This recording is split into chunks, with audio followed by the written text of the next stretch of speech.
anywhere without one in my pocket to stop the inevitable body cramps and nausea and stomach cramps and seizure of the bones and shaking, and also it's quite an emotional ride as well. So yes, before the flight, Amber and her assistant Savannah Macmillan wanted to be picked up in New York and then have the plane fly to Boston to pick me up, to bring us back to Los Angeles.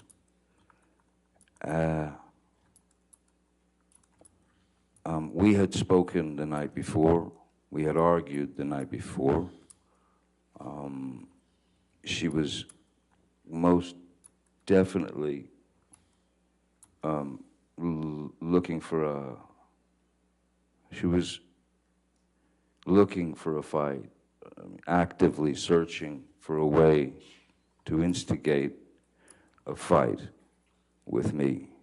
And I had taken 2 of these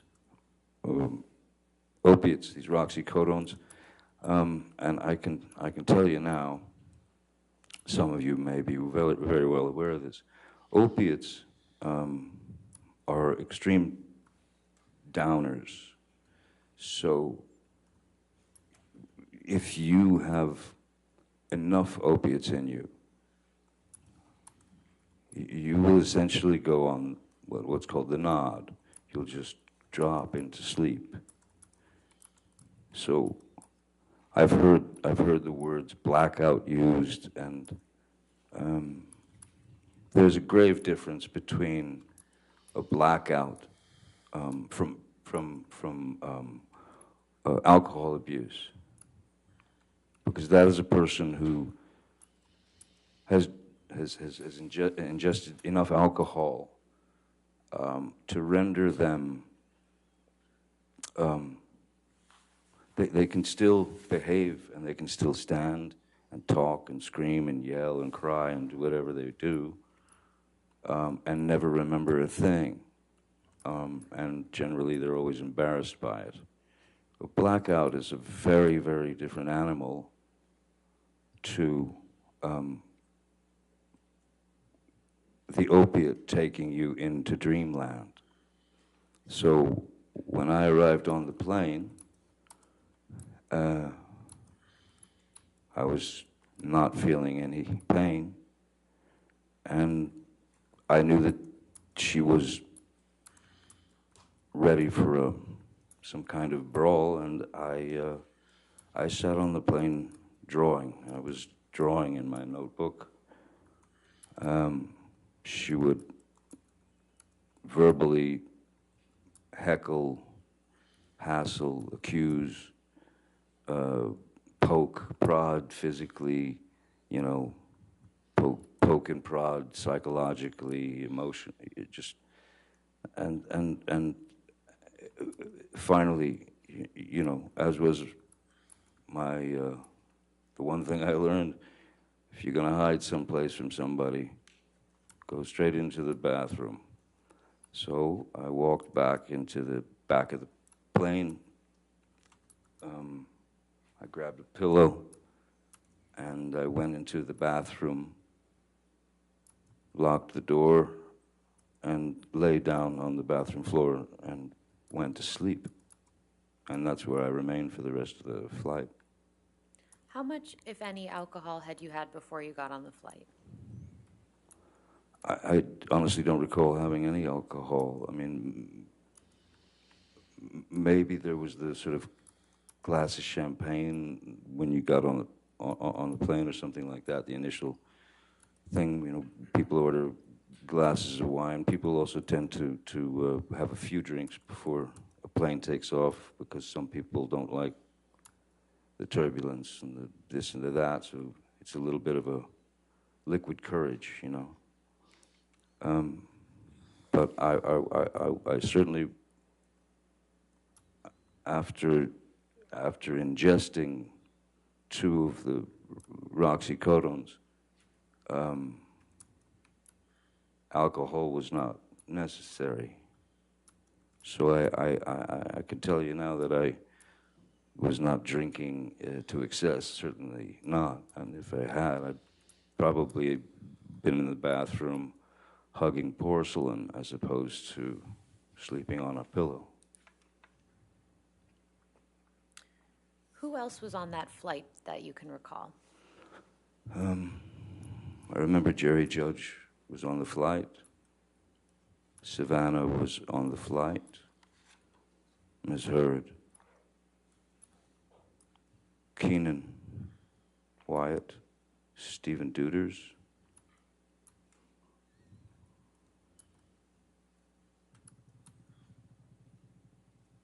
I believe that's it. What do you recall happening after you arrived back in LA?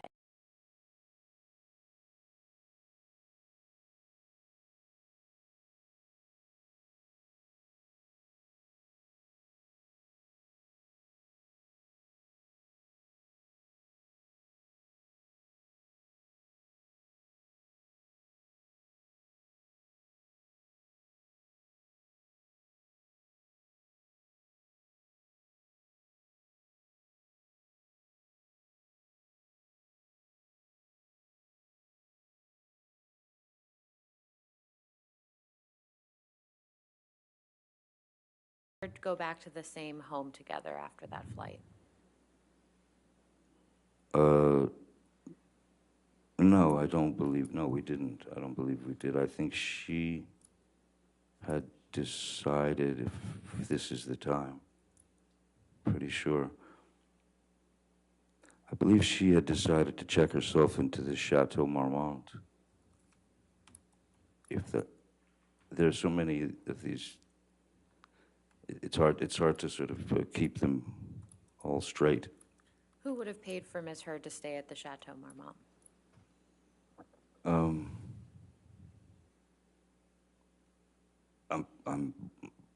I would have paid for it. If she wanted to go to the Chateau Marmont, I wasn't going to let her pay for it, no matter the circumstances. I wasn't going to let her pay for it because I knew that that might get expensive for her. So generally, I would take care of things of that nature. And why, did Ms. Hurd tell you why she was staying at the Chateau Marmont? No. Well, I mean, she was clearly upset, and she was irate, and I can't say that it was a bad idea for her to stay at the Chateau Marmont at that time. I don't know why she went to the Chateau, since she still had her apartment on Orange, I believe, and the penthouse, because I could have gone to Sweetser, but she went to the Chateau Marmont. Mr. Depp, do you recall why you were flying from Boston to LA in May 2014?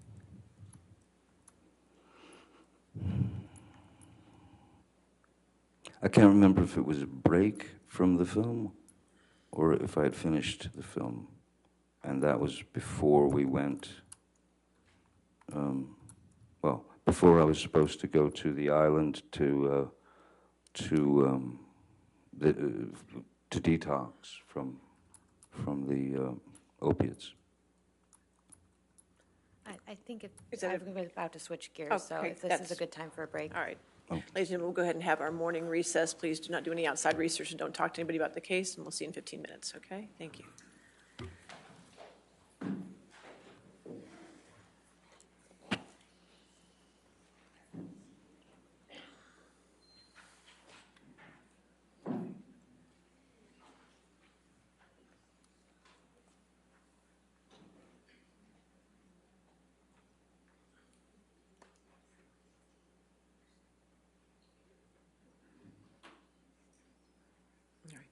And sir, again, since you're still on the stand, do not discuss your testimony with anybody, including your attorneys, okay? All right, we'll come back at 11:35, all right? Thank you.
for the jury?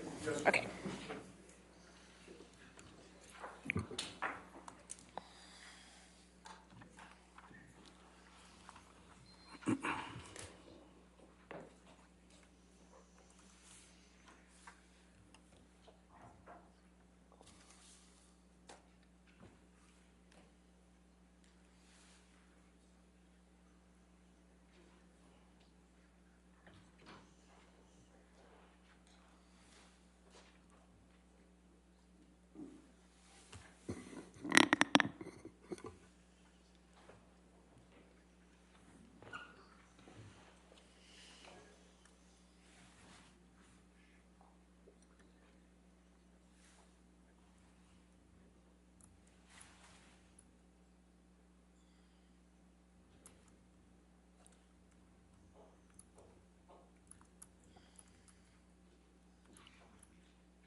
All right, thank you. You can be seated. Thank you.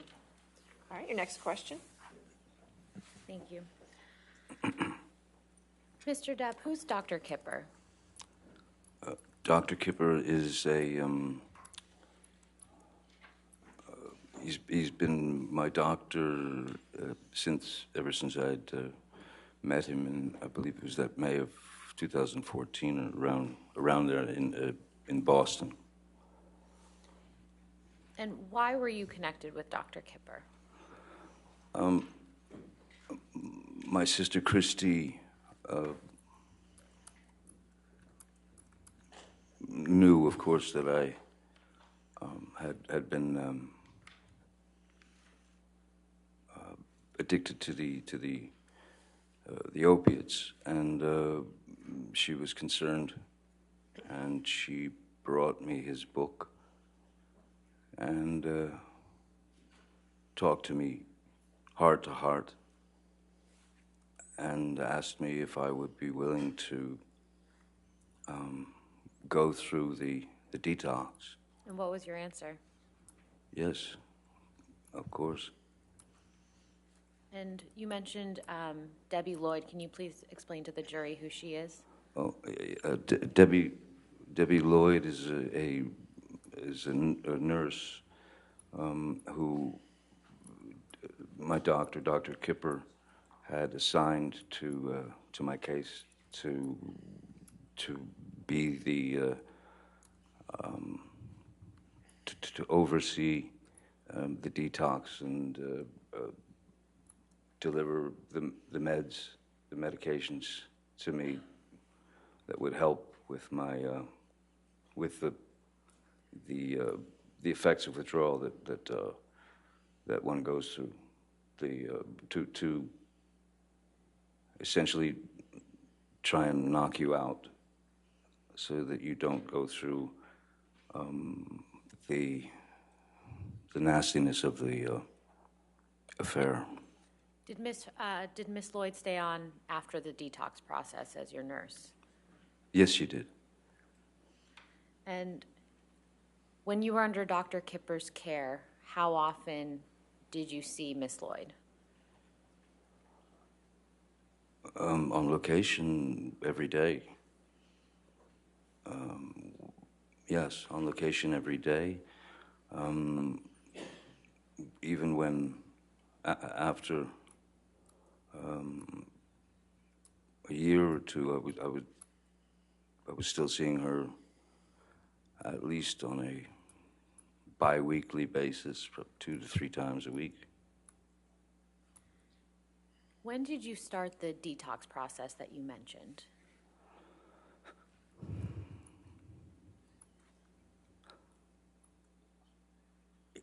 I know that I believe it was in August, July or August of 2015, 14. I cannot remember the year. 14, I guess. And where did you do this detox process? We did the detox process happened on, I have a place in the Bahamas. I'm never comfortable saying this, but it's an island. It's a very strange thing to say. But I thought that that would be the best place, the most private place where there were no worries of paparazzi or any of that. So it was a place where I could literally be, the only place where I can have actual anonymity. So I thought that would be the best place to do it. Who came with you down to the island for the detox?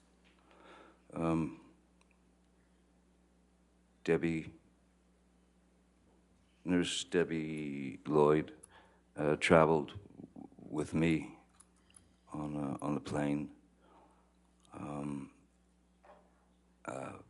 Ms. Hurd.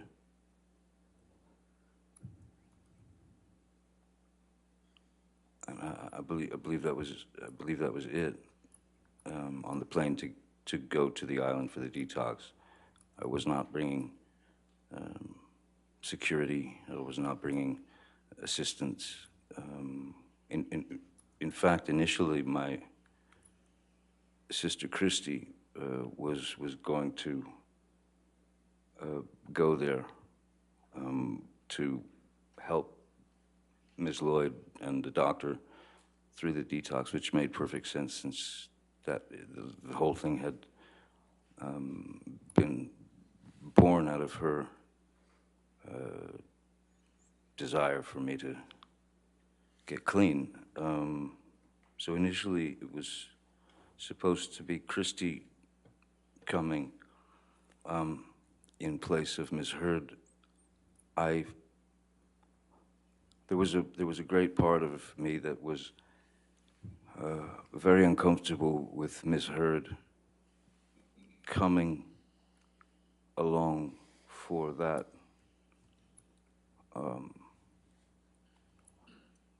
detox because as things could fluctuate very rapidly in our relationship,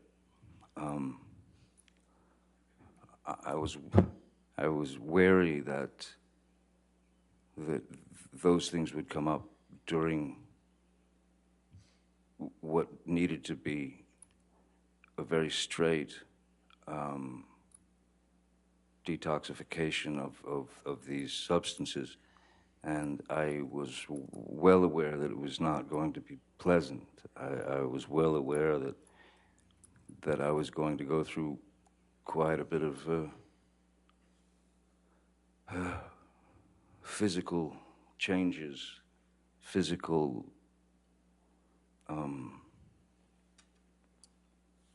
yes, I was afraid that it would be too much for her, and I also felt that she might be too much for me at the time. So then why did Ms. Hurd come down to the island with you during the detox process? She insisted. She switched places with Christy. Could you please describe for the jury, Mr. Depp, what it feels like to go through a detox from opioids? I would say the best way to describe it is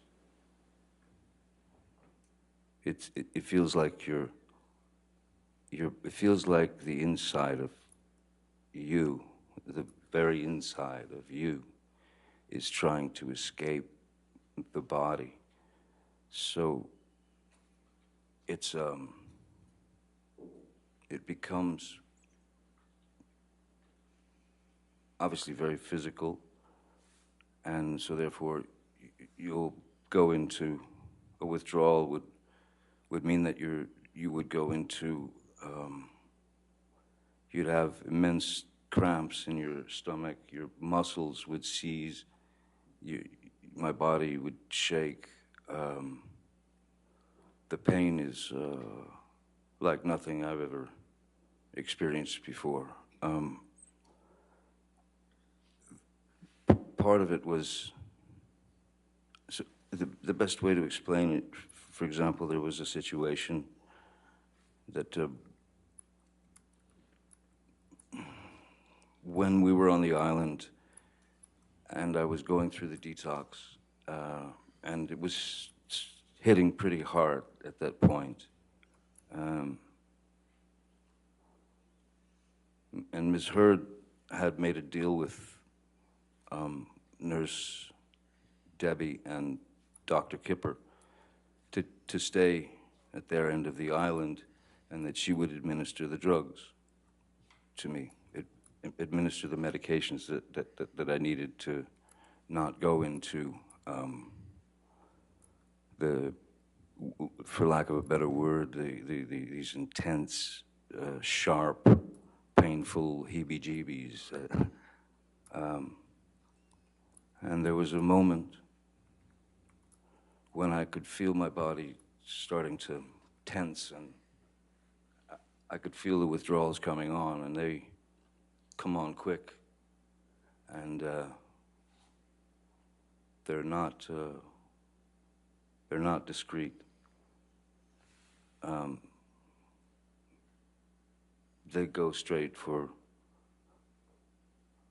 the jugular. I mean, like I said, when your receptors are in full bloom and begging for the substance, the drug, the opiates that my body had become used to, these receptors that were being fed by. There was a moment when it was coming on very fast, and I was sitting on the couch in the little house that we all saw on the island. Miss Hurd was at she was in the sort of kitchen area, and she was chopping vegetables, I remember. And I think it was around 2:30 in the afternoon, and the effects of the withdrawals were really coming on. And I said to Miss Hurd, I'm going to need the meds now. And she said, she looked at the clock and she said, "It's not time." And I said, no, you don't understand. This is not about clocks and watches and things. I'm going into the ship, and it was visible. And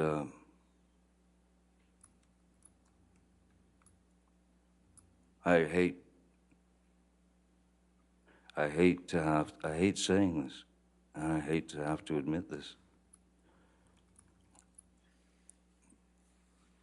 but that was, I believe that was about the lowest point in my life. That was the lowest I'd ever felt as a human being, because I had to say, please, please, may I have the meds, because it's really kicking in. And she was adamant, no, it's not time, it's not time. So in explaining how these withdrawals start to take over your body, when I was begging at that point for the meds, I found that I had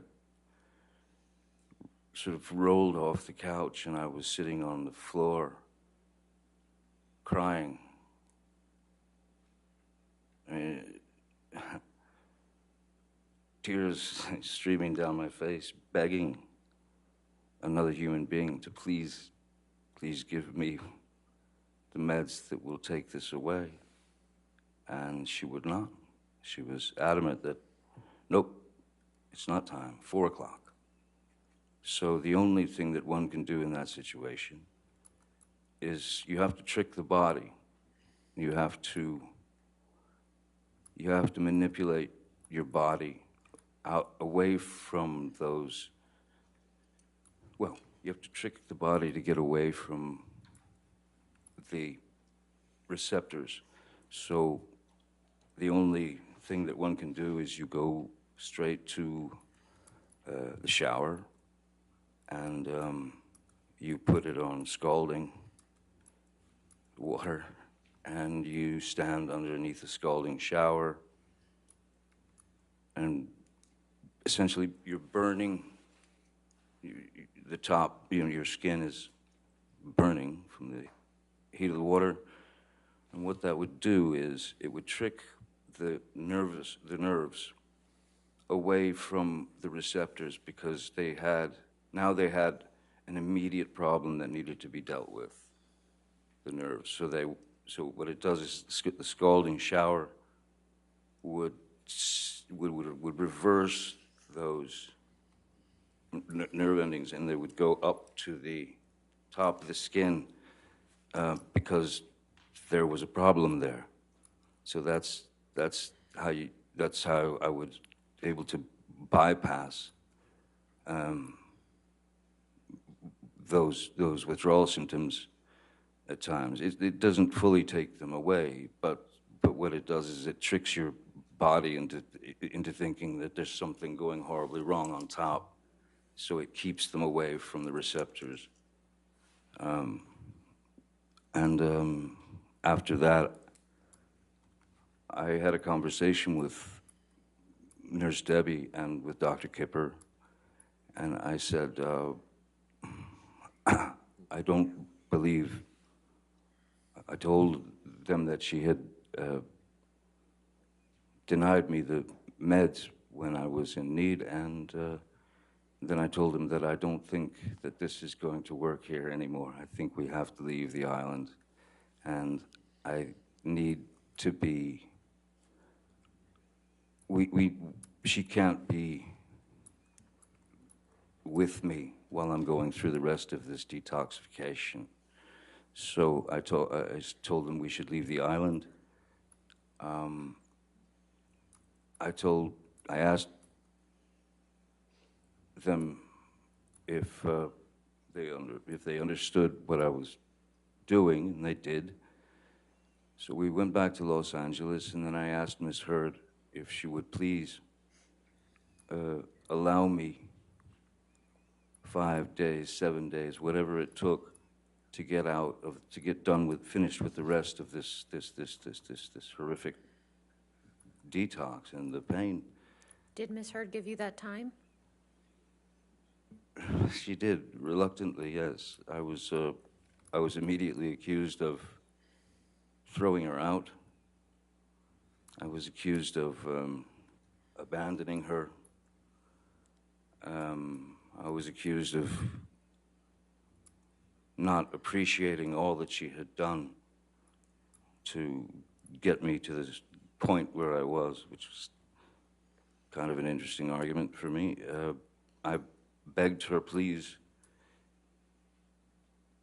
can I get a place at the Beverly Hills Hotel? I'll get you and your friends a bungalow at the Beverly Hills Hotel where you can all stay together and have a grand old flag. You can have fun, you can do whatever you want, and you don't have to sit around Mr. Shaky. And she wasn't happy about it, but it was very necessary. So she did eventually leave for about five days or so, and I sat in after a few days, I sat in just a metal chair with one song on a loop, that I could focus on the lyrics and the power of the song to help me get through it. And even once the effects started to go away, that is the pain, I was still in this something strange that happens. you feel electricity in your body. You feel this electric,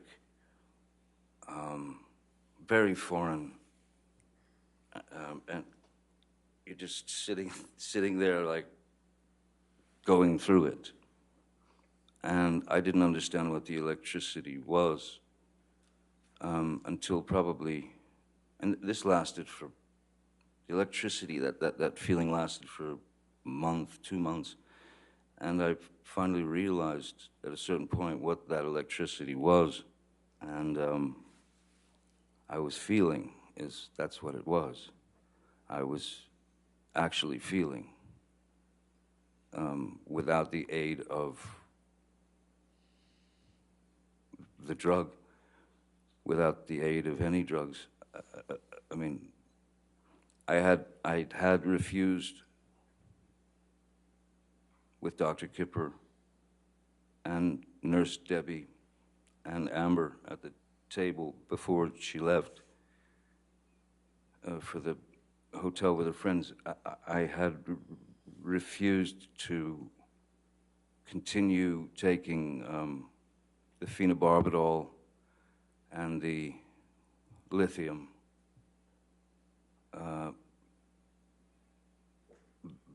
because to me it was just another drug in the way. It seemed like it was just another hurdle to get over. And I would rather just get it out of my system now and move forward. Maybe I wouldn't have had the electricity. Maybe I wouldn't have felt as quickly, but I didn't want to take phenobarbital and lithium and Seroquel and Neurontin and all these other things. And the worst of the two, I believed, were the phenobarbital and the lithium. So I went through that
man.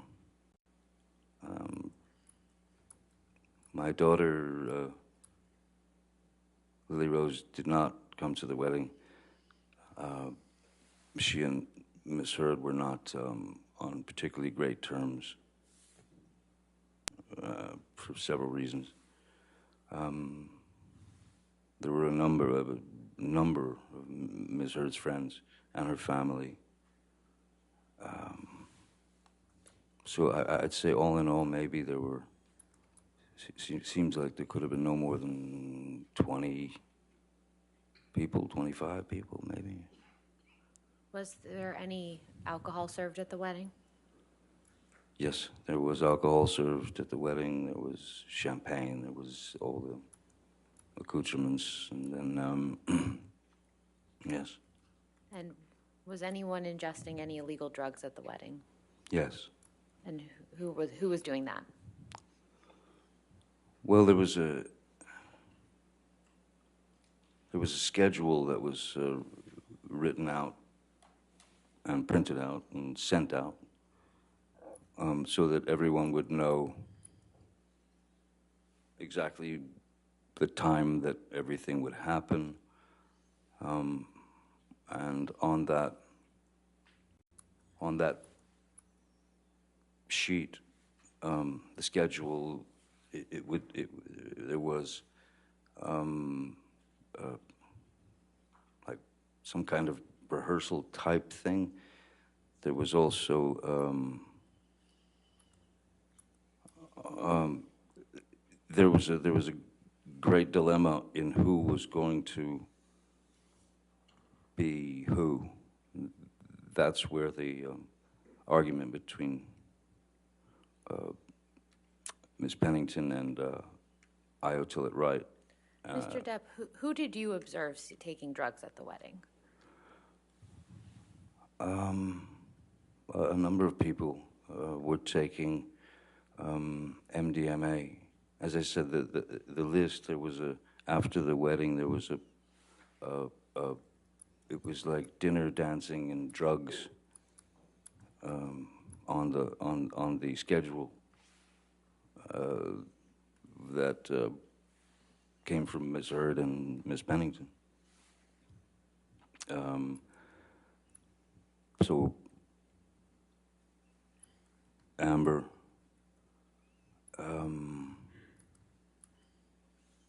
Raquel,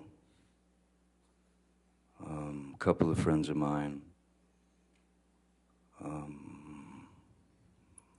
Savannah, her assistant,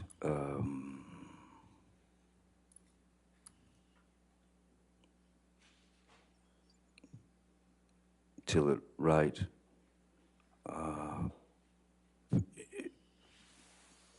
all of her gang were all partaking of the MDMA. What if any what if any drugs did you take that day? Again, to be honest with you, I mean, I don't know how much MDMA they had, but for me, that was, for me to have taken MDMA would have been a waste of the drug. If you understand what I mean, it would have been essentially taking someone else's high, because it wouldn't have an effect on me. So how many drugs did you actually take that day? The day of our wedding, Yes. I smoked marijuana, and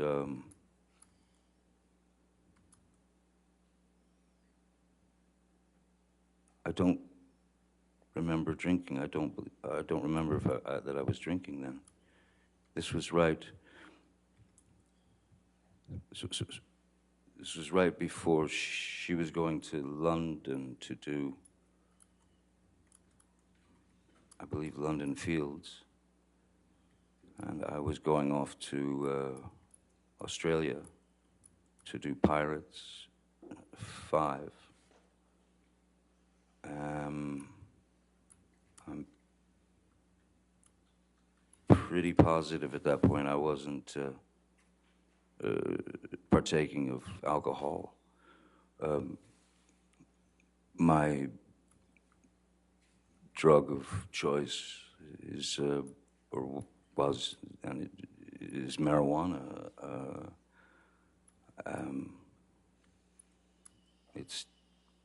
That's all that was fine for me. When So, you and so Mr. dipping into a little tiny baggie of, licking your finger and dipping into a little tiny communal bag of MDMA, it was pointless for me. When you and Miss Hurd got married, did you have a prenuptial agreement in place? No, we did not, no. And why not?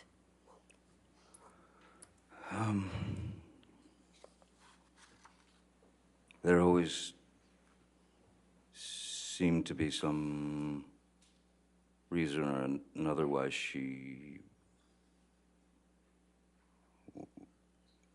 wouldn't discuss it, or if we did discuss it, it became an issue that would turn into it would springboard into unpleasantness and then arguments.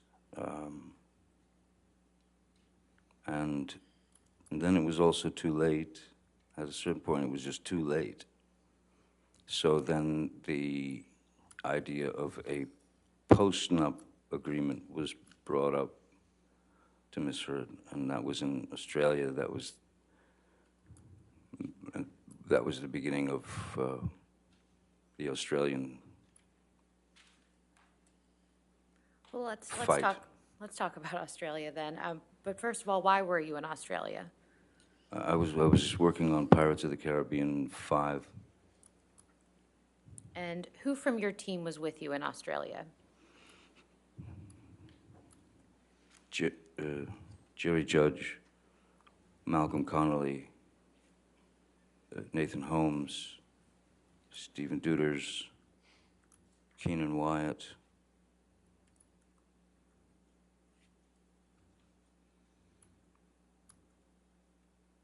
I believe that was it. Oh, and yeah, no, that's it. Was Miss Lloyd in Australia with you as well? Oh, yes, sorry, yes. Miss Lloyd traveled to Australia with us. And did Dr. Kipper come down to Australia at any point? Yeah, Dr. Kipper came down a bit later.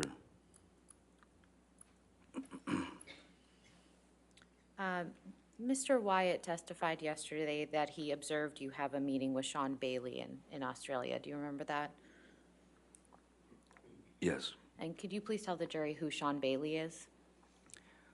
Sean Bailey, at that time, I believe he was the number three man at Disney in terms of hierarchy. He was upper echelon Disney, so he was under Bob Iger, and initially under Dick Cook, who was removed from Disney for some reason. So yes, he was number 3 man at Disney. And why were you having a discussion with Mr. Bailey? The discussions that I was having with Mr. Bailey, with Sean Bailey, were they had to do with, well, as I think we've established, I have always, from the beginning of that series of films, I had always rewritten my character's words and jokes, if you will, and situational comedy and things that I would add. And Mr. Bailey was very complimentary about some of the things that I'd done. He'd come over to me laughing after a Objection. take. Calls for hearsay. Your Honor, this is just discussing generally what they were talking about. He was getting specific. I'll sustain that if you want to continue. That's fine. Mr. Depp, was Ms. Hurd in Australia with you? She came a little later, yes. Do you recall when she came down? I don't recall. Well, no, I do recall. It was March. It was March.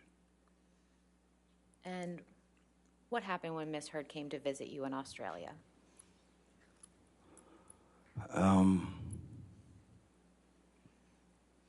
Ms. Hurd was upset because, as I stated earlier, as it was too late for a prenup agreement, there was discussion of post-nup agreement.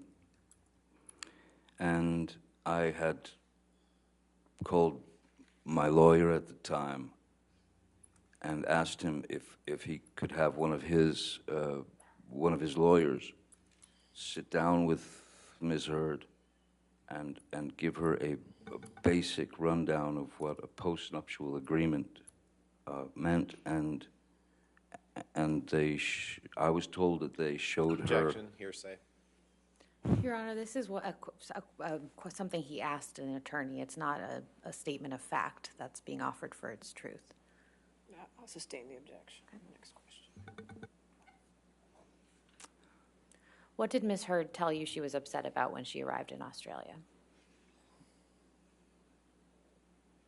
Ms. Hurd told me that the attorney that she met with was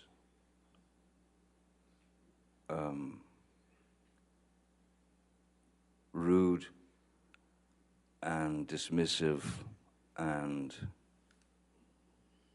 all she was being shown was an example of a postnuptial agreement. Ms. Hurd then stated to me that she was very upset. She stated to me that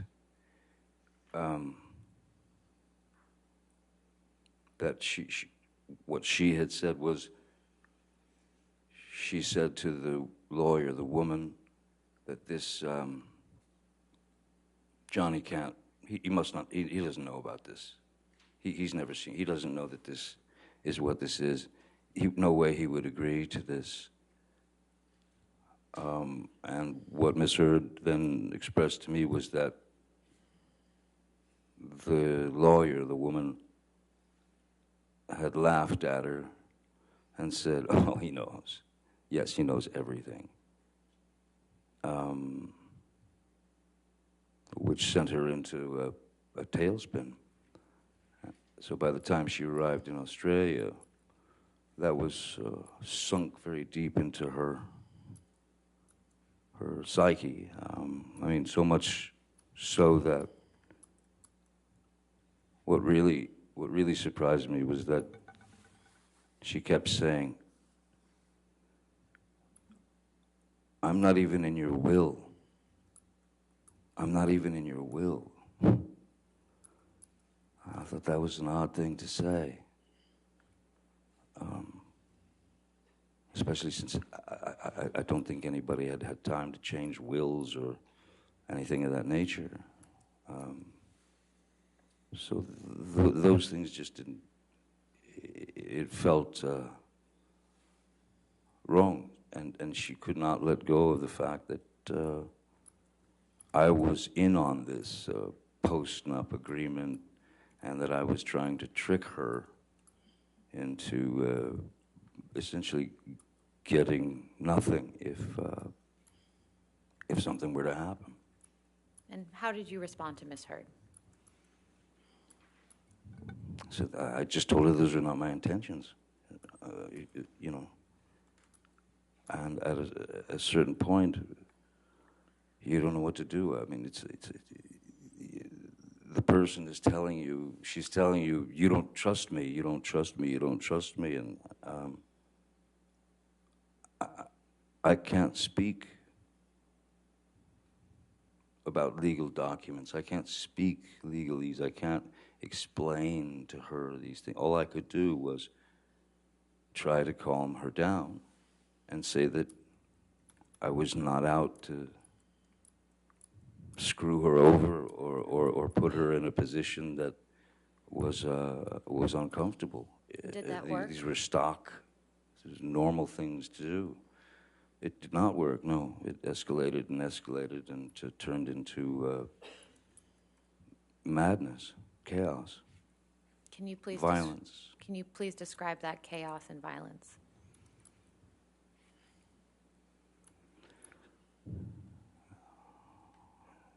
Yes, she was irate. She was irate, and she was possessed. And when I tried to remove myself, as I normally would from a situation, and that is to say, you know, as she's hammering me with sort of brutal words and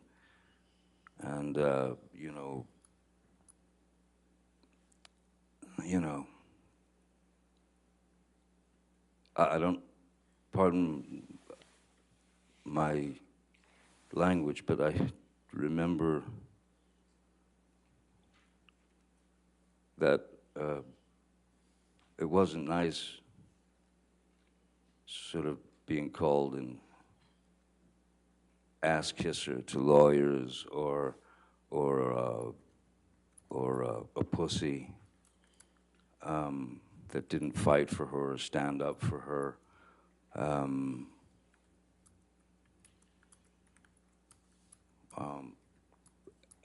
I, again, tried to remove myself from the situation, but to no avail. As I literally, the house that they had rented for me in Australia was quite a large place. It was quite a bit of a labyrinth, you know, and a lot of rooms, a lot of extra rooms. So I would go to, well, I'll just cut to the chase. I think that I ended up locking myself in about at least 9 bedrooms, bathrooms that day, as she was banging on the doors and screaming obscenities and wanting to have a physical altercation. So how did it come to be that your finger became injured? There was at one point where I'd stayed in one of the, you know, I'm sitting on a bathroom floor, door locked, she's banging away, screaming, blah, blah, blah, and then suddenly she stopped, and I could hear her walk away. I could hear her sort of receding into the distance, if you will, and I you know, yes, yes, it became very emotional because you can't win for losing. There was nothing I could do to make her understand that I had, if that lawyer had in fact done that, and I did call my lawyer at the time, Jake Bloom, and I had him get these people on the phone, and I'm ashamed to say that I had taken, at that point when I was on the phone with him, I had taken Miss Hurd's words to heart, and I laid out a ration of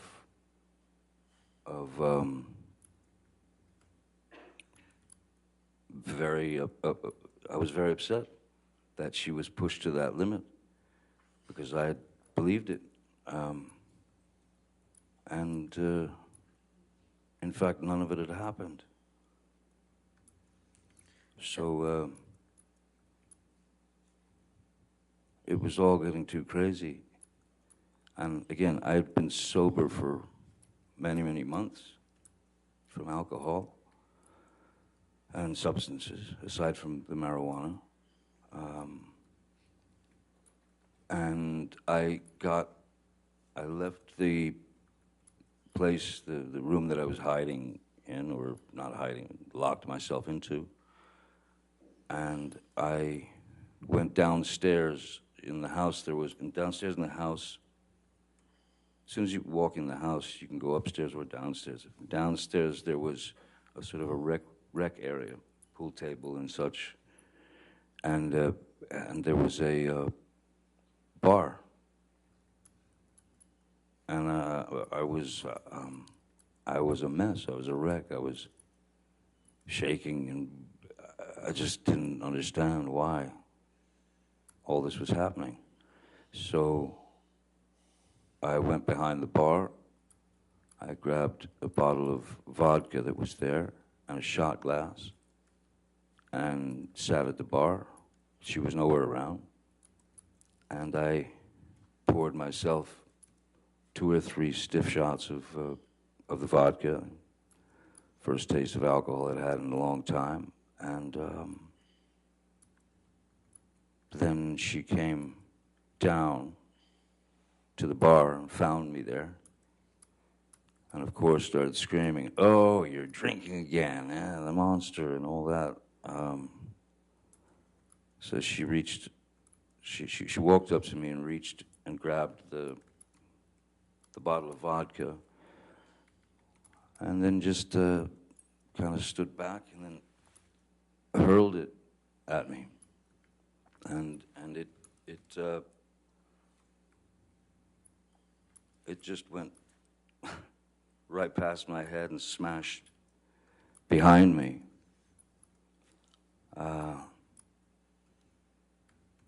So I stood up and I walked behind the bar, and there was a larger bottle of vodka, the kind with the handle, on it. I grabbed that and I went and I sat in my seat again. I opened the bottle and I poured myself a shot and drank it. Miss Hurd was flinging insults left, right, and center, and she then grabbed that bottle and threw that at me. And the way that the bar was situated, and where Miss Hurd was, so if I could show you, so if this is the bar where the glass was and the bottles, if this was the bar and I'm sitting here like this, she would grab the bottle and she would go there. She went there. And so I was leaning like this in the chair, looking at her. First bottle went, then got the other bottle, shot. Takes the second bottle, which was the larger one. I'm in this position again, and my hand is on the edge of the bar, like that, leaning over, the fingers like that, and she threw the large bottle, and it made contact and shattered everywhere. And I honestly didn't feel the pain at first at all. I felt no pain whatsoever. What I felt was, I felt heat. I felt heat, and I felt as if something were dripping down my hand, And then I looked down and realized that the tip of my finger had been severed, and I was looking directly at my bones sticking out, and the meaty portion of the inside of your finger, and blood was just pouring out. And at that point, I think that I went into some sort of, I don't know what a nervous breakdown feels like, but that's probably the closest that I've ever been. Nothing made sense. And I knew in my mind and in my heart, this is not life. This is not life. No one should have to go through this. And as I said, this feeling of being in the middle of some sort of nervous breakdown, I started to write with my blood, in my own blood, on the walls, little reminders from our past that essentially represented lies that she had told me and lies that I had caught her in. And then the next thing, amongst all the madness, I would again hide in bathroom or wherever, and I texted Dr. Kipper and I said, you might want to come over, I've cut my finger off here.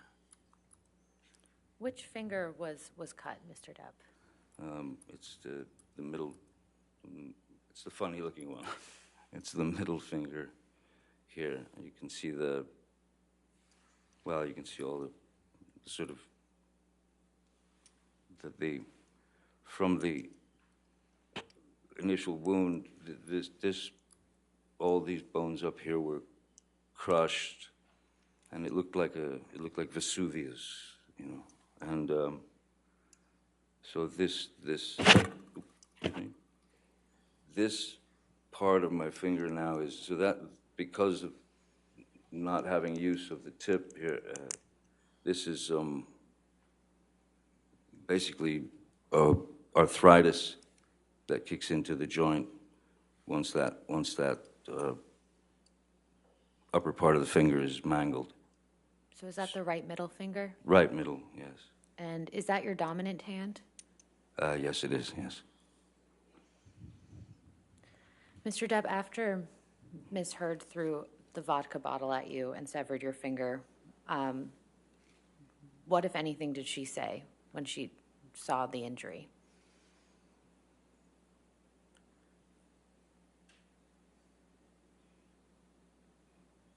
I don't recall anything, but just, it was almost like white noise, just someone yelling. It was just a high-pitched, constant attack of insults. It was just jumbled words to me in a very high frequency, and I was in a bit of shock, I was in shock. You mentioned that you reached out to Dr. Kipper. Did you receive medical attention after that? Yes,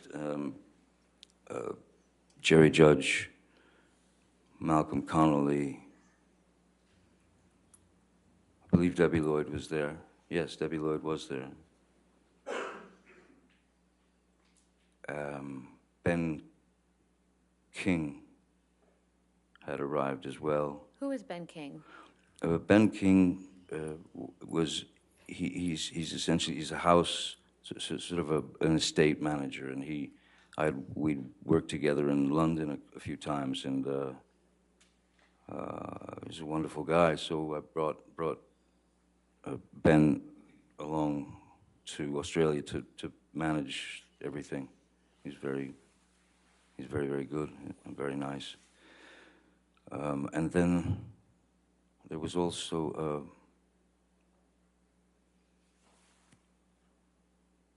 Oh, yeah, I mentioned Malcolm and Jerry. Yeah, they were there as well.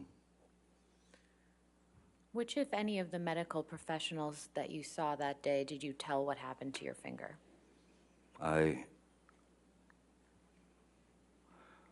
When Malcolm and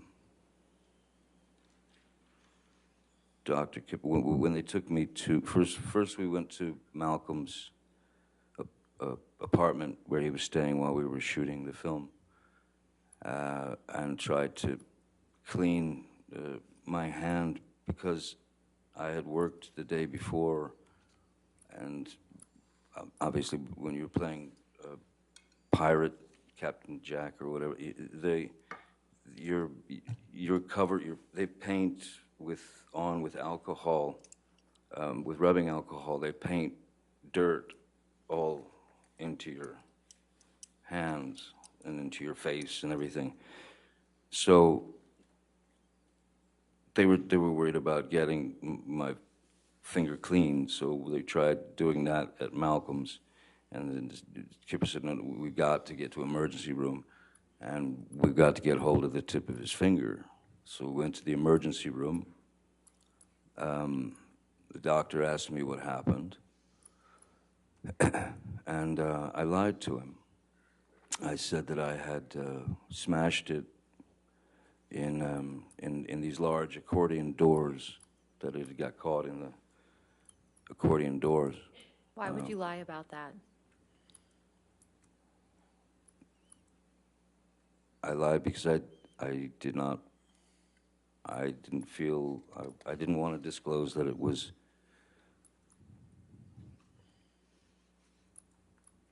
what it was. I didn't want to disclose that it had been, I didn't want to disclose that it had been misheard, that had thrown a vodka bottle at me and then took my finger off. I didn't want to get her in trouble. I didn't want to, I tried to just keep things as copacetic and as easy as possible for everyone. I did not want to put her name in that mix. Did you tell Dr. Kipper what had actually happened to your finger?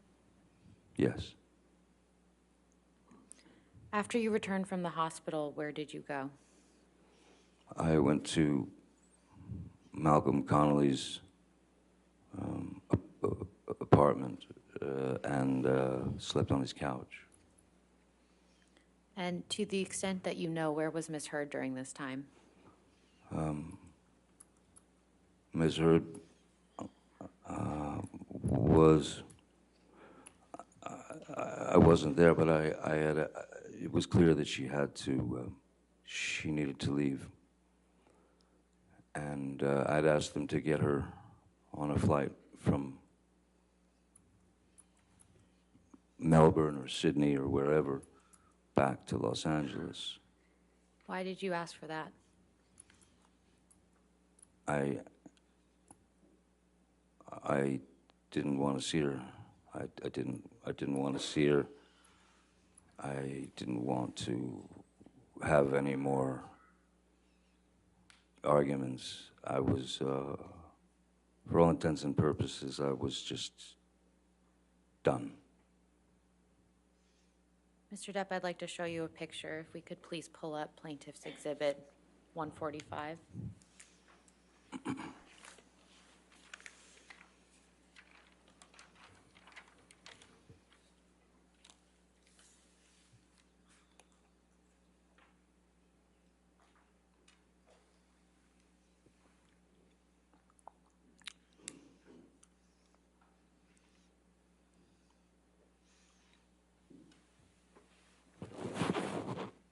Mr. Yes. Depp, what is this a picture of? That is, that's me in the emergency room. I see a detail that I'd forgotten, which is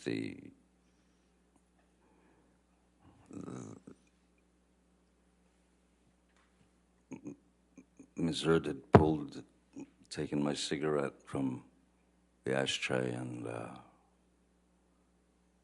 stomped it out in my face here.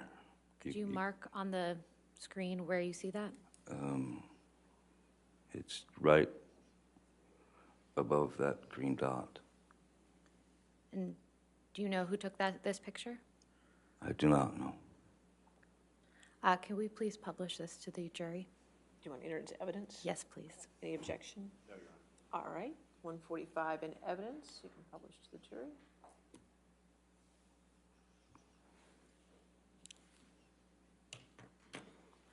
And so, Mr. Depp, now that the jury can see the photograph, can you again explain what that green dot is identifying?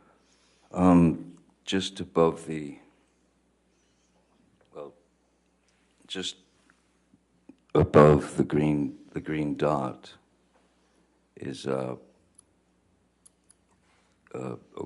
wound from Ms. Hurd taking my cigarette, and this is after the finger had gone away, and she stubbed it out in my face and on my cheek.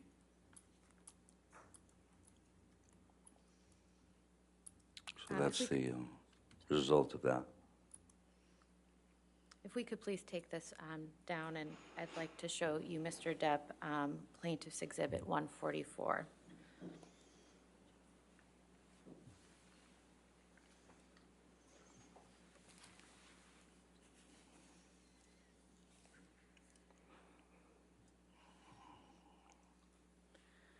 Yep, it's What is this, a picture of, Mr. Depp? the remains of my finger. And was this taken shortly after you were injured? I believe this was taken at the emergency room, I'd imagine. I'd move to this into evidence, but I'd like to also warn the jury and the people in the All right. audience that this is a very graphic picture. All right, any objection? No, Your Honor. All right, 144.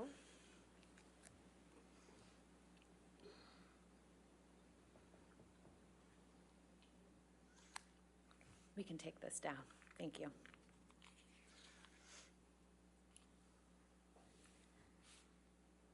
Mr. Depp, how long after your finger was injured did you return to LA? After the emergency room,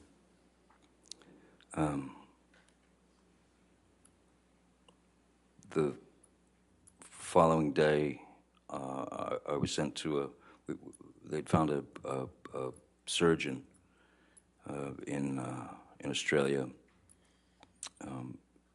so that I could go. They wanted me to take have X-rays taken and all that. So we went to that doctor, the finger surgeon, and he asked me what happened to my finger,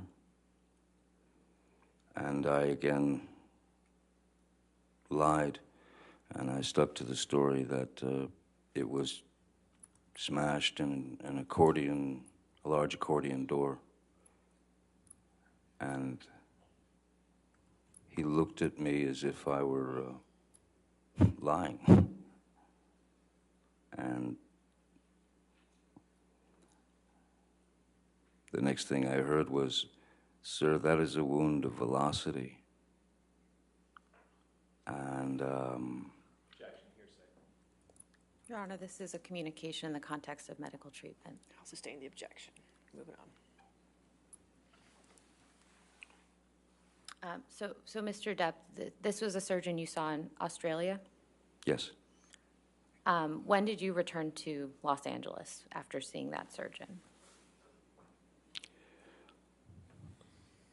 I believe it was probably the next day, where it might have been Kipper or someone who had hooked me up with a a wonderful, a great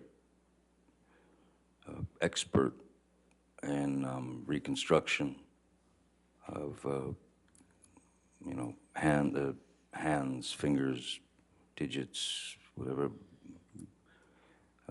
So I went to see the surgeon, and we prepped for surgery, you know, pretty quickly. And what type of surgery did you have on your finger?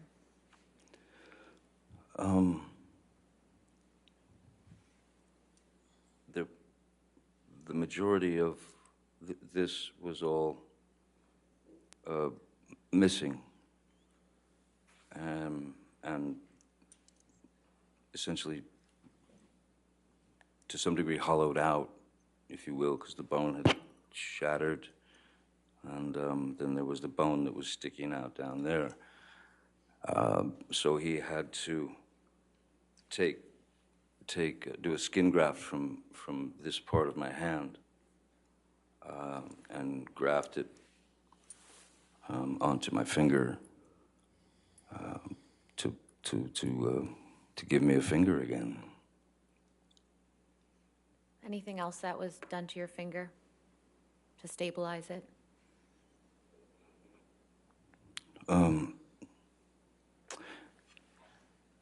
I don't think it was initially that they put the pin in. I think the pin, feels like the pin came later. I'm not sure, but you just, I had to go after the surgery. It was bandaged up, and they, you know, they give you all kinds of things on what to do, what not to do, keep it elevated or this or that, and I just walked away with a very large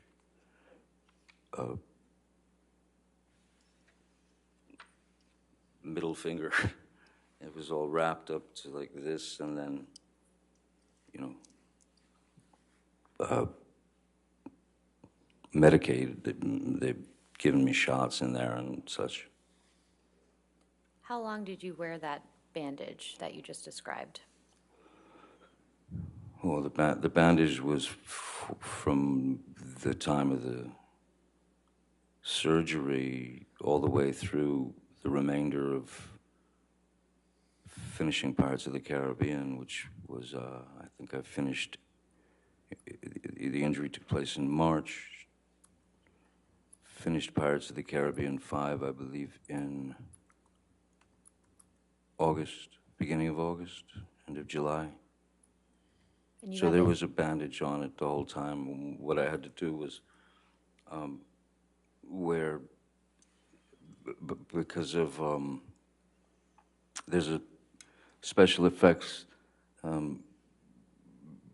trick that they had planned. Basically, whatever bandage I had on, as long as they could, they would put little green dots, for example, on the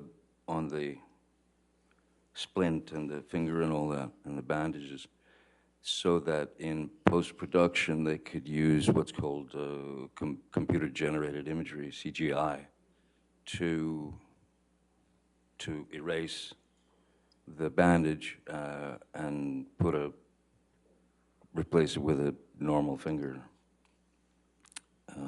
That's how we finished the film.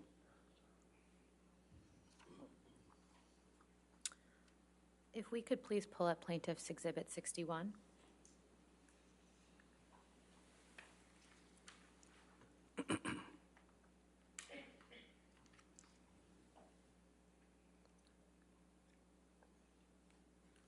And if we could scroll to the second picture, or third. Can you keep going one more, please? Another. Sorry, this is a series of pictures, and to spare everyone, I don't think I'll show you the immediate injury again. This was one right here. Thank you. Mr. Depp, do you recognize this picture? Yes, I do. And what's reflected in this picture? This was taken in the surgeon's office,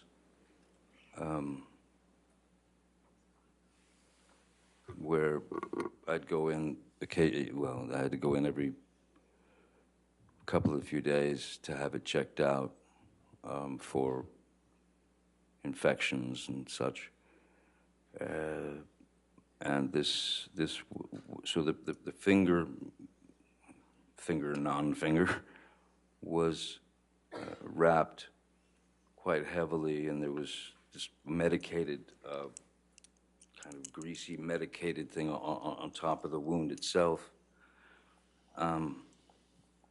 And this, I believe, seems like when the pin was in here, and the wrapping is, the bandage is, well, I had my choice, and I thought, well, may as well take the kiddie bandages, dinosaurs and hearts and unicorns. As I said, at least have some humor to deflect the pain. Your Honor, I'd like to move Plaintiff's Exhibit 61 into evidence. Do you want the whole exhibit or just this picture? If we could publish the whole exhibit. You want the whole picture, the Yes. whole exhibit in? Any objection to 61? No, Your Honor. All right, 61, but you just want to publish this part of 61? Yes. Okay, thank you.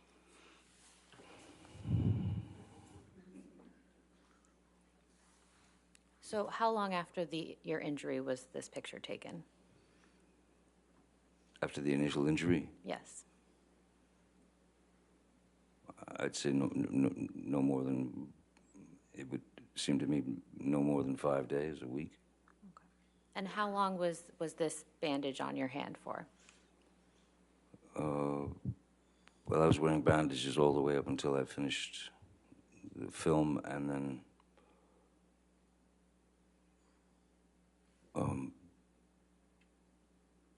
yeah, up through August for sure, and then beyond, I had to keep it. I had to keep it covered. I had to keep it protected. Do you recall how long after the injury that how long after the surgery the pins were removed from your finger? I would say maybe, I think it was about 2 or 3 days, because I remember that there was, maybe more, but I just remember that the pain seemed to be getting worse and worse as Debbie would rate it, from is this an 8 out of 10? Is this a 3 out of 10? That kind of thing.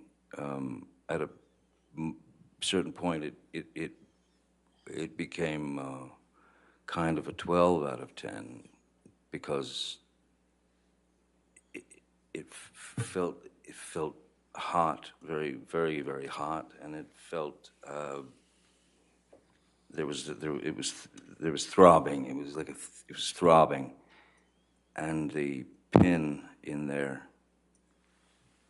It was like I could feel the pin in there. So we'd called the surgeon. I called the surgeon, told him.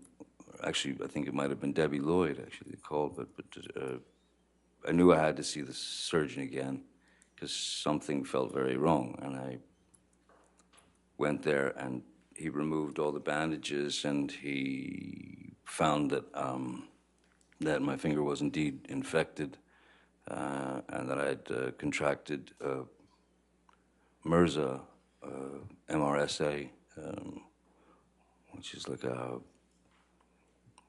believe it's like the flesh-eating disease or something. But it was a pretty grotesque sight. After with the pin in, and what they had to do to save it. Mr. Depp, while your finger was injured and healing, did you ever take any opiates during that time? No, ma'am. No more. Your Honor, I'm about to switch gears, so if All right. it makes You can sense to do take our lunch break. All right, ladies and gentlemen, let's go ahead and take our hour lunch break. Come back at 2 o'clock. Just make sure you do not discuss the case and do not do any outside research, and we'll see you at 2.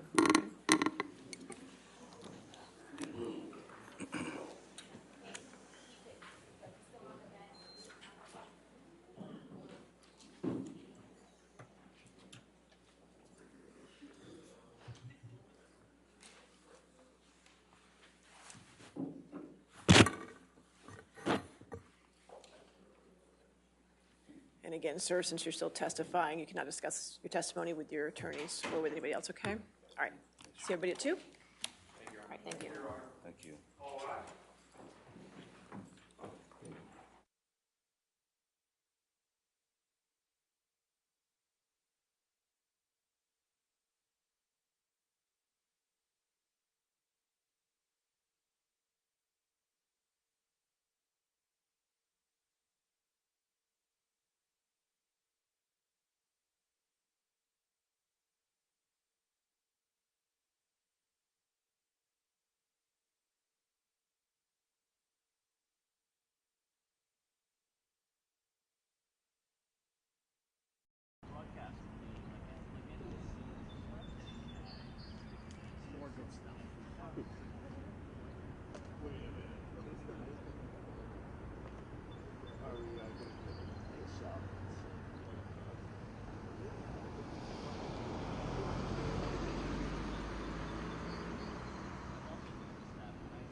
Yeah, I've heard that too.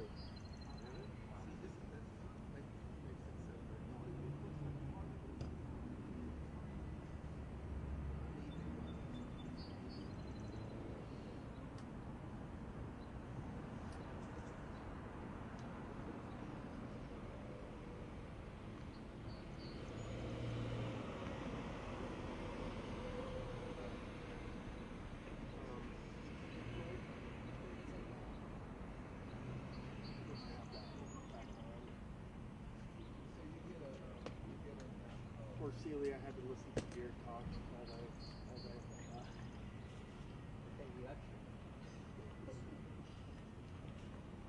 So your boss is no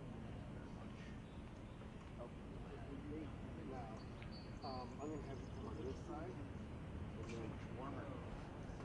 Yeah. Okay. So I have 4 licenses. 2 100K, 2 60K. Or no, actually, I think these are. So probably covered this whole thing. Did you see we're all set up? Yeah. Oh wait, you talking to Mike? Testing, 1, 2, 3, 4. Yep, we're good.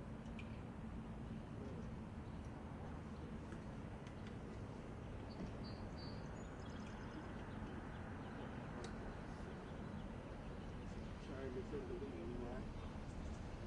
like that.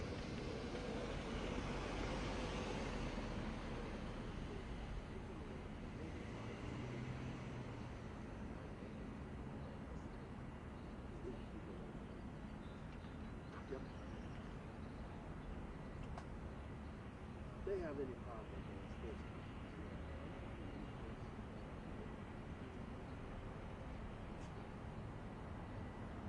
So here's a really good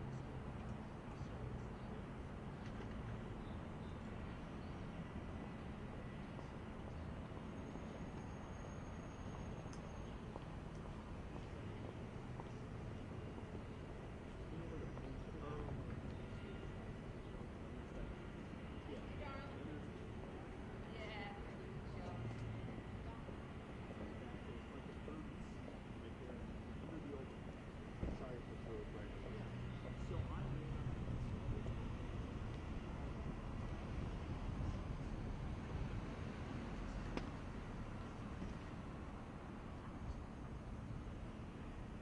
Hey Linda, can you hear me? It's Jesse. Yeah, we'll talk about it. Sounds perfect. Oh, I was sent it. I will send it to everybody. I'm on the his PR people. I'll send it. No, we're just on lunch break. I got in though. What did you take an orange Sharpie?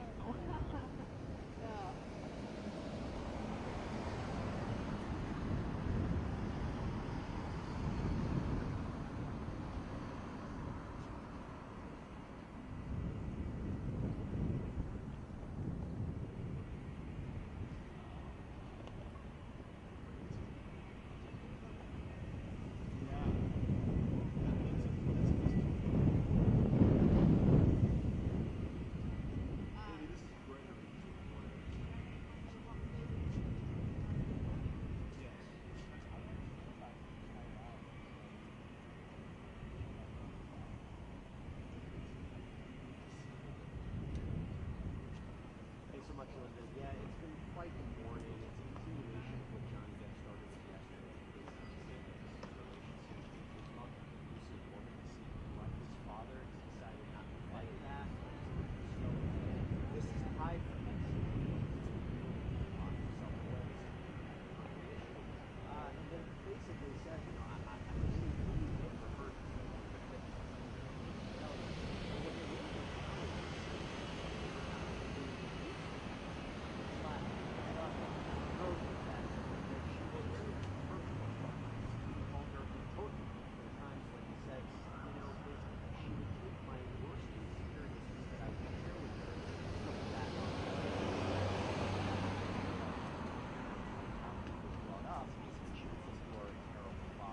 well, then he documented some more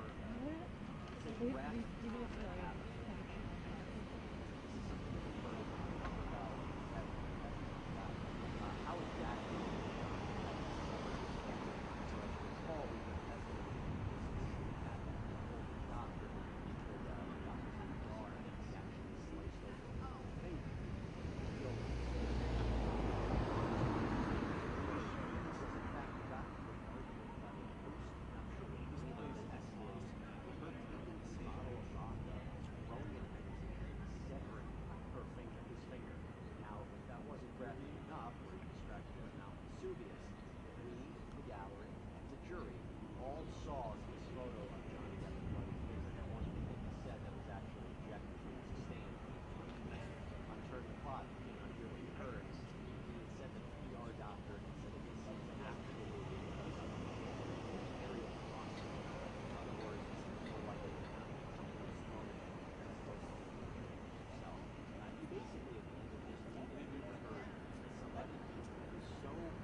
Nelson, we are all going to have this conversation this morning, and I'm not done.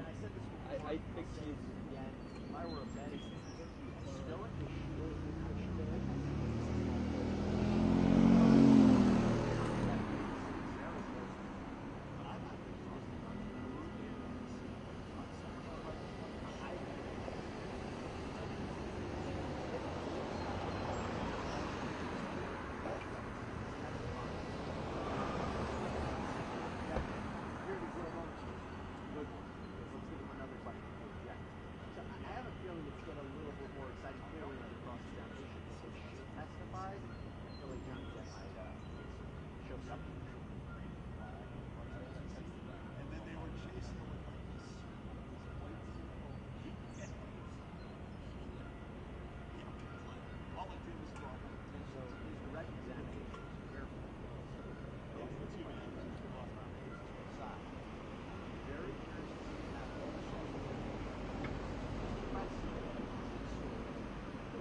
Good morning.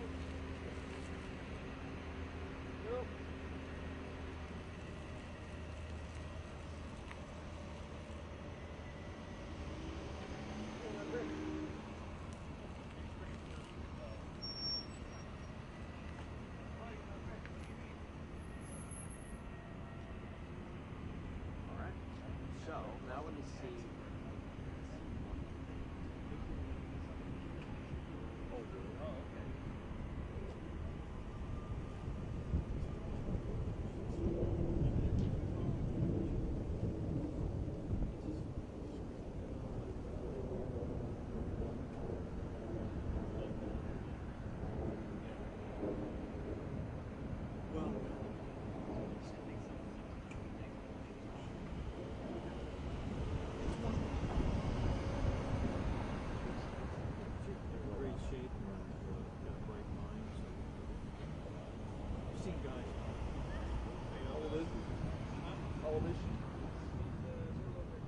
Really? Is it a French?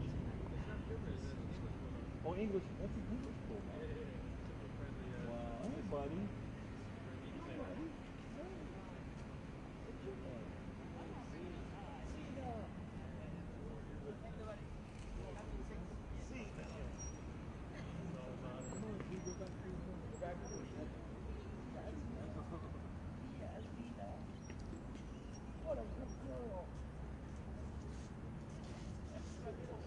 My daughter's got a little Frenchie. Oh yeah? How's that? They're wonderful. A lot of energy, like sneaky But energy. you know what? They're the most, they're just the most, what's the word? Passionate dogs. This is a dog. And she'll actually, she'll put her paws on both sides of She's the same way. Really? I have to pick her up at nighttime. Unbelievable. I throw her over my shoulder like a little toddler, just Yeah. like. I love her coat. Where'd you get her? We drove down to South Carolina, well, just on the border of North Carolina, South Carolina, City. You guys here for the Johnny Depp thing? Yeah. How's that going? We sit out here with our shit on. No updates until later. Yeah, I mean, it's just great. So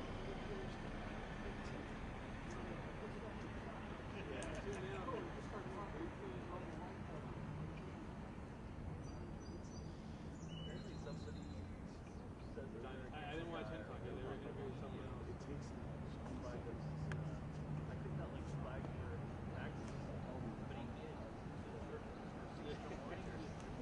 Out with it, right?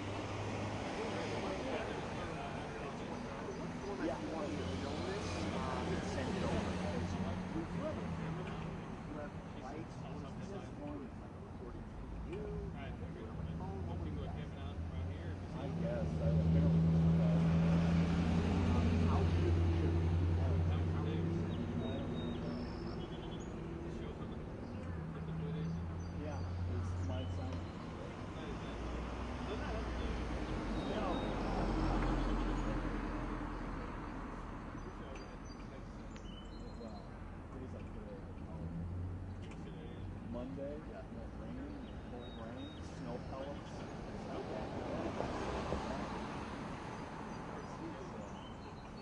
Hope it continues to be like this for you. Yeah, thanks, man. Yeah, of course. Bye, Zena. Sure. Take care. Have a good one. We have a live meeting or we have a TV?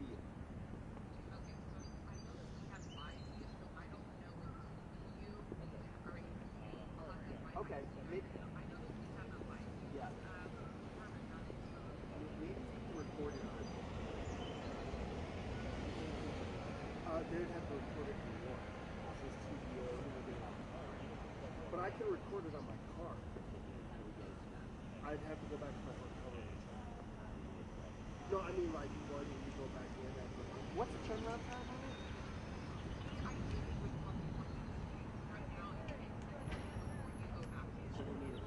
Okay. All right. I'm gonna film it right now. Don't leave your Also, chair another still. quick question for you. Yeah. The last one, I didn't see the jury's No, I'm gonna reaction, so I just can't. record it I don't later. want to. Don't feel 100% comfortable saying Yeah. that. But I can answer all the other questions. Yeah, you showed me your fucking son. I need to upgrade on chairs. This is just a little. No, those are great chairs, but is that the Yeah. triangular one? Yeah. There's one that's just like a triangle. Yeah, it's oh, that's small. yeah, it's triangle with the back. Yeah, Interesting. That's and it's modern. like it works. And I don't. My It's truck even is. simpler. It's just an actual triangle. You ever seen those? They're like super small. I've got one of those tube things that extends, It just goes in a run. but it doesn't have a back. Yeah, I wanted it, That's brilliant. but this fits in my truck. Oh, it's brilliant. I wish I had that. It's like easy. Yeah, they're like $10 on Amazon, man. What time's her hit? Did she have a hit? I don't think she has until 4 o'clock. Till it's over. I mean, we go on the air force, so they'll. Yeah. So she'll probably do 4, 5, and 6, and that'll be it. I think it's back to those. Yeah, no worries. Yeah, I'm gonna set myself up. It's the same guy again. Yeah. What's he doing? What do you want? Some camera guy asked me for a pickup, and then he's like, well, I don't know if it's 6 a.m. or 6 p.m. And I'm like, it's neither of those times. 6 p.m. Oh, you're kidding, really? Hey, you guys were on the air when he stopped, weren't you? Yeah. What a dickwad. And I'm sitting there like this. Yeah. And he's looking at me. That's why we walked. That's why we walked over. I was going to motion his ass by. I'll ask him. I'll see if it's convenient. I'll tell you.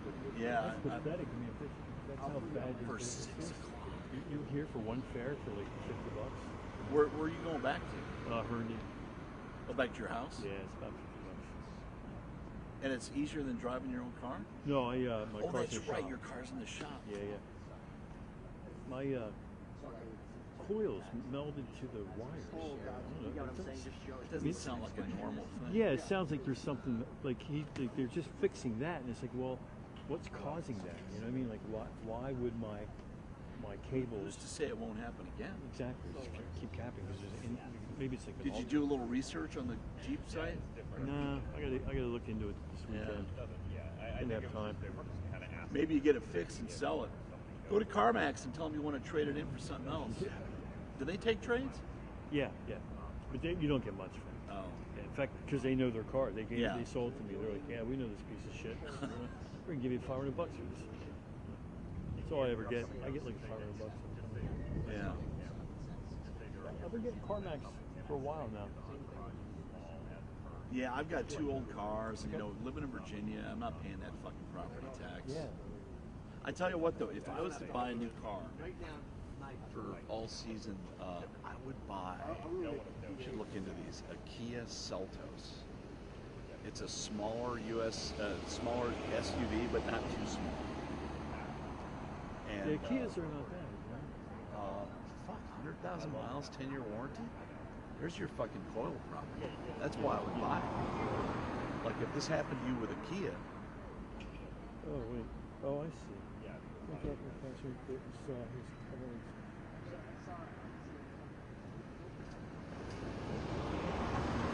Oh.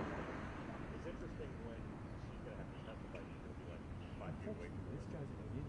He's like, understands referring to me. These people don't.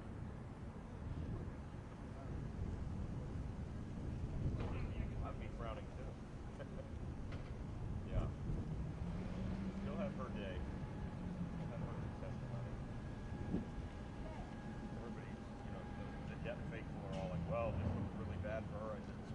Reuters.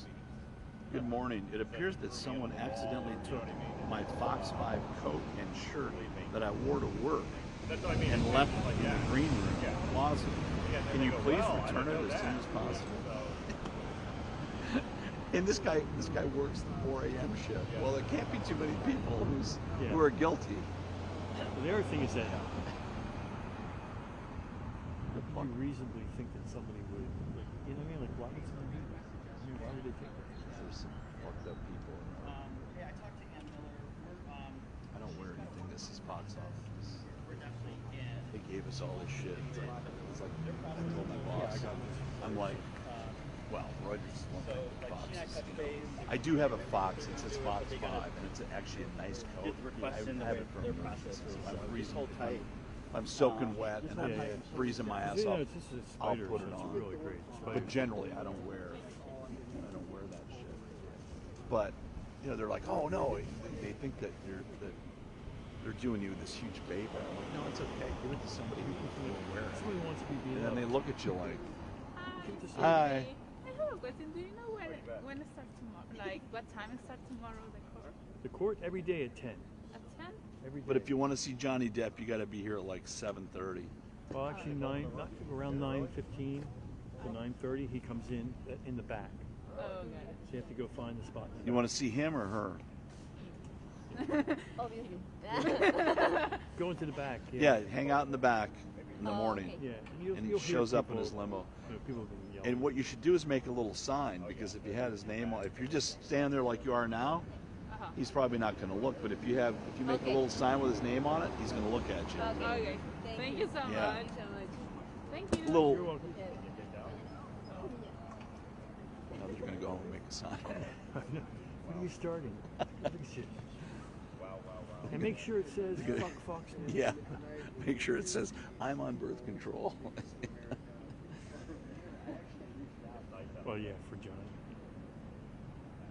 Hey, there's something wrong with him. Is there some, like, when you listen to him in the courtroom, is he like that all the time? I haven't heard him yet. Yeah, You haven't? I heard You that should he's- listen to some of his clips. It's like, he's like underwater or something. It's yeah, and slow. it's like, it literally takes him 20 seconds to say like 6 seconds of words. Yeah. He'll say like 2 words and then pause. But there's nothing in there really. You know, you're like, what the fuck, dude? It's like his brain isn't working. Yeah, or maybe he has like an IFB in his head. It's like in the other room going, okay, Johnny, Yeah. say only this. And they're like checking, they're approving the words. The two Yeah, lawyers are talking. You know Okay, he what? should say this, right? Yeah, he should say no, don't. Yeah. You know what I mean? Exactly. See, we should do comedies. 'cause I know. I've always said cruise. This could have been a podcast. You and I talking all day today could have been a fucking podcast, and somebody would have. TikTok. Yeah.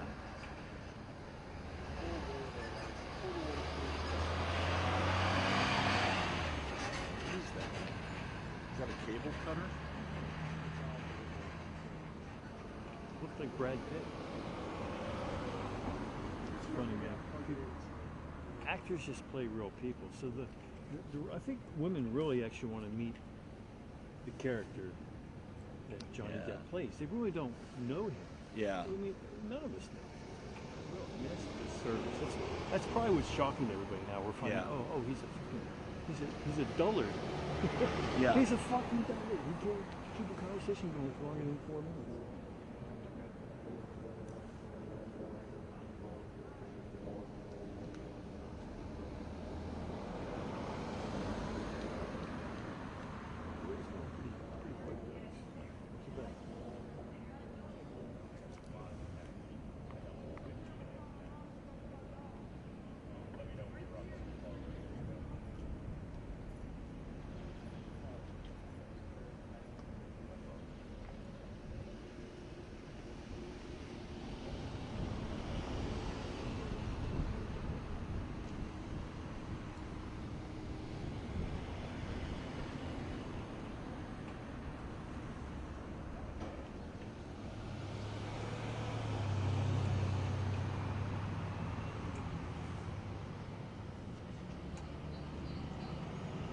Hey, good afternoon. It's Greg Spoy with the Jeep Patriot. You guys worked on this morning? Jeep Patriot. And you guys told me it was ready. So I'm just calling to let you know that Karen is going to come by in court. We're going to get it tonight. I can't get there by 5 p.m. because I'm working. Yeah, so she'll come by. She's not trying to steal it. I authorize her to pay for it and pick up the key. So, cool. Okay, thanks, man. Bye. Yep. You Bye-bye. should have said I authorized her to pay for it, but not pick it up. Yeah, we've had merged back and forth for a while. Oh, wow. Not married, but we're Wow. Yeah, hey, it's David. How you doing? I'm well. So let me know when you can see me and hear me and all that stuff with that position. Yeah, so Johnny Depp's strategy today is basically what happened yesterday. His mother, Johnny Depp back in the hot seat for day 2 of his defamation trial against ex-wife Amber Hurd. You want some water, dude? I got extra water. Sure. You want some water? I got some. I'm gonna come up probably at like Yeah, I got some.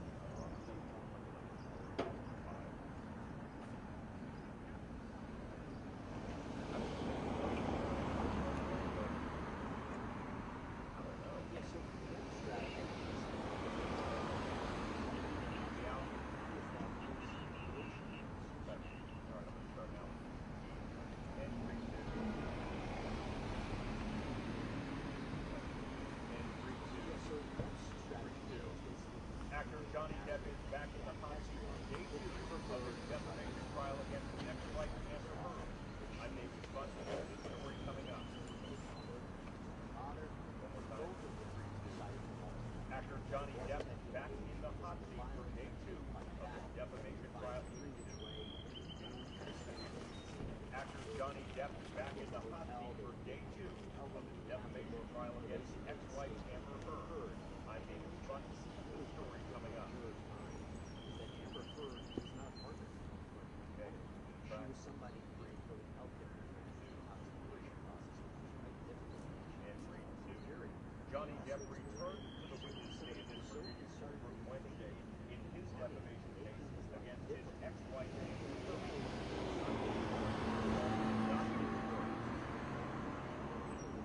Pirates of the Caribbean star to sue. Johnny Depp was Grant said they I have never seen Fighting against the counterparty trial, $50 million.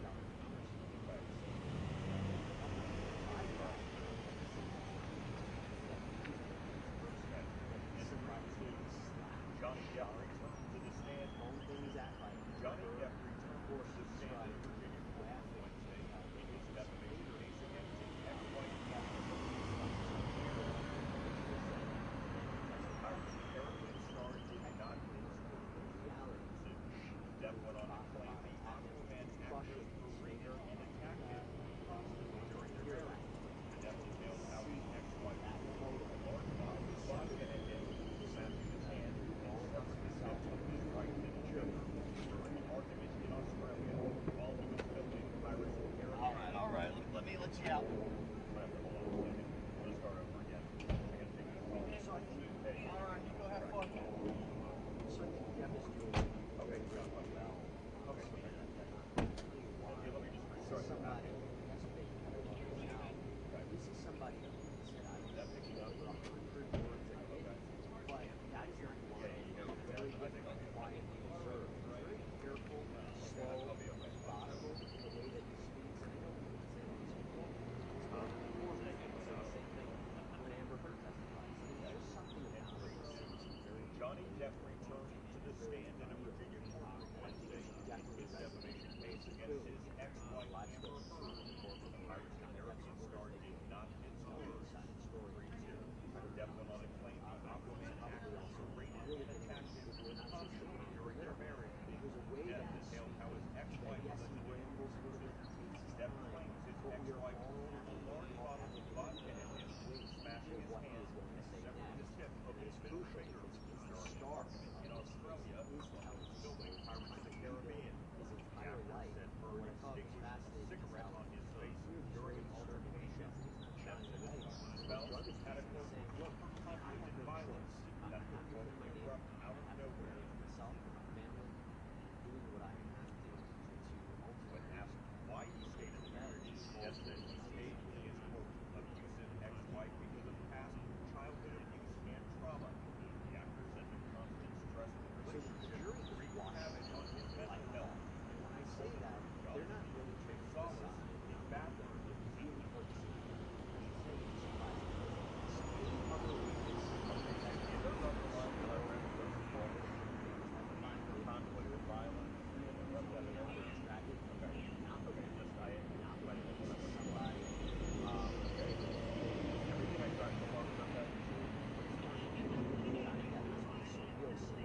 he has is me doing this. Depp told jurors he wanted things to work with Amber Heard, but there were, quote, too many lines crossed.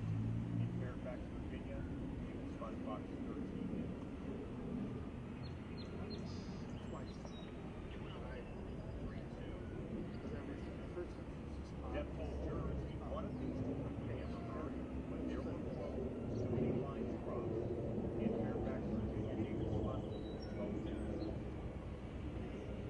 Well, this was happening. Well, yeah, you might have said that. Depp told jurors he wanted things to work with Amber Heard, but there were, quote, too many lines crossed. In Fairfax, Virginia, he was on Fox 13 News. Did it how I finger was all over your fingers. And I thought that might be Fox 31 or Fox 31? I just think it's funny because like that last one, she's got her arm over the phone. I'm like, dude, you're not hiding. Depp told jurors he wanted things to work with Amber Heard, but there were, quote, lines crossed. In Fairfax, Virginia, he was on Fox 13 News.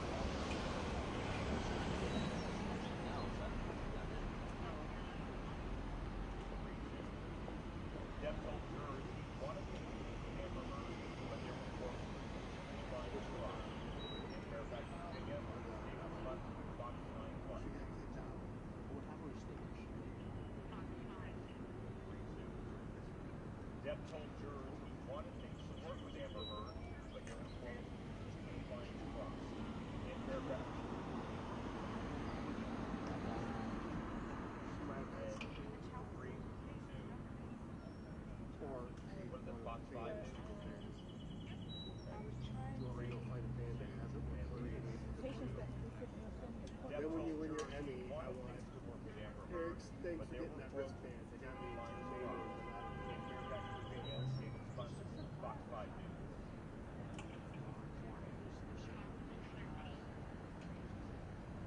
And 3, 2, Depp told jurors he wanted things to work with Amber Heard, but there were, quote, lines crossed.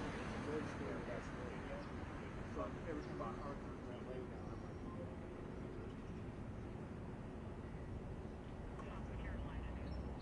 you want to go in and Depp told jurors he wanted things to work with Amber Heard, but there were, quote, I might go in. too many If you lines want to see crossed. In Fairfax, Virginia, he was on Fox I work in the 9. way.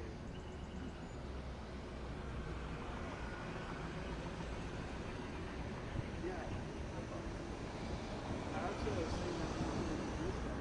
Their Vegas burger must be really And 3, 2, the burger and cream was good. Depp told jurors, What? Yeah. sorry, But the burger, like I've had like sliders that have, you know, I've been into them. Like, man, this is like a steak. Yes, ma'am.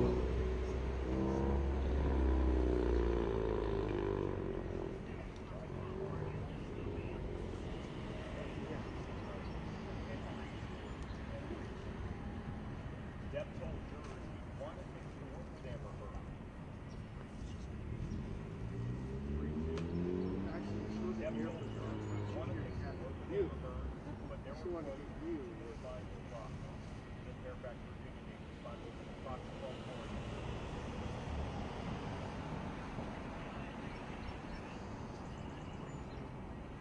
Depp told So we are jurors off he until wanted like the things to 3 or work with Amber whatever. Heard, but there were, quote, too many lines crossed. In Fairfax, Virginia, he was on Fox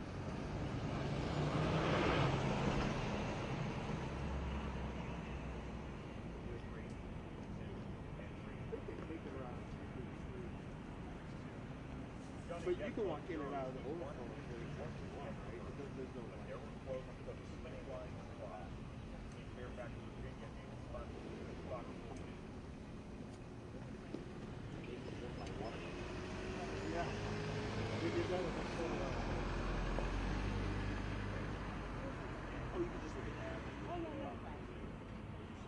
Depp told jurors he wanted things to work with Amber Heard. Depp told jurors he wanted things to work with Amber Heard, but there were, quote, too many lines crossed. In Fairfax, I will have to say Virginia, this though, even for how thorough they are in there, that's the smoothest moving security of my life. Okay, do you mind if I I mean, like you look at the line, you're like, oh, there's 10 people in front of me, and then next thing you know, it was loud earlier. I just focus on the not the part back and just actually have to do it one take. it's funny, they did it to me yesterday, and I was like, all last week. Okay. And then they're like, just keep it.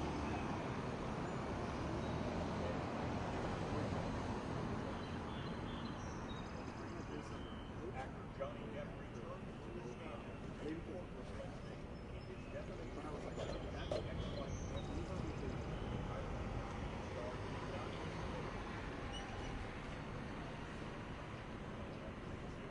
Johnny Depp returned to the stand in court Wednesday in his defamation case against ex-wife Amber Heard.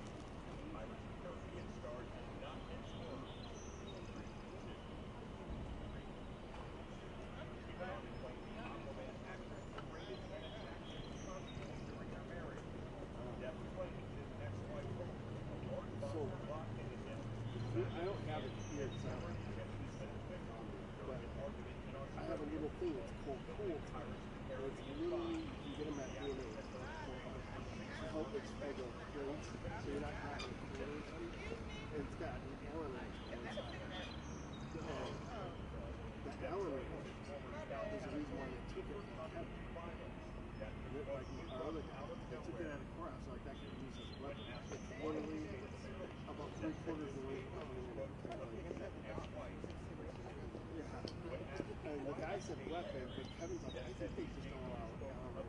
Ex-wife struggling with past childhood abuse and trauma. The actor says the constant So this is like that Allen is ironic habit on his mental health and said he often takes solace. That's why we like it. They made him take it off. Not really left it out of there. And it had basically this Welcome. Hey, can you do me a favor? Can you send me the Gillette ID when it's done, please? I want to watch it with the box tag. Okay, what time do you think we'll be done about?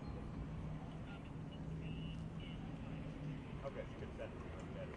Thank you. Okay, bye-bye. All right, David, You go back in, okay, I'll see you. okay. What did they have in the house?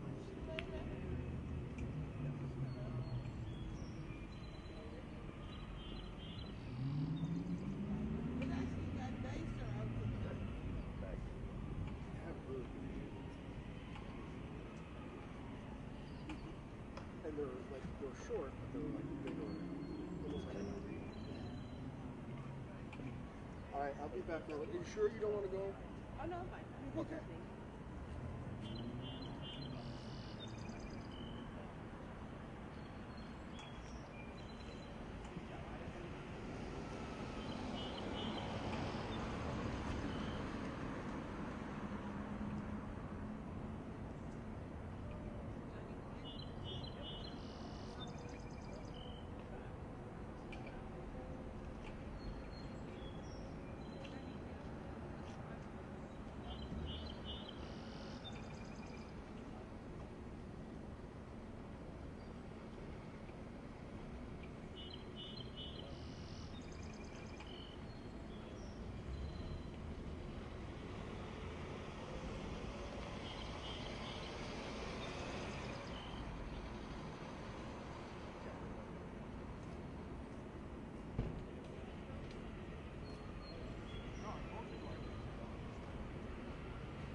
right, I'll call you later, man. Thanks.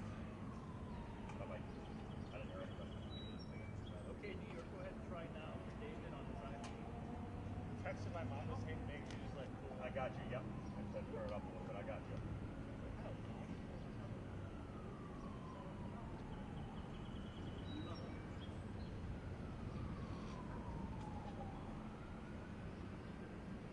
Yeah, yeah, I'm right there.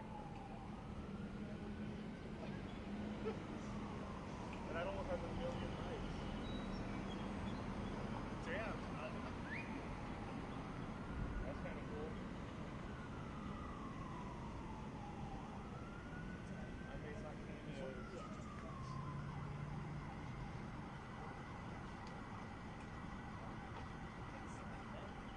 I gotta go back up to the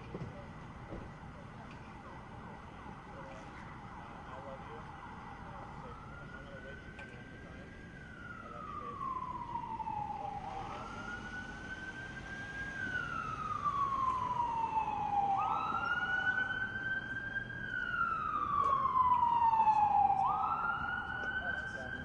you really love me?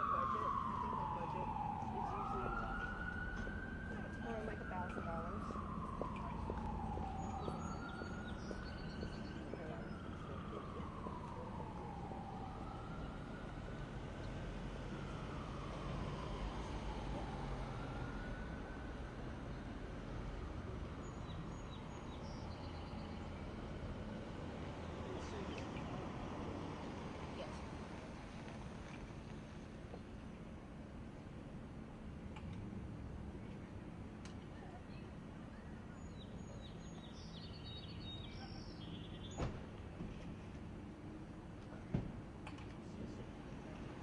Thank you.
guys gonna cut me off if he starts, or can I do my full hit?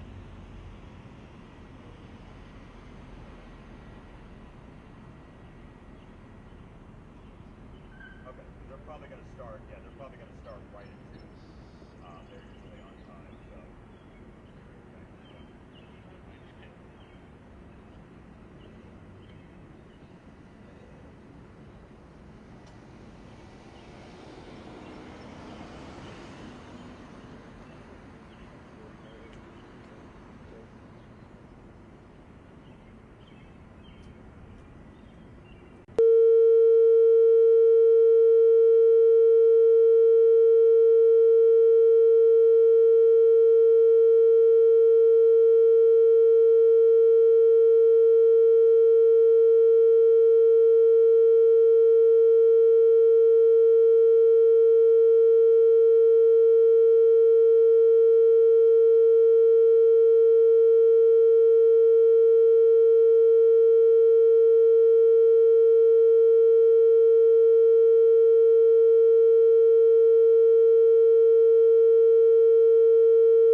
Are we ready for the jury?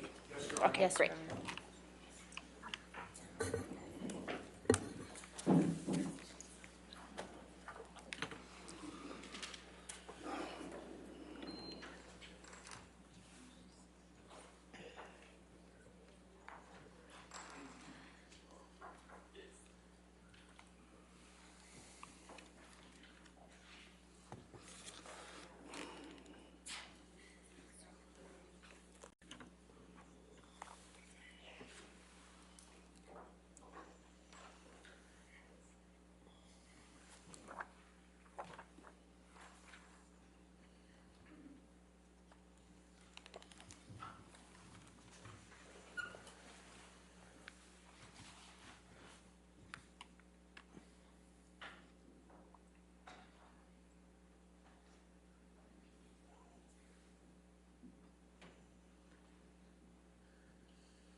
All right, thank you. Be seated.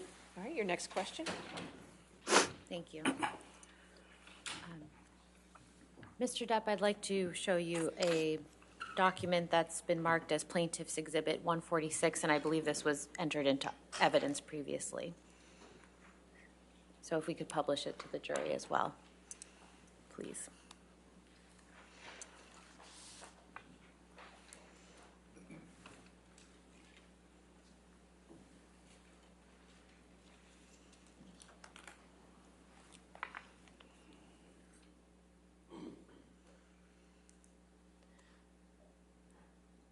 Mr. Depp, could you please explain to the jury what's reflected in this photograph? I believe that's, well, it's definitely me.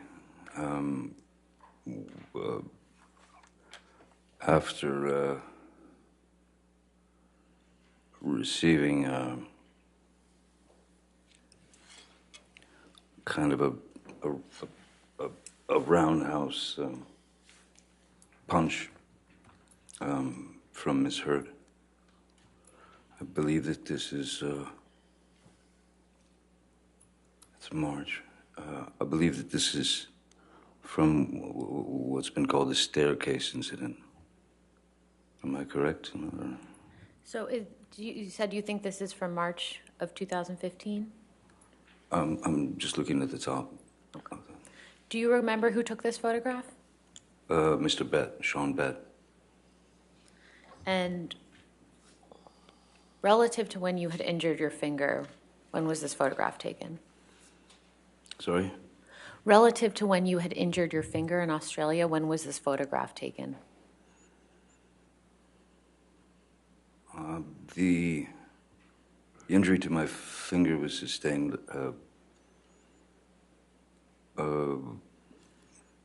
I believe it was a couple of weeks or so before this, because we were back in Los Angeles for the surgery and rehabilitation of the digit. So I know you can't see your hand in this photograph, but what would your hand have been like given its injury at this date?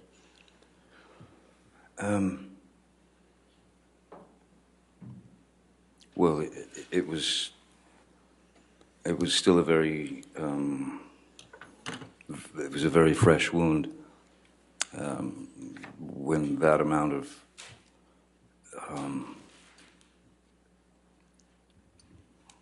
when the tip of when your finger is severed, that's not going to heal up for a very long time, and so my finger was still a very fresh wound. I'm not sure, but I'm pretty sure that this might have been around the time of the pin. In the pin that was put into my finger to keep it together, I guess. And what type of cast would you have had on at this time? It wasn't a cast per se, as it was bandaging. when the bandage was out to sort of here, that was extra padding for the tip of the finger protection, and also because of the pin that was in there.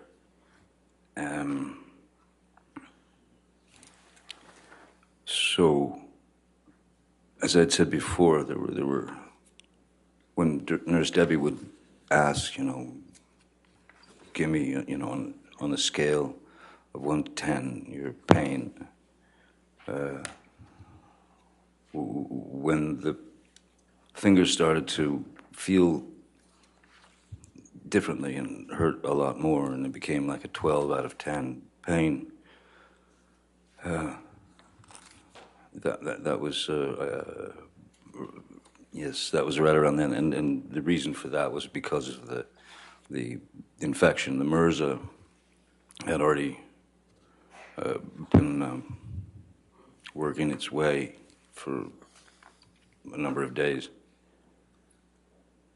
Mr. Depp, could you please explain to the jury the circumstances that led to you having the bruise that's reflected in this photograph?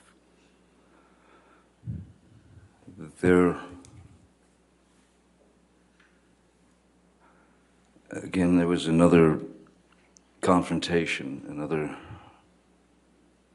confrontation, another argument about something or other, and we were in penthouse 5 area, which was where Ms. Hurd had her office at the top of the stairs. And so the stairs came down, and then there was a landing, and then another set of stairs went down the opposite direction. And this took place on the landing, where she was coming out, trying to get to me, trying to hit me, trying to do anything she could, and then Whitney, her sister, was there, who stepped in the way. And interesting thing that was interesting now is that Whitney stepped in front of Amber and was facing Amber to stop Amber, and when she was in between us, Amber snuck in she got the roundhouse in and just nailed me on the cheekbone. Do you recall what Ms. Hurd was upset about at this time? I do not. I really don't. And was anyone else in the in penthouse 5 with you and Whitney and Ms. Hurd? By that time, Mr. McGivern had been called. I believe that actually Debbie, as I remember, Debbie Lloyd was at the front door of penthouse 5, standing by the door. Mr. McGivern was kind of at the bottom of the last group of stairs, and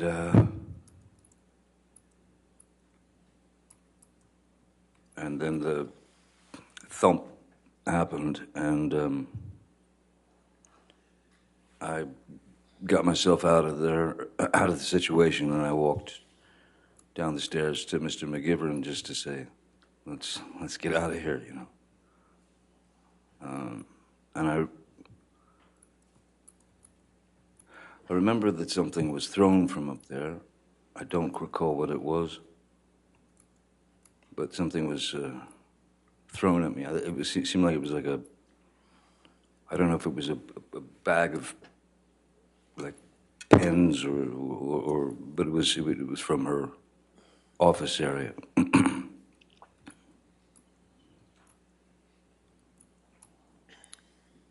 If we could please pull up Plaintiff's Exhibit 343.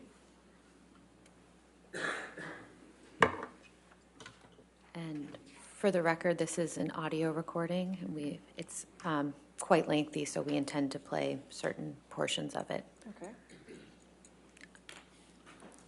Any objection? No objection, other than we'd just like to know what minute, second portions they're going to play. Okay, but the entire audio is in evidence, correct? Yes, Your Honor. And no Yes. objection? Okay. All right, And 343 in evidence. If you'd like me to read the specific minutes now, or we can provide it to counsel afterwards. Hey, if you want it now, or as you go? Okay. We intend to play minute 25, 37 seconds through 26, 28, 1 hour and 57 minutes, 21 seconds through 1 hour, 58 minutes, 54 seconds. 2 hours, 38 minutes, 52 seconds through, 2 hours, 38, 52 seconds through 2 hours, 39 minutes, 43 seconds. And then 2 hours, 46 minutes, 1 second through 2 hours, 47 minutes, 20 seconds. Those are 4 clips. Okay. Thank you. You want to publish that to the jury? It doesn't matter. It's just audio. It doesn't matter.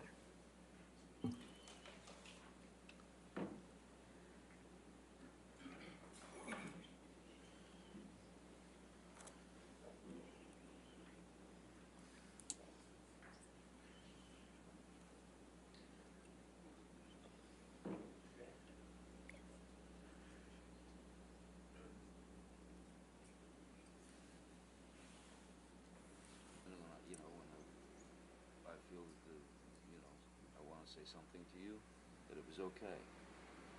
That's the promise you gave me a little while ago. I'm telling you, if you lost memory last night of kicking me out the door with the fucker hitting me, Again, and sorry. and your memory is gone from you kicking the bathroom door and hitting me in the skull as I was bent Again, down. I am Wait, sorry. if you have those memory fucking divots. I was upset. There was a lot going on, okay, and I was but on an Ambien. Okay, Like, but why? wait. Like, why are you obsessing over the fact that I can't remember it the way you remembered it? I said I was sorry. I didn't deny know it. that. I'm not talking about that. What I want.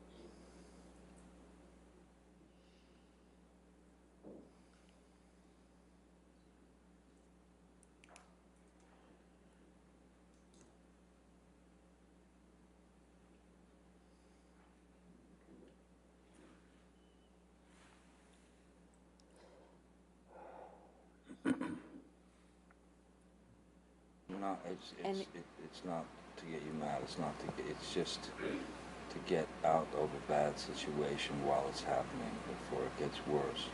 In Australia, when we had the big fight where I lost the tip of my finger, at least 5 bathrooms and 2 bedrooms I went to avoid talking to me. To to avoid escape working it the out. That's to the escape problem. the fight. You don't escape the fight. You escape the solution. No. You escape the solution. No. You escape figuring it out. We cannot work it out if you run away to the bathroom every time. Listen to me. Listen to me. A boxer can't go 12 rounds without a fucking minute break. I'm not giving you a minute break. You do it at minute 3 at the beginning of an argument. No. There are rounds, man. And when it gets too fucking hairy, the ref splits them apart or whatever. But all I'm saying is, you can't have a solution if the argument just keeps mounting and mounting and mounting and mounting. I fucking go into the bathroom and sit on the floor. Bam, bam, bam, here you come. I come out. Fight, crazy, escalated. I split again, I go to another fucking bathroom or a bedroom or something. Knock, knock, knock, bang, bang, bang. You kept coming to get me.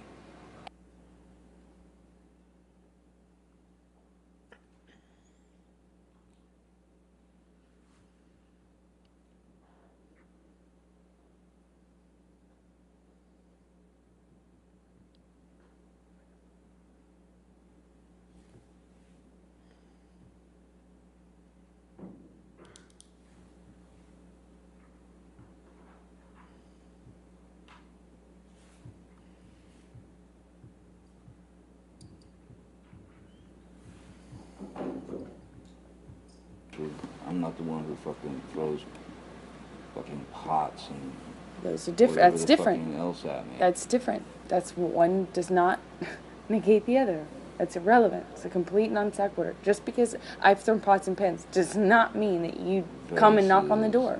Just because there are vases does not mean that you come and knock on the door. Really, I should just let you throw.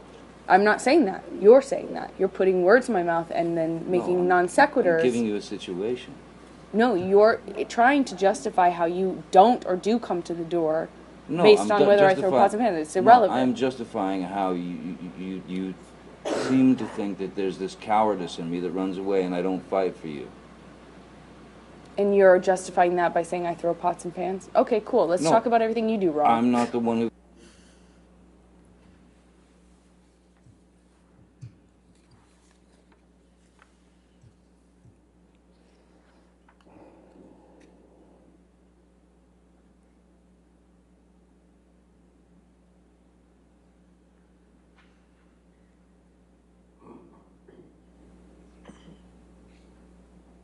I said to Travis, I said to you, hey, tell Travis what just happened. You told me to do it. You told me to. You said, go do that. I said, no, tell him what just happened. And I lied. And that you punched me in the You're right. fucking thing. And You figured it out. And you said, no, I didn't. What the fuck are you talking about? And I I didn't watched punch you lie. And then I didn't punch you, by the way. I'm sorry that I didn't hit you across the face in a proper slap, but I was hitting you. It was not punching you. Babe, you're not punched. Don't tell me what it feels like to be punched. You know, you've been in a lot of fights. You've been around a long time. I know. Yeah. No, when you fucking have a close You fist. didn't get punched. You got hit. I'm sorry I hit you like this, but I did not punch you. I did not fucking deck you. I fucking was hitting you. I don't know what the motion of my actual hand was, but you're fine. I did not hurt you. I did not punch you. I was hitting you. How are you tough? What am I supposed to do? Do this? I'm not sitting here bitching about it, am I? You are. That's the difference between me and you. You're a fucking baby. Because you start... You are such a baby! Grow the fuck up, because you Johnny! start physical fights? I did start a physical fight. Yeah, you did, so I had Because, to get the fuck out of there. Yes, you did. So you did the right thing, the big thing. You know what? You are admirable.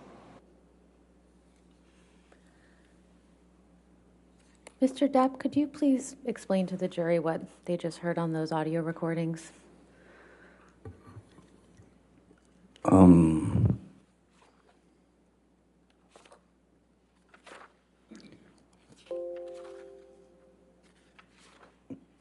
What was just played on the audio recordings was very much the tone and the aggression and the attitude and the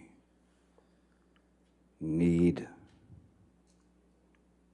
for a fight from Ms. Hurd. That was, I don't know if that was some need for attention, but I don't, that was a sound that I had gotten very used to. The squabbling, the raising of the voice to essentially excommunicate anything that I had to say about the situation. But then, and I do remember that incident. I believe that's from the when I was in the bathroom, and I was in fact taking a shower, and this was in penthouse 3, and she came banging on the door, banging on the door, banging on the door. I didn't answer. I was in the shower. I couldn't deal with it. I didn't want to deal with any more of that sarcastic, demeaning, aggressive, violent, toxic spew. And so I was taking a shower and I didn't want to answer the door. She kept banging. And then I finally got out of the shower and I opened the bathroom door about just that much, just so I could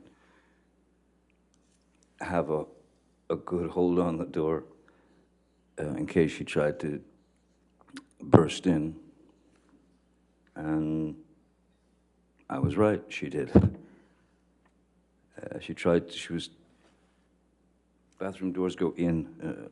She was pushing all her weight on the door, trying to get in. And I was pushing back because I didn't want to let her in, because I obviously didn't want the confrontation. She was not in the best of moods, you can hear. So when I was pushing the bathroom door, trying to close it, and was almost closed, she suddenly kind of yelped in pain. And she screamed out, "Ow, my toes or my foot or something." And so in that second, I thought possibly her foot had gotten caught under the door, which would, of course, not feel great on the foot or the toes, so I thought she was maybe injured. So I knelt down to have a look. The door was still, it was still pretty well about that much open. And when I knelt down on my hands and knees to look at her foot to see the injury, she kicked the bathroom door into my head.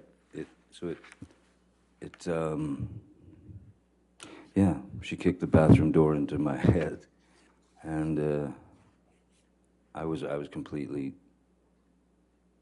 taken aback by such a corrosive, horrific move. So I stood up, and I believe I stood up, and at this point the door was open. I stood up and I said, I think I said, "What the fuck was that? What the fuck was that?" And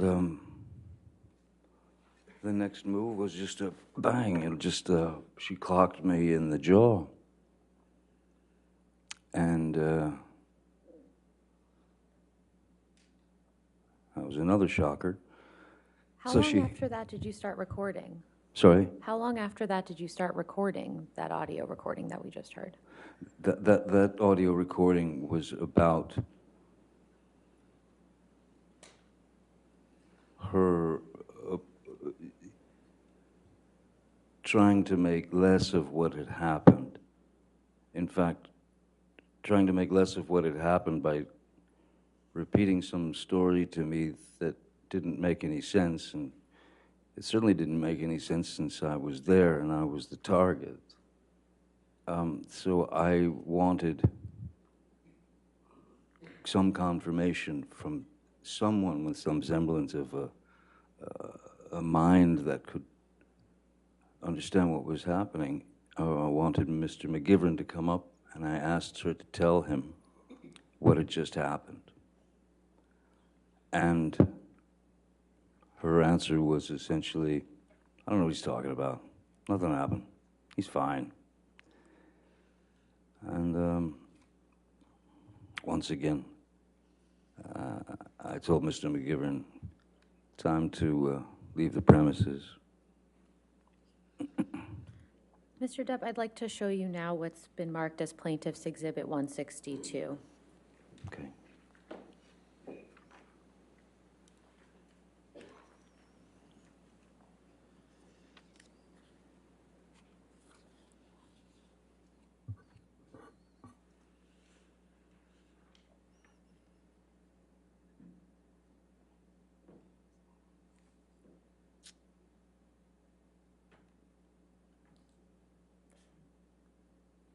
You can take this down. Thank you.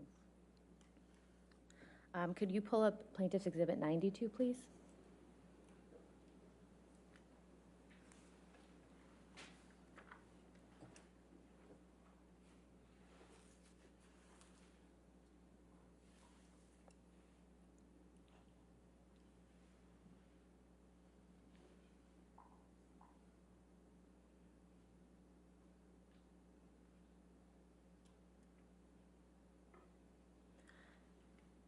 Mr. Depp, what is this a picture of?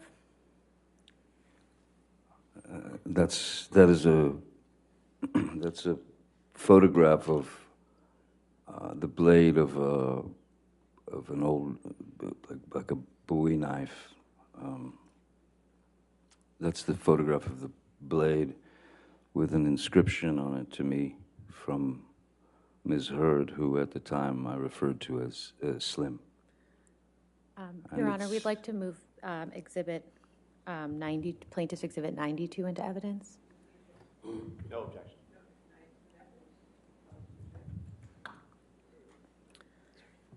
Mr. Depp, what does it say on this knife? Hasta la muerte, And what does that mean? until death. And then what does it say after that? XX Slim, And who is Slim? Ms. Hurd. When did Ms. Hurd give you this knife?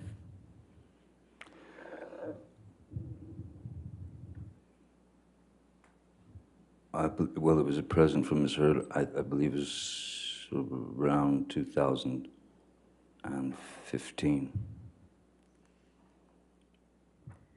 Could we please take this down and pull up Plaintiff's Exhibit 93? 93? 93, yes.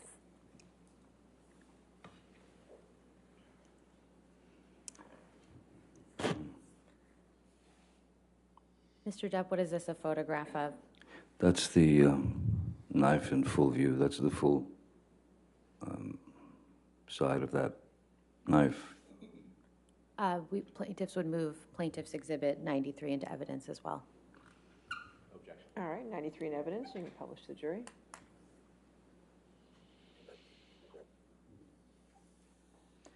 Mr. Depp, do you recall the occasion on which Ms. Hurd gave you this knife?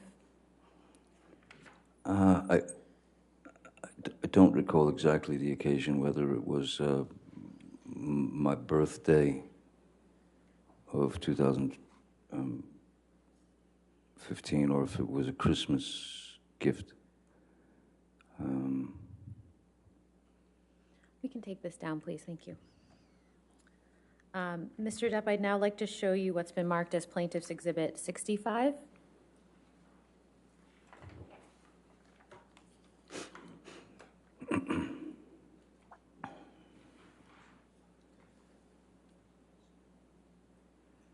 And I believe this has already been offered into evidence. Yes. If so, if we could please publish to the jury. Thank you.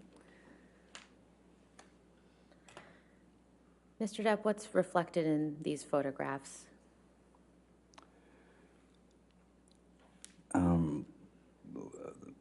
There were some scratches. Another altercation, and there were some Ms. Hurd had come at me with her nails, her hand scratching at me. And who took these photographs of you? Once again, I believe this was Mr. Pett, Sean Pett. And When were these photographs taken?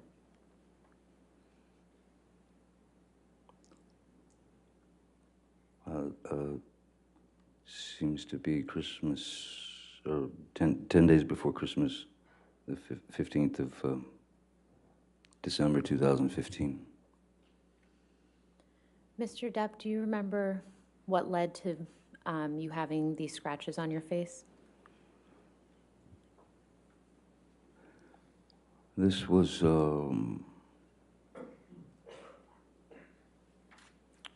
yet again another confrontation where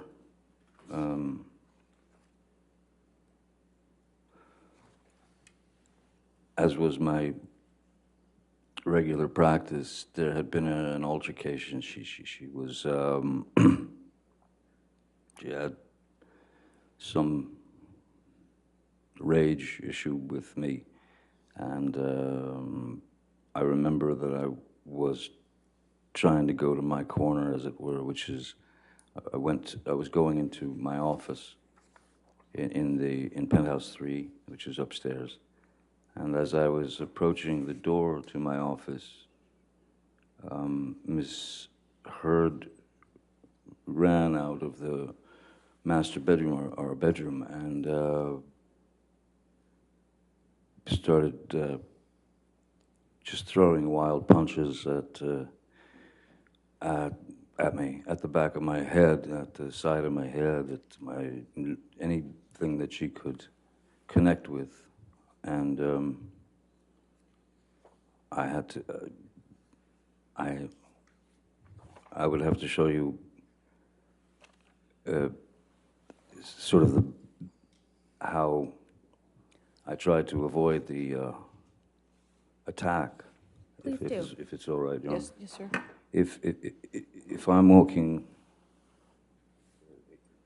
this way to the door of my office, and the bedroom door is where you are, I'd walked across the mezzanine there, and as I'm approaching the door, suddenly I'm just getting clobbered from behind, and one's natural primal instinct is to kind of duck and cover. So I ducked and covered, but they didn't stop. So I came up this like this, sort of protecting my face, but at the same time, with her arms swinging wildly, I put my arms out, and I was able to get her into a bear hug or something, just to stop her from hitting me anymore. And while holding her in that position, she was still trying to, she had her legs, she could kick, she could knee me, so she was still kind of very angry, very animated. And yeah, it was unpleasant. What happened at the end of that situation?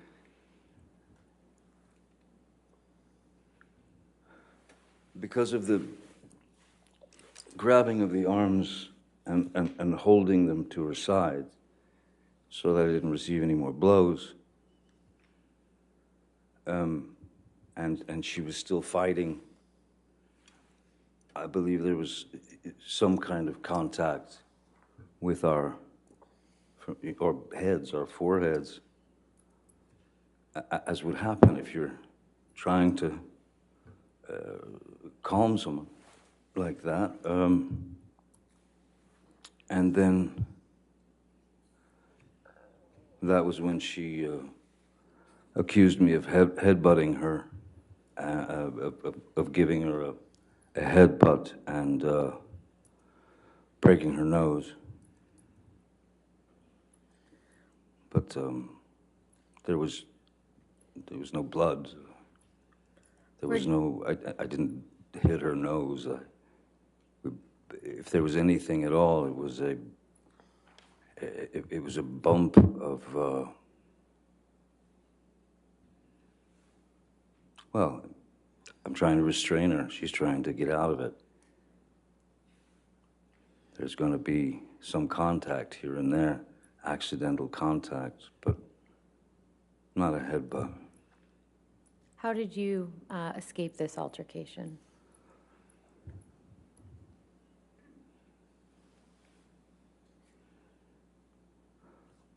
After she'd made the remark about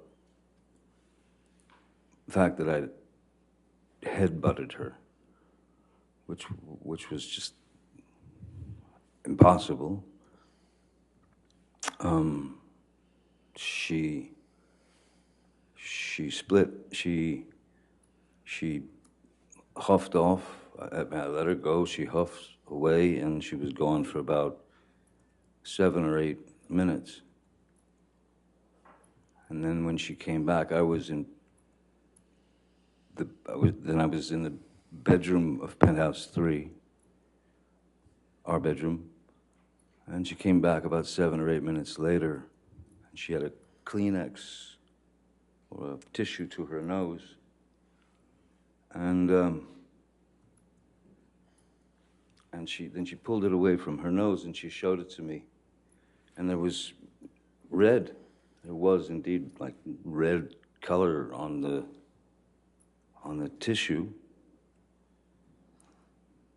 But me, I know that there was no connection to her nose. No part of my body made connection to her nose or eyes or anything like.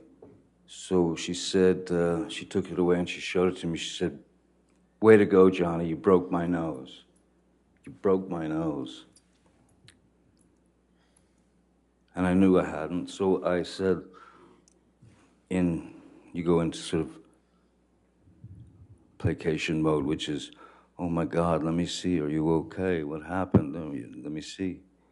And she wouldn't let me see anything. And so I just tried to calm the situation as best I could. All the while, I was waiting for her to dispense with that Kleenex because I didn't trust it. And so I waited, and when she dropped it into the wastebasket in her bathroom, or in our bathroom, and left the room, went somewhere downstairs, I think, I don't know. And then I pulled the Kleenex out of the trash bin, and I inspected it pretty closely and realized that it was nail polish. It was nail varnish or polish. Mr. Depp, shortly after December 15th, 2015, where did you and Miss Hurd go for the holidays? It had been planned for a while that we would be going to the island, and we would be going to the island with my kids, Lily Rose and Jack, and Lily Rose's boyfriend at the time.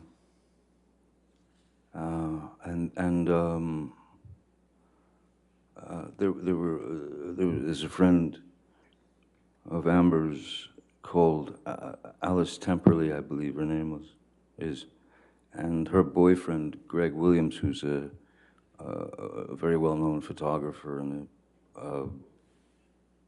both very nice people, and their kids were going to. She told me they were going to be coming to the island, and I thought, okay, great.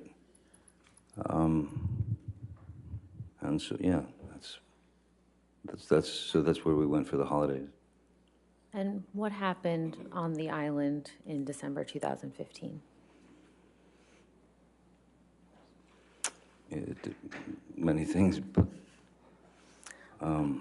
was there any violence by Miss Hurd against you?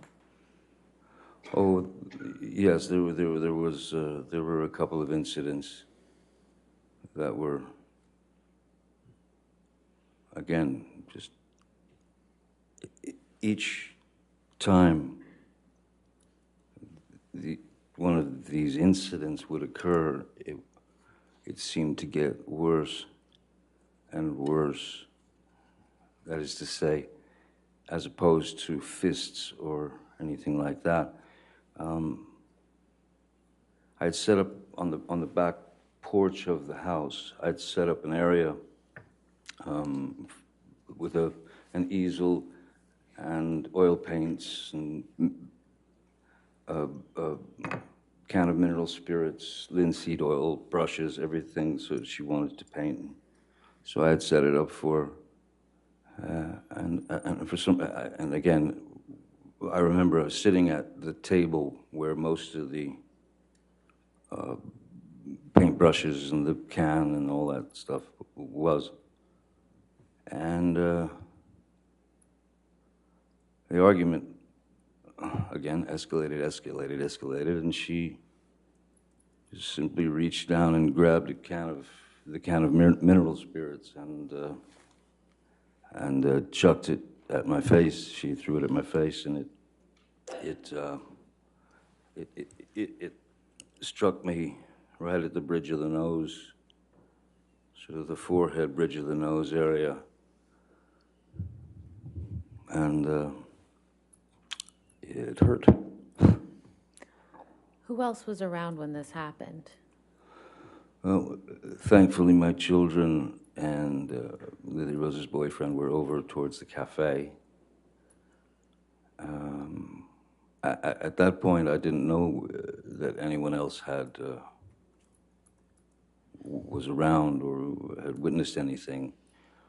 I thought it was just Amber and I, but apparently there are 4 staff who work on the island. I don't think it's hearsay. I don't think any statements yet. But you can go ahead and continue your answer, sir. Okay.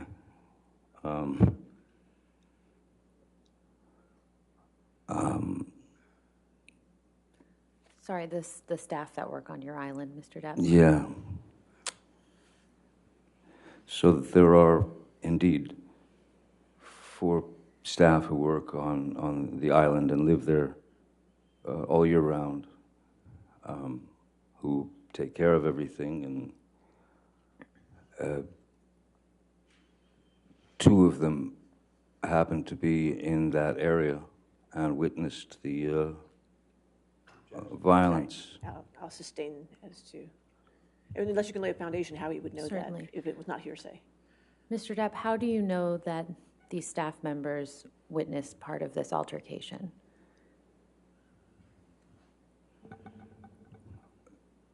These people, as I said, they're staff on the island, though I consider them family and very dear to me. And I believe it is mutual. I've known them a very long time. They were visibly shaken by what they'd witnessed. Objection. Again, if you can lay a foundation, if he saw them there, or if this is something they Mr. told Depp, them. did you see any of these individuals shortly after you had this altercation with Ms. Hurd? No, that's not the proper. Did he see them? Are they actually there? If he didn't, if it was something they told him, then it's hearsay. Mr. Depp, did you see any of your staff members at the house when you and Ms. Hurd had that altercation? Once Ms. Hurd had stormed off,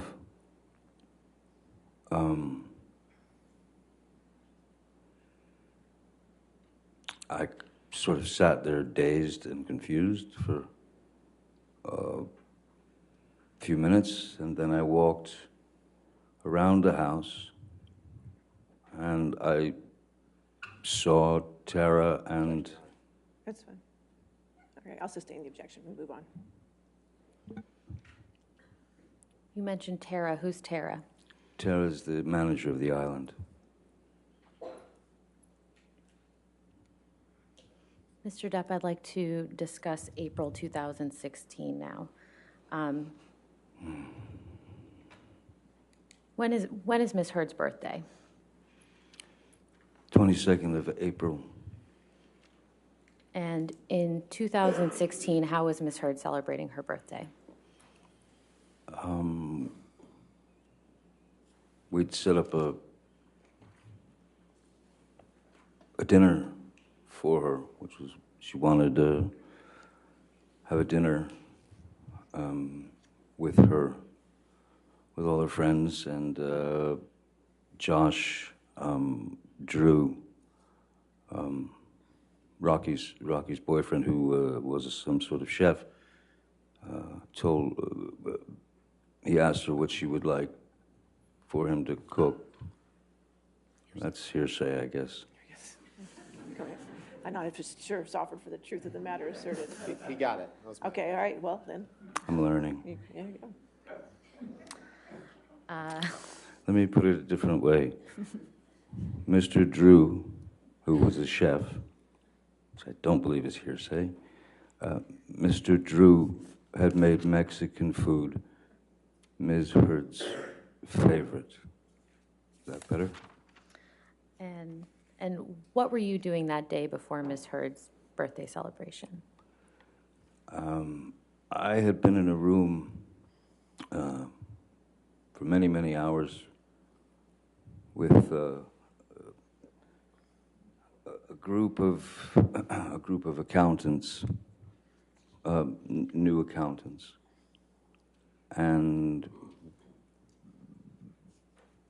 they were going through essentially the situation that I was in financially, which was a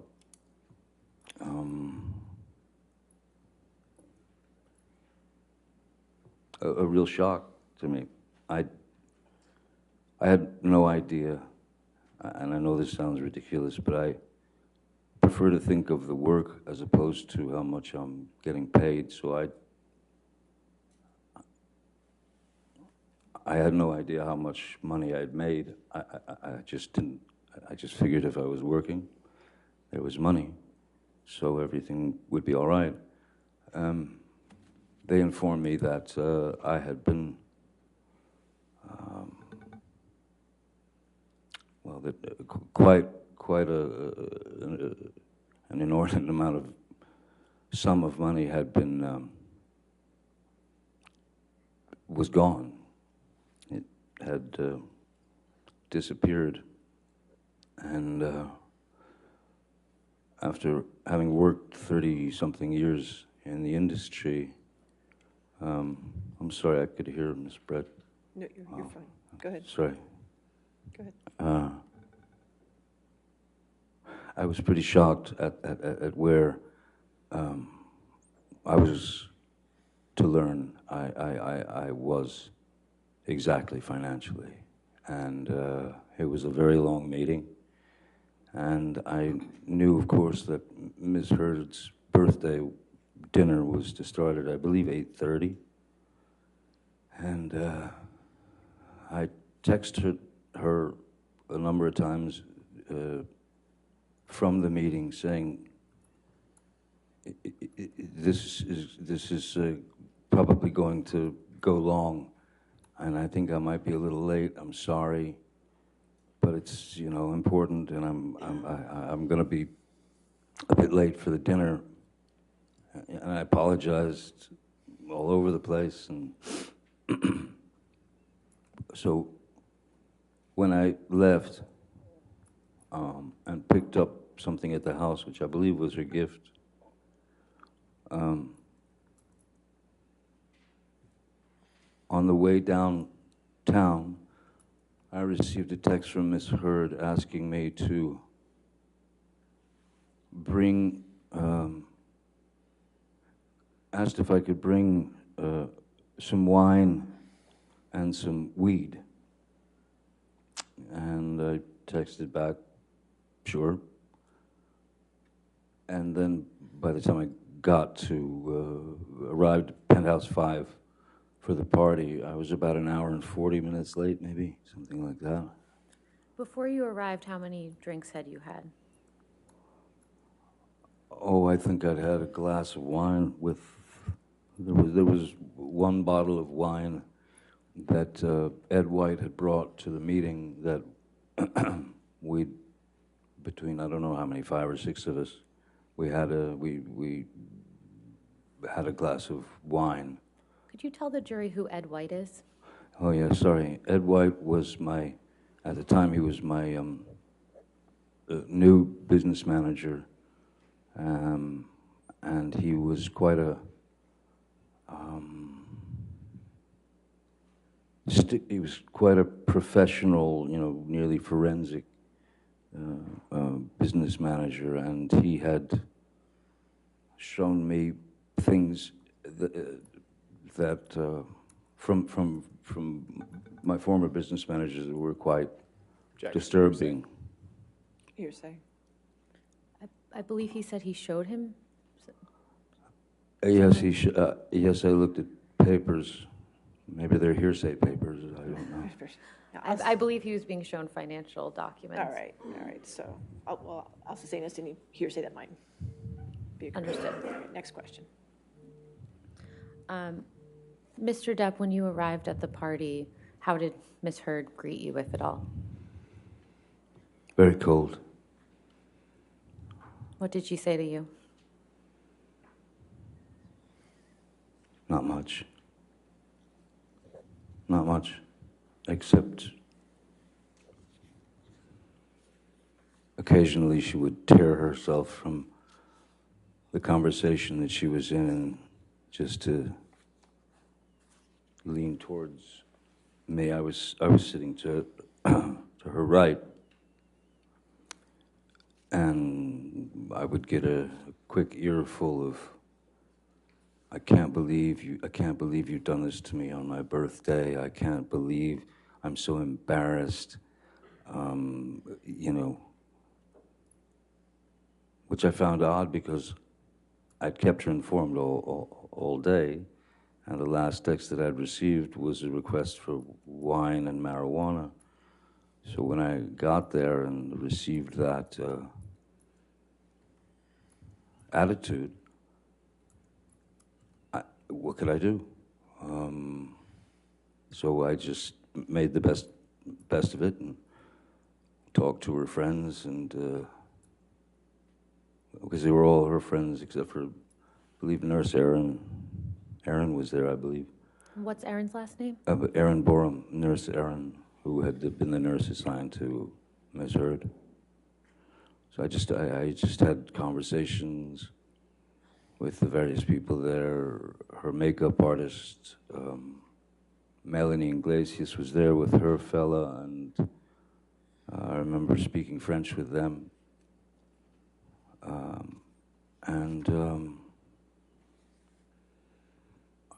I didn't really eat. Wasn't feeling it. Did you have any drinks once you arrived at the birthday party? Wine. How many glasses? I don't. Maybe two. Maybe two, because they were like large. The large sort of Bordeaux glasses. So yeah, maybe two glasses of wine. By the time it started to wind down. How many drinks did you observe Ms. Hurd consume after you arrived at the party? I really couldn't say because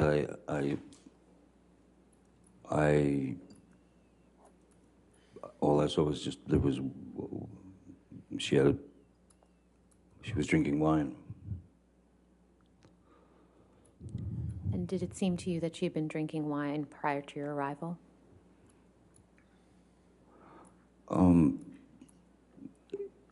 I was sure, since I was an hour and 40 minutes late, that Ms. Hurd was well into the wine before I got there, yes, certainly.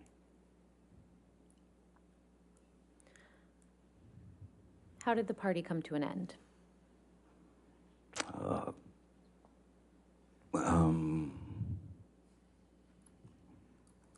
It was kind of, one person would say, well, I better get out of here, and then two more couples or two more people would say, yeah, time to go. And then it just wound down. There was Mr. Drew, Miss Pennington, Whitney, possibly Whitney. And that was about it. It was sort of left there. And what happened after the guests left the party? She was free to commence with the usual verbal barrage, and at that point, there was so much in my head from the meeting. I thought it was a bit much that Miss Hurd had. I'm sorry, it seemed quite brattish, it seemed quite childish that Miss Hurd was holding such a grudge against me for having been late to her 30th birthday party when she knew very well, she was well informed that I was in an intense meeting that had a lot to do with not just my life and my future, but my children's, and I didn't know what was going to happen.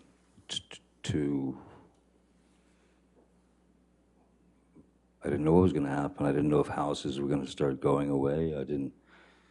So it felt.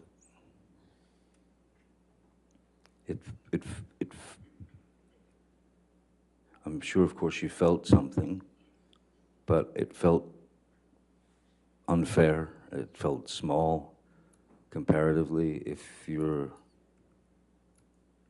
loved one or your husband has had some very serious issues brought before him. So when she engaged in her normal kind of banter of trying to poke at me and get me to react, I literally just got into bed.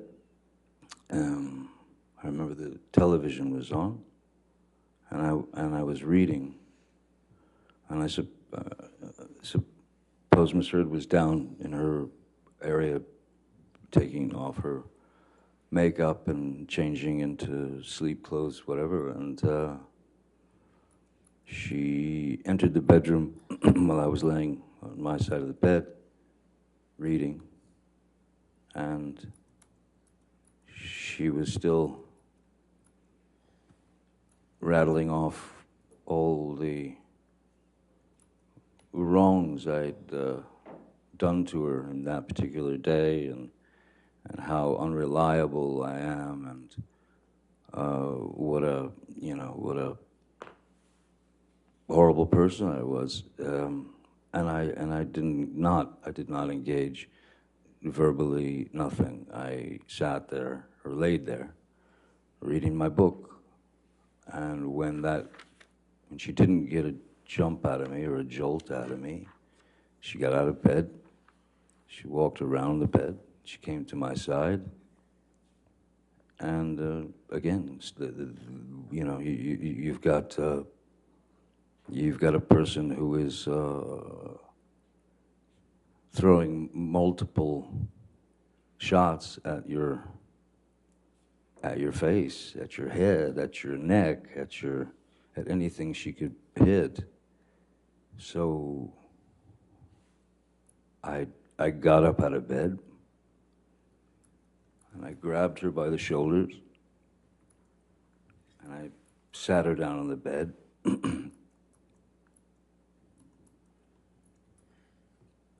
And I said, I'm leaving. Please don't get off the bed. Please don't follow me. Please don't try and stop me. I'm leaving. And she got up off the bed, and she squared off at me in the doorway of our bedroom. And I said, what do you want to do? Hit me again? Would you like to hit me again? And I said, go ahead, hit me. Bam.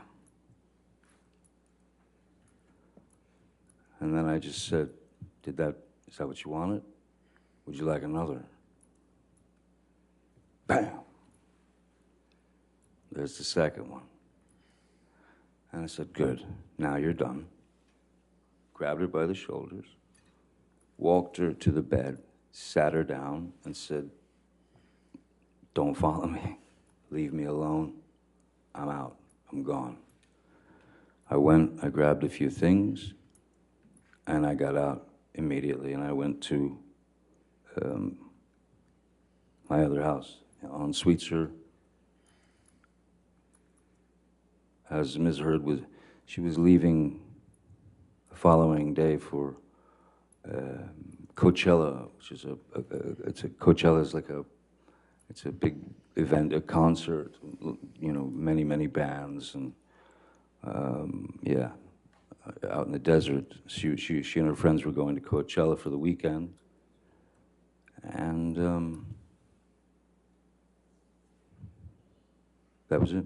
That was it. Mr. Depp, after April 21st, 2016, when was the next time that you actually saw Ms. Hurd in person? I left Miss Hurd, well, I left Penthouse 3. I left at 4:30 in the morning.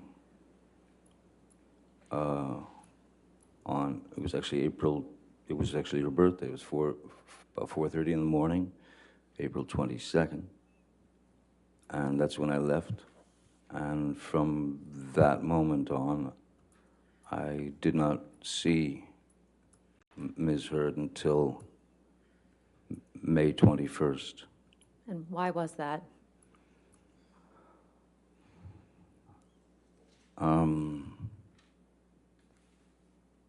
I had received some news that was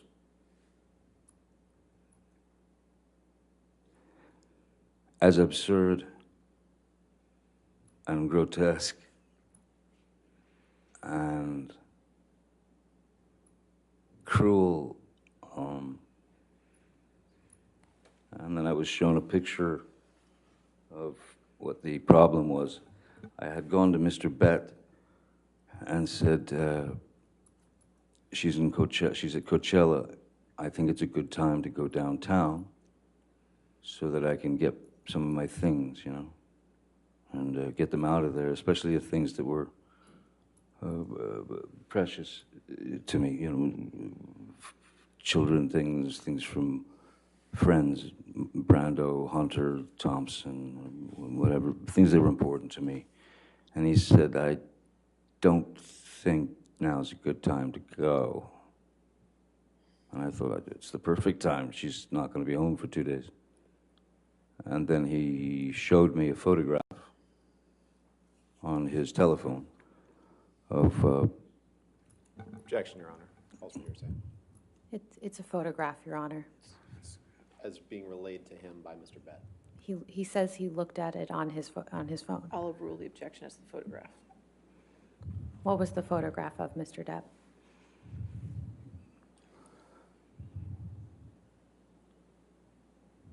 It was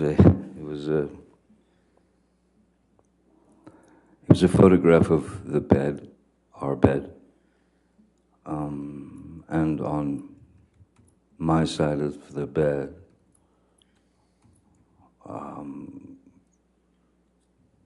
was human fecal matter.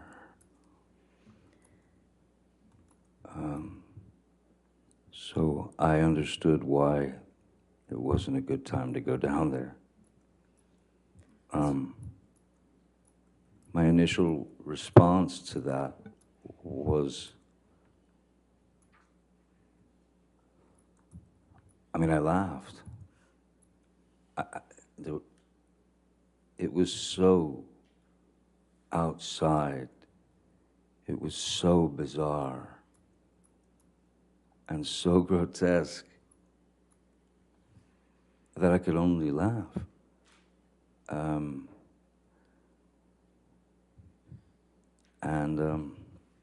So I did not go down there that day. Mr. Depp, how was your mother's health during this time?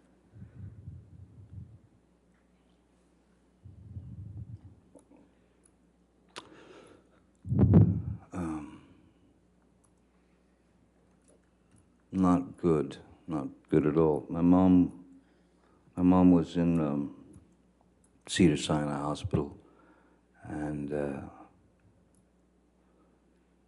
she was on her way out. She was dying. How often were you going to see her during this time? Excuse me? How often were you going to see her during this time? As much as I could under the circumstances.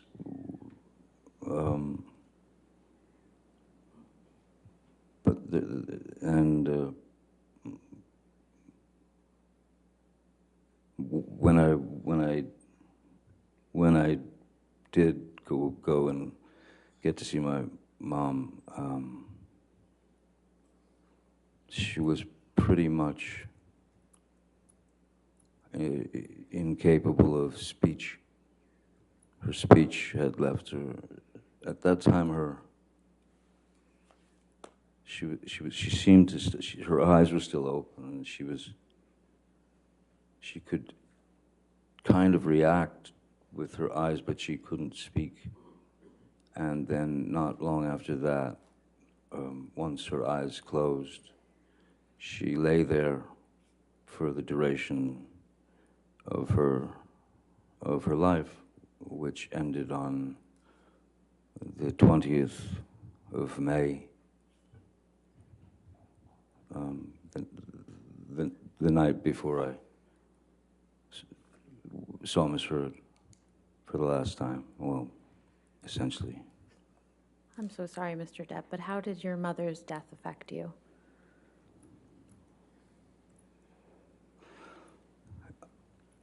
As it would anyone, I suppose. There was one thing that I couldn't fathom was, I brought my kids to see Betty Sue in the hospital, and at that time she was not functioning. She was not responsive. She was alive still. She was fighting still inside, but she was lying in the bed,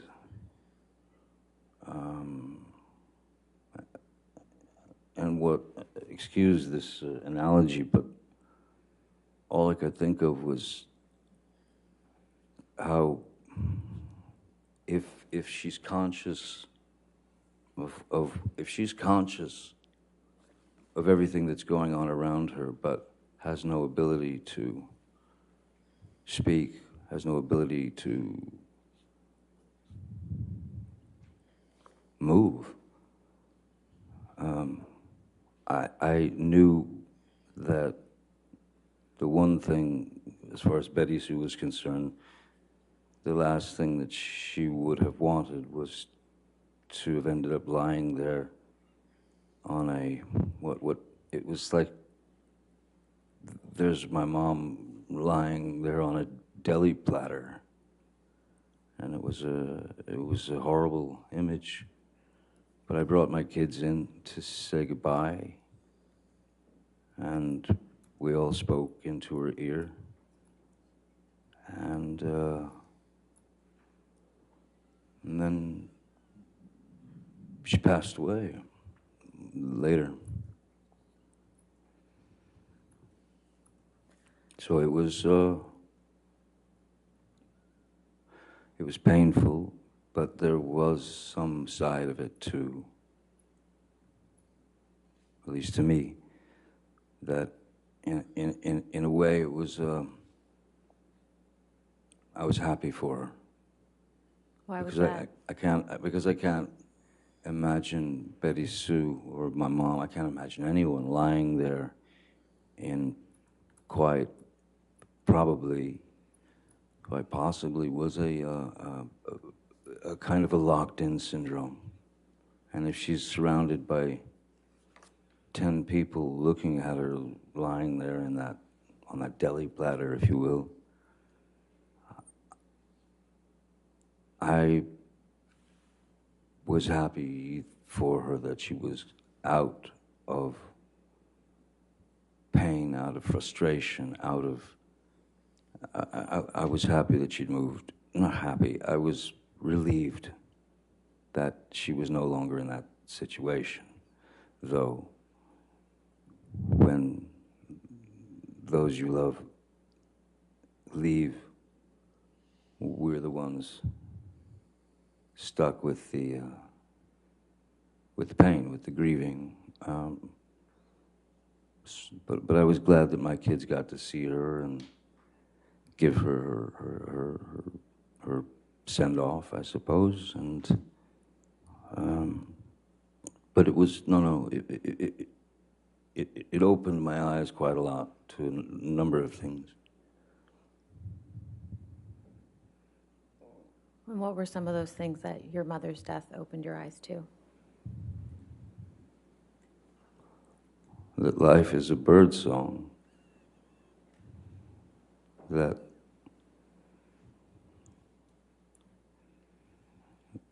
what feels like 100 years is in fact a second, millisecond. Nobody can count those things, you know. So I had made peace with Betty Sue because I understood where she came from, and I understood how difficult her childhood was, and I understood that she had not had the proper training or proper teaching or the proper background to be anything other than what she had been when we were younger. I forgave her for all that, as one would, should. So I was, it opened my eyes to the fact that yes, if you try in relationships, whether friendships, whether courtships, whether marriage, whether this, whether that, try your best to try. If it's not going to work, it's not going to work. And more importantly,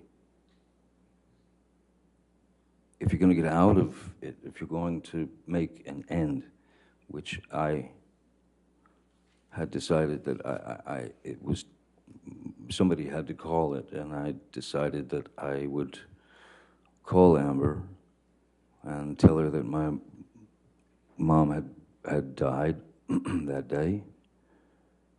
And then I very calmly said, look,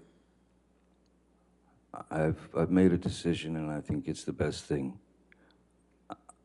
I'm going to file for divorce, but I'm not going to, I'm not going to cite irreconcilable differences. I'm not going to cite any violence. I'm not going to, I'm going to state this. We simply, the two of us, we simply don't want to feel as though we have a collar around each other's neck and a leash attached to it, and then this piece of paper that proves that that's true. So what I thought was best was we want to end this in love and take the idea of ownership of one another out of the picture. And that's how I approached Miss Hurd with that. And So why did you go over to the penthouses on May 21st, 2016? Miss Hurd had requested that I come over to have a talk, to explain. She wanted to explain things, and so I went there. And I also had to wanted to gather up some of those things, precious things that you live with. So I went over there to have a discussion, what I thought would be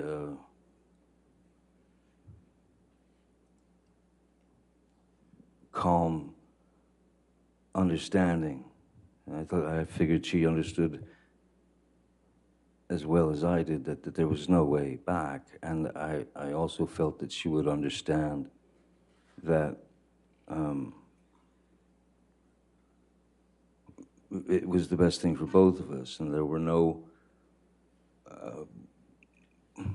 there was nothing to, there should have been nothing to fight over. It was clear.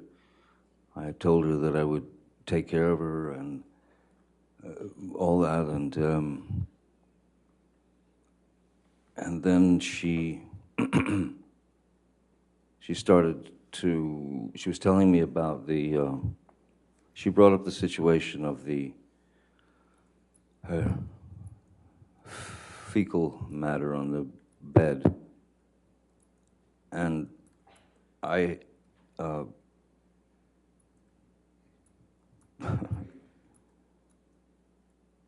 and she tried to blame it on the dogs.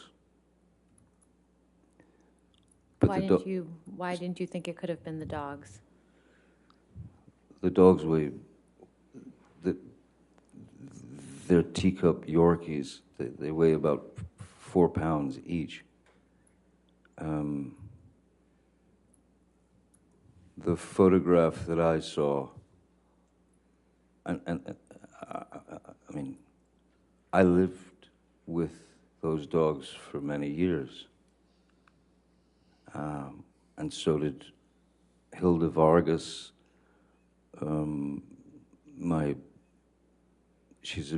She's a woman who's been with me for 30 plus years, from the very beginning. And she was the one who photographed it. It was clear she knew the dogs as well as I did. And that was none of that did not come from a dog. It just didn't. Mr. Depp, could we back up a little bit? Who went over to the penthouses with you on May 21st? I went to the penthouses with Jerry Judge and Sean Bett. And I had asked them on the just in case, please pay particular attention and stay as close to the door, stay at the door, or if you got a split, come back quick, if they went down to the security shack or whatever it was. Don't linger, get back, because if you hear anything, if you hear screaming, you got to get in there. So leave the door unlocked and spring in there if you hear something. Why did you want them to be able to get into the penthouse quickly if they heard anything? Just based on my past experiences with Miss Hurd, when you say something that she either didn't agree with or swore up and down that it was a complete falsity and there was something wrong with me, I'm crazy, and the escalation. If anything was going to start to escalate, I did not want to be there. So I had them waiting by the door to get in there in case anything went down. So when you walked into the penthouse, what did you see? When I first walked into the penthouses, you walk in and then make a left, and then you're in the kitchen area, and then beyond that was the living room. I saw Miss Hurd sitting there on the couch, and I went over to talk I went and sat down on the couch. She was sitting on, the couch was kind of a, you know, a square, or a half square, you know. She was sitting on one side of the couch, I was sitting on the other. That's when she was trying to explain a few things about Coachella, and then the fecal delivery, and saying that it was the dogs. And I'm sorry, I could not agree with her. I'd lived with those dogs. I picked up their fun. It was not the dogs. And so what happened was, I said, let's call Kevin Murphy. Who's Kevin Murphy? Kevin Murphy had been, he was in Los Angeles. He was the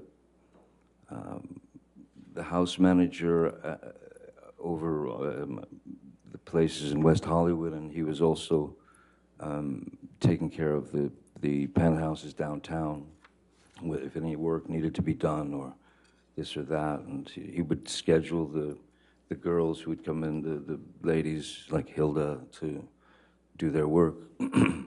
And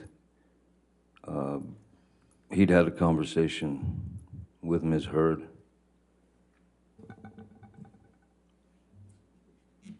Hearsay, Your Honor.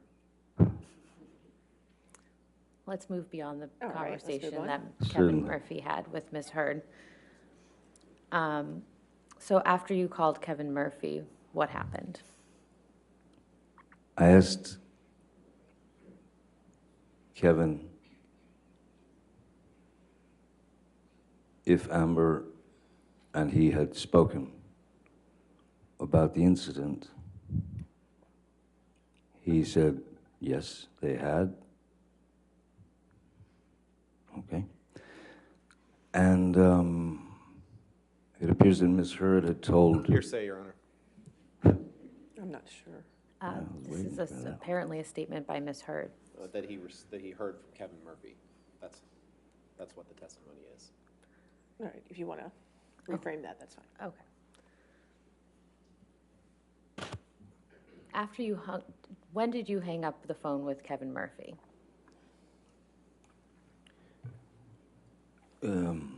Right about the time that Ms. Hurd was screaming obscenities at him and calling him a liar, and that he was a scumbag. And I told her, I said, listen, don't speak to this man that way. Do not disrespect this man in that way. And then Kevin Murphy just hung up. And so at that point, she was riled, of course. And I went upstairs to gather belongings. When I came back downstairs, she was on the phone with Io Tillett Wright, and they were making a wonderful point of just how funny it was that I thought that some human being had actually dropped a grumpy, pardon the term, onto the bed, and they were yucking it up. They were laughing about the whole thing, and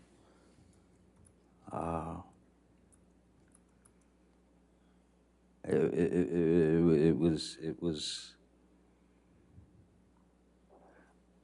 You know, it was a tough couple of days, and I really didn't feel like I deserved that kind of treatment.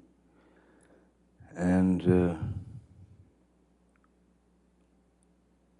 I went over, and I said, let me talk to her. I grabbed the phone, and I said to Io, you can have her now. She's yours.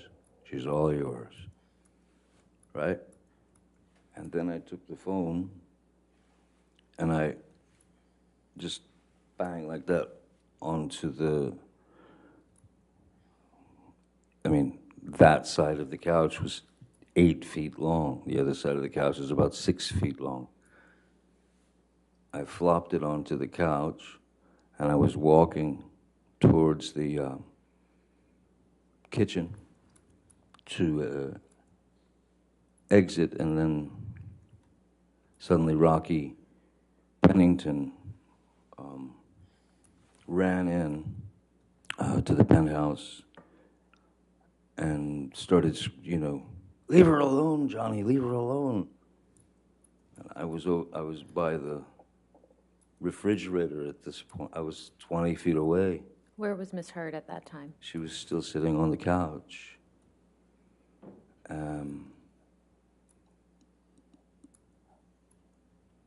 And that's when the screaming, the screaming started with, like, again, I'm 20 feet away. She's still got Io on the phone. She's got Rocky there. Stop hitting me, Johnny, she's screaming in her best freaked out, upset voice, high-pitched. Stop hitting me, stop hitting me. Jerry Judge and Sean Bett entered the room. And as they entered the room, and she was quite surprised to see them, she said, "That's the last time you'll ever hit me. That's the last time you'll ever do that to me." And again, I'm a good 20 feet away by the fridge.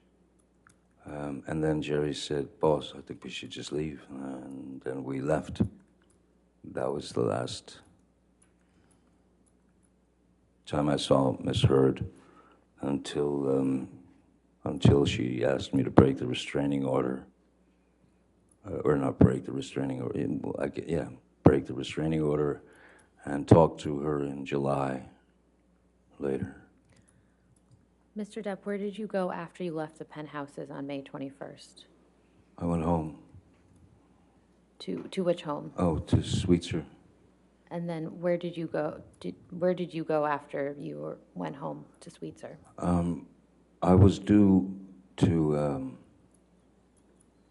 I had to go to. I had to catch a flight to New York, where we were doing. I was this group, the Hollywood Vampires. we were about to set out on a 2 or 3 month tour of Europe, and we were rehearsing in New York, and then we played one show in New York as a warm-up gig, and then we were on the plane, and we started the shows in Europe, and I was on the road from then, which was May, on through July, August or something. Ms. Myers, is this a good time to take our afternoon break? I was just going to suggest that. Thank you, Good. Your Honor. All right, thank you. Let's go ahead and take our afternoon break, ladies and gentlemen. Please do not do any outside research and do not discuss the case. Thank you.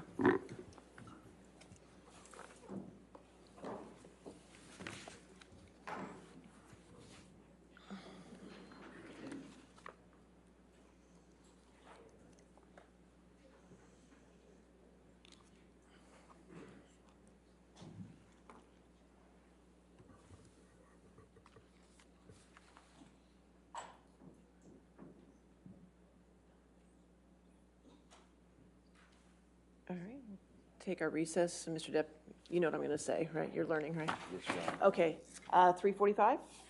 Second good? All right, thank you. Thank you. All right.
want to do a quick shot. Hold my stuff, please.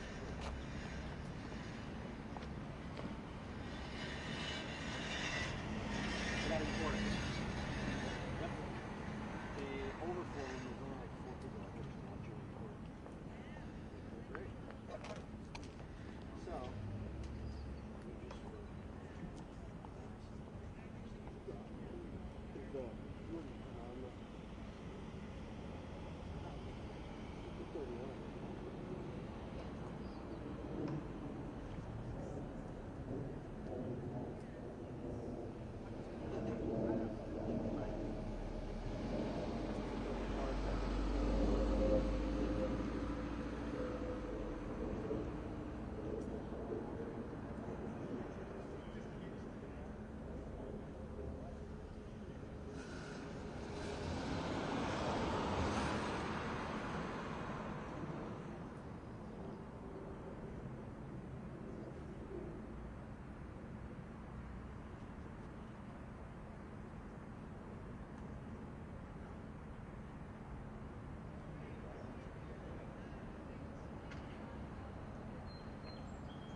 nobody makes that kind of joke about yourself.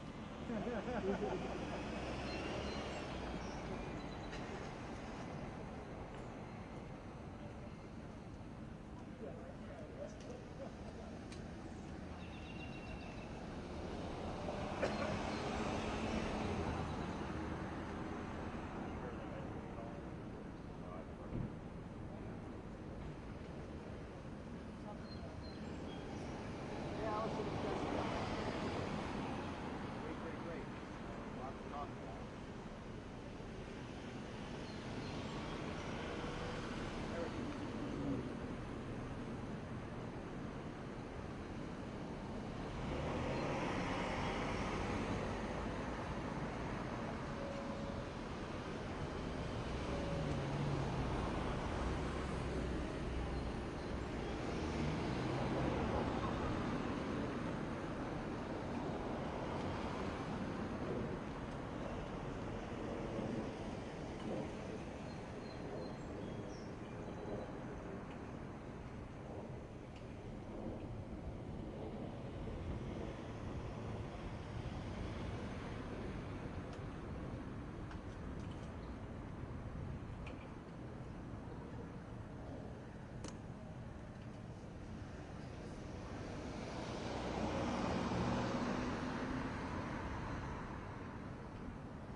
if I had to guess, and that's a great question, I think there's still a little bit more for direct.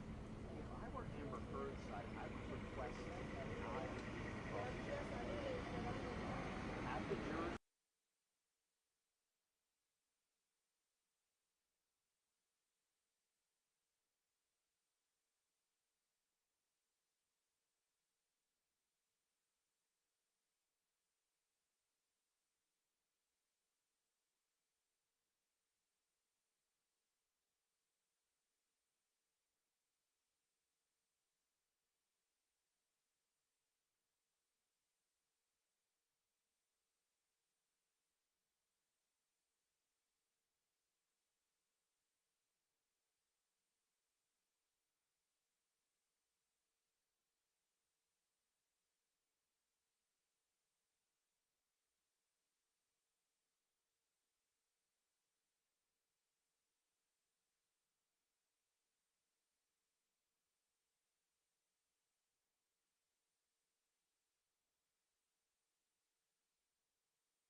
The jury comes in, just for your exhibits 92 and 93, if I could get a hard copy of those, they're not on the thumb drive for some reason.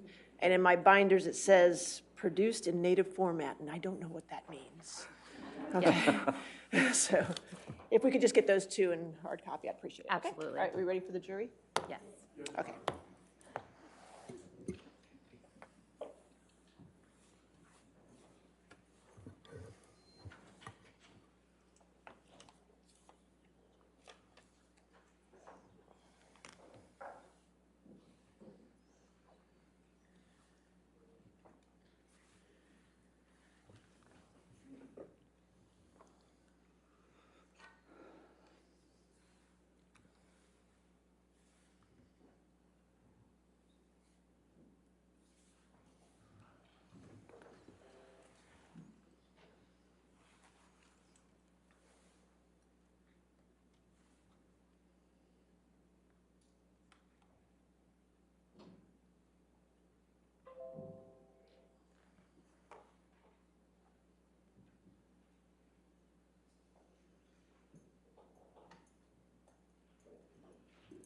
Thank you.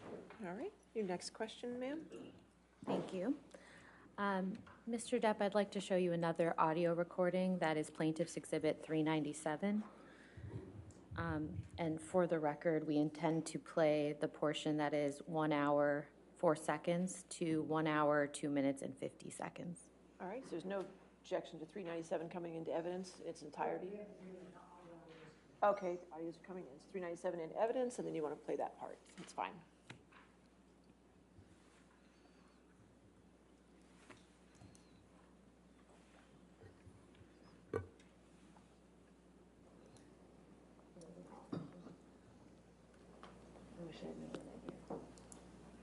Well, those wishes don't come true. What thing do you want to say to me, you fucking piece of shit? Those wishes What? don't What come else true. do you want to fucking say to me, you piece of shit? What else? You don't have anything else to say to me? Cool. I wish you the best. Hey, why don't you fuck yourself? Go suck your own dick. You're used to it. Oh, honestly, I'll write you a check for the extra sip I took. Is that okay? Stingy old fucking piece of shit. You're the one that brought it up. Mm-mm. You did. You said don't drink my wine. That's mine. I didn't say that. Oh, you didn't? I said I didn't think you were looking for anymore. Rewind. Rewind.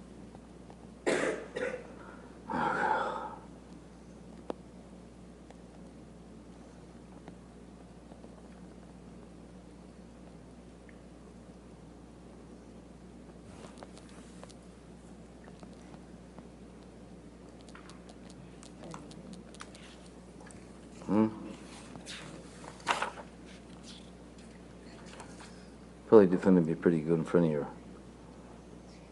Rocky and your pop and your mom.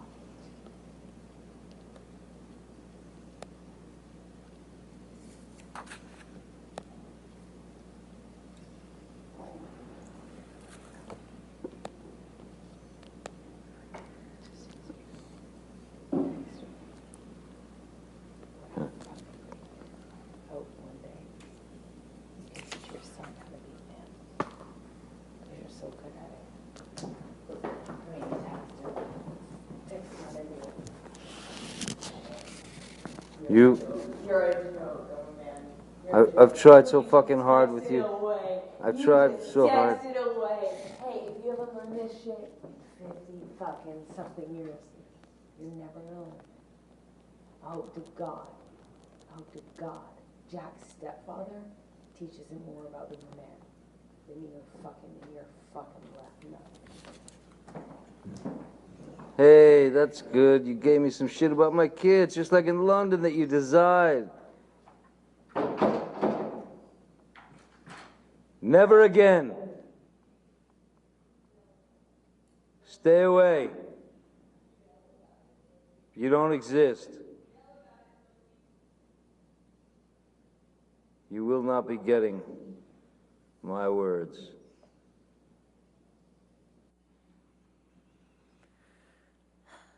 Mr. Depp, could you please describe to the jury what they just heard in that audio recording?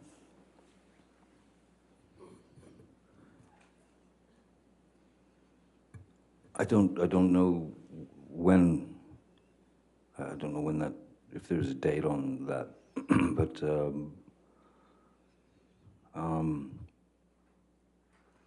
clearly there was some animosity and another clash, and Miss Hurd once again felt it necessary to bring my kids, my son into that argument and say that she hopes that my son's stepfather can teach him how to be a man, since I couldn't. And I believe she says something about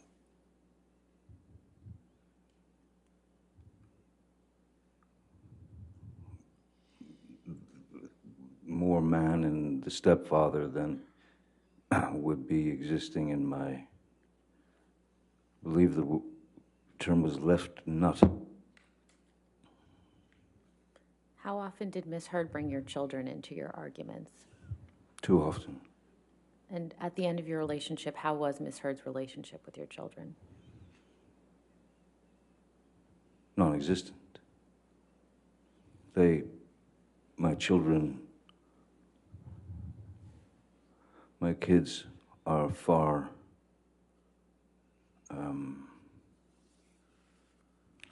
more intelligent than I am, and they broke. They wouldn't be around Miss Hurd, and they refused to be around her anymore. They didn't like the way she treated me, which was written in a very elegant letter by my daughter, actually, to Miss Hurd. I don't know if that's in evidence, but I remember my daughter sent a text to Miss Hurd. Objection, Your Honor. Just hearsay. It's one thing for the witness to tell his story. It's another thing for him to tell other people's stories. All right. We can move on. Move on. Okay. I'm sorry, I read the email. Yeah, I understand. Next question. When did you learn that Miss Hurd had filed for divorce? Well, it was, let's see, Betty Sue was the 20th.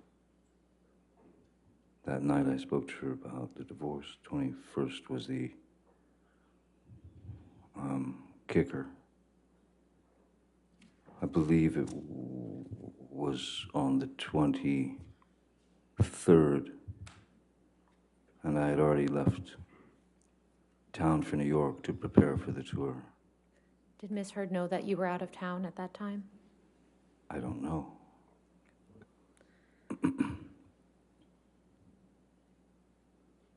When did you learn that Miss Hurd had made domestic abuse allegations against you?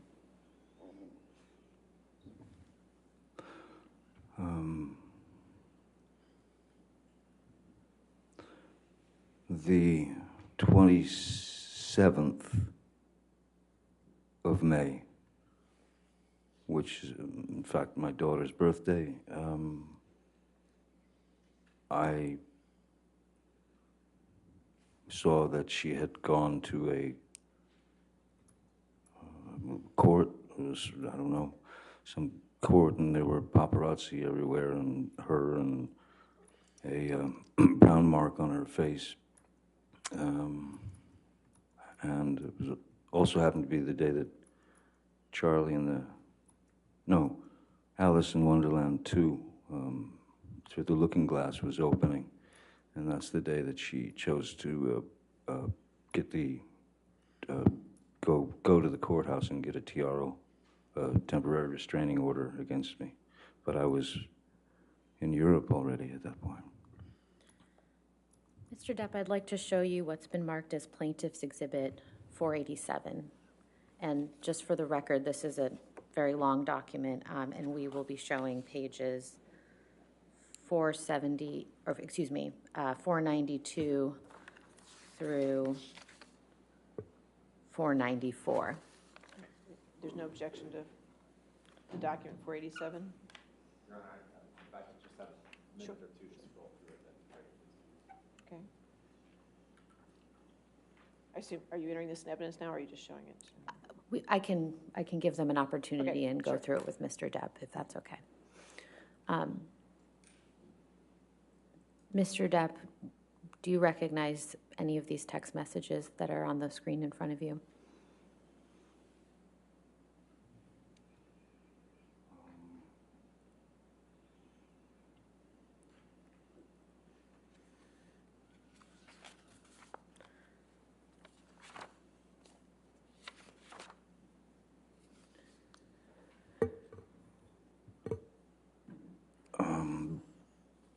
Vague memory of these.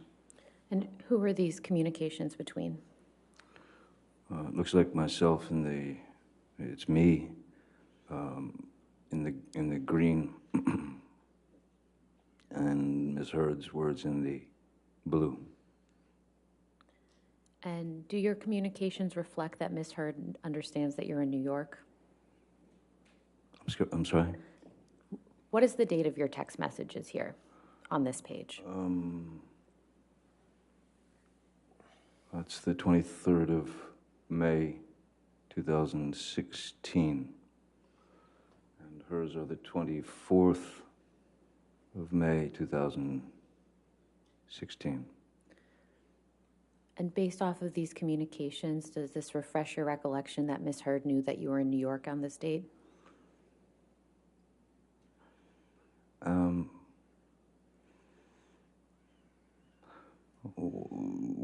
In her text, you know, when do you leave? What was clear that I was leaving right away, but I'm not sure that I wasn't already, because I wasn't in New York City. We weren't playing New York City. We were playing. We were rehearsing in a like a casino, a big casino, and that was where we did our first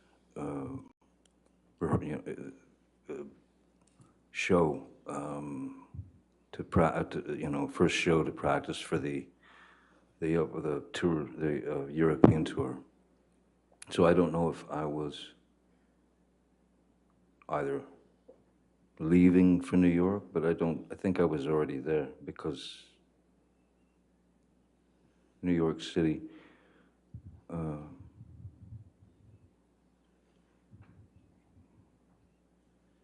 we weren't, I don't recall that we were playing New York City.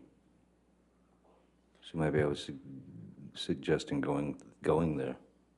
I don't know. Could we please turn to page 494? And Mr. Depp, do you see the text message from Ms. Hurd on May 24th, 2016 at 6:33? Yes, I do. Yes, I do. Okay. And do you understand what Ms. Hurd is referring to in this text message? Is it all right if I just take a quick glance? Please do. Thank you.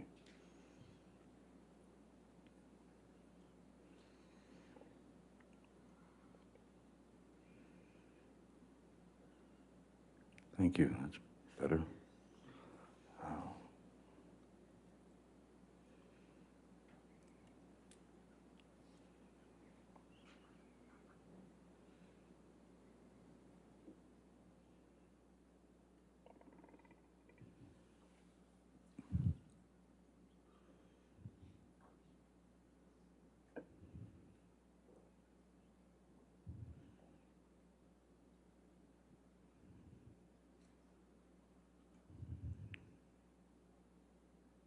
I remember, yes.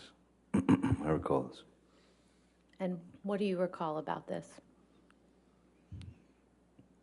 That it made no sense to me. It just didn't make any sense to me, especially about, well, as long as you don't file, nobody will know. It just didn't, again, I'm not all that familiar with these types of things, but if it's two people in a relationship and the relationship is ending, in any case, the outcome is divorce. So I didn't understand these explanations of this can happen or it cannot happen, and I only did this because my lawyers said to, and it just didn't make any sense to me, and it looked like she was kind of grabbing at straws, trying to figure out what, in fact, to do. Mr. Depp, I'd like to just ask you about a couple statements Ms. Hurd makes in this text message. She first says, just confirm that the cover letter is completely private and has nothing to do with any public record. Do you see that? It's the first sentence in the text message. Yes, I do. Do you know what cover letter Ms. Hurd is referring to? No, I don't. Okay. And then she says, and only included the domestic violence / restraining order stuff because I called the lawyer when the cops were here and I didn't know what to do or why that happened and was scared. Do you see that? Yes. Do you know what Ms. Hurd is referring to when she said that? No. And then dropping down to the bottom, it says 2 lines up, I thought you filed. Do you see that? Yes. And do you have any understanding as to why Ms. Hurd thought you had already filed? No.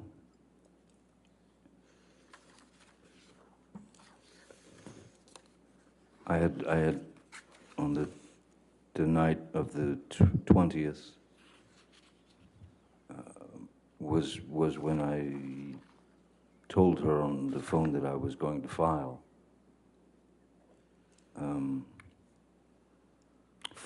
For divorce, and in the way that I had explained it, to keep everything nice and calm and even. But on the 23rd, she filed, and so I hadn't had a chance to file. Your Honor, I would move Plaintiff's Exhibit 487, specifically the portions from page 492 to 494 into evidence. So you just want page 492 to 494? Yes, Your Honor. It's a 700-page document, so I... Just page 4, well, are you going to ever put more of 487 in, I guess is the question. I believe so, Your Honor. So this is 487A? Certainly, that would make sense. Okay, so 487A, page 492 to 494. Any objection to those 2 pages? No, Your Honor. All right, those 2 pages are in evidence. Just for clarity, is that two pages or 3 pages?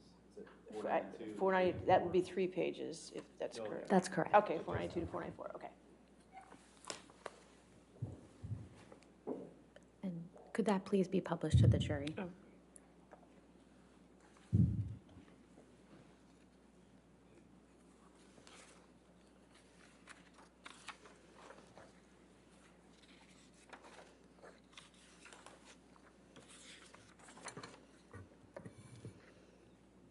Mr. Depp, Ms. Hurd did end up seeking a temporary restraining order against you, correct?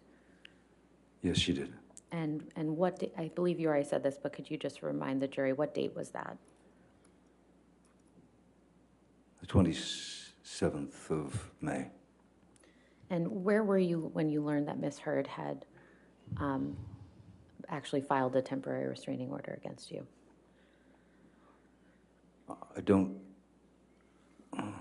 I don't recall if we had left for Europe as yet.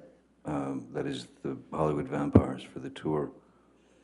So I was either in New York State rehearsing and preparing to go to Europe, or I was already in Europe. I'd have to check the the tour dates. Did you find out on the 27th or shortly thereafter? No, I found out on the 27th. It was everywhere. And what do you mean when you say it was everywhere? It was multiplying and multiplying and multiplying throughout media, throughout social media, throughout so-called sort of straight media or whatever.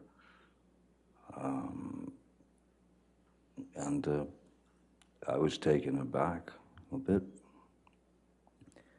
If we could take this down and please pull up Plaintiff's Exhibit 411.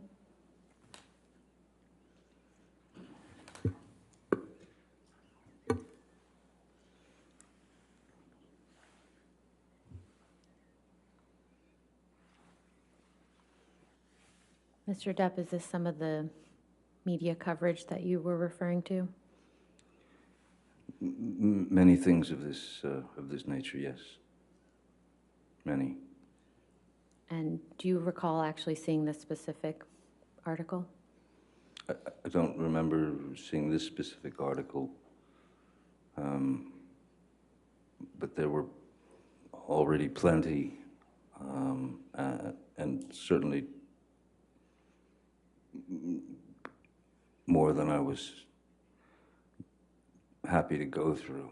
I think once you read one or two of them, the general idea is I mean, the point had been made clearly. Your Honor, I'd move Plaintiff's Exhibit 411 into evidence. Any objection? No, Your Honor. All right, 411 in evidence.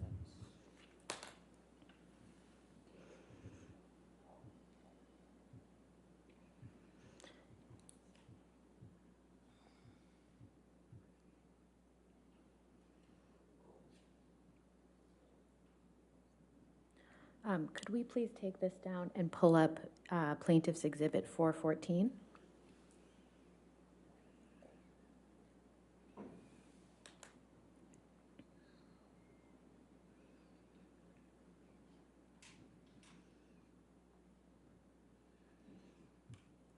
Mr. Depp?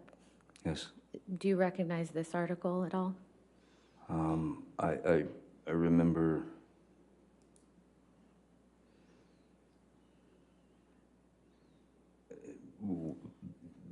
Yeah, I don't know if it was this one in particular, but I do remember seeing all the various reasons behind her reasons behind her needing to get a temporary restraining order, a TRO against me, which they just started to metastasize into these. There were abuse allegations, then there was alcohol, and then there was drugs and violence, and it just it was already right then and there before my eyes spinning out of control. And there was not a word that I could say. Your Honor, I would move Plaintiff's Exhibit 414 into evidence. Any objection? No, Your Honor. All right, 414 in evidence.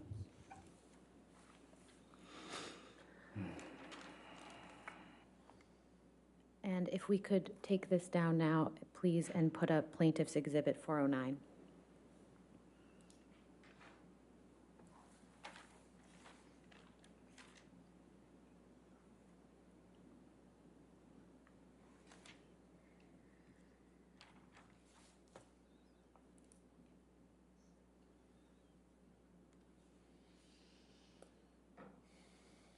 And, Your Honor, if I could move Plaintiff's Exhibit 409 into evidence as well. Any objection with 409? No objection. All right, 409 in evidence. Thank you. Mr. Depp, do you recall seeing this People magazine article?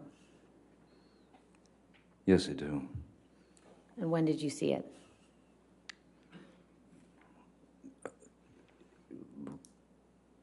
Right when it was released, right when it came out. Did you speak to anyone about this article?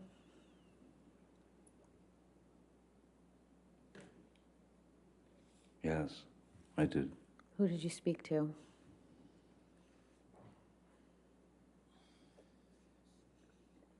Mostly friends and my sister Christy, mostly friends, and certainly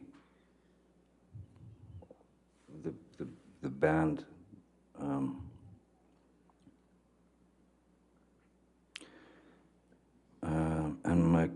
And my kids. I had to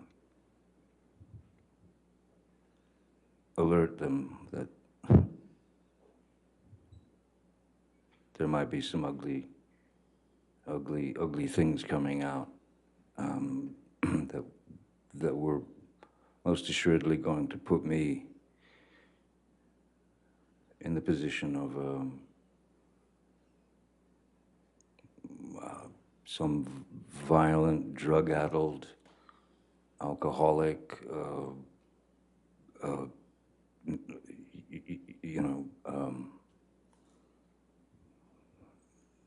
just reprobate.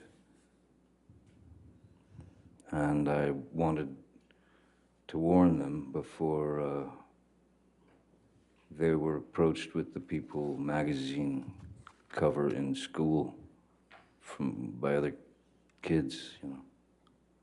I wanted to be able to explain to them that this was going to be visible and it's going to be everywhere, and I apologize to them that this was happening. Had you ever been accused of physically abusing a woman before this point? No.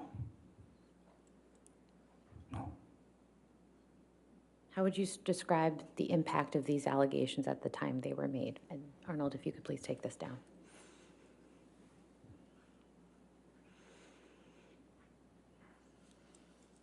I felt ill. I felt sick. I mean, sick in a sense that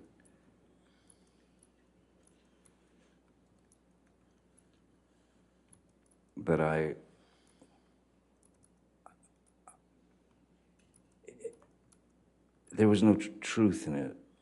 There was no truth in it whatsoever. And the fact that it was coming down on me so hard and so quickly, and how it gained momentum around the world.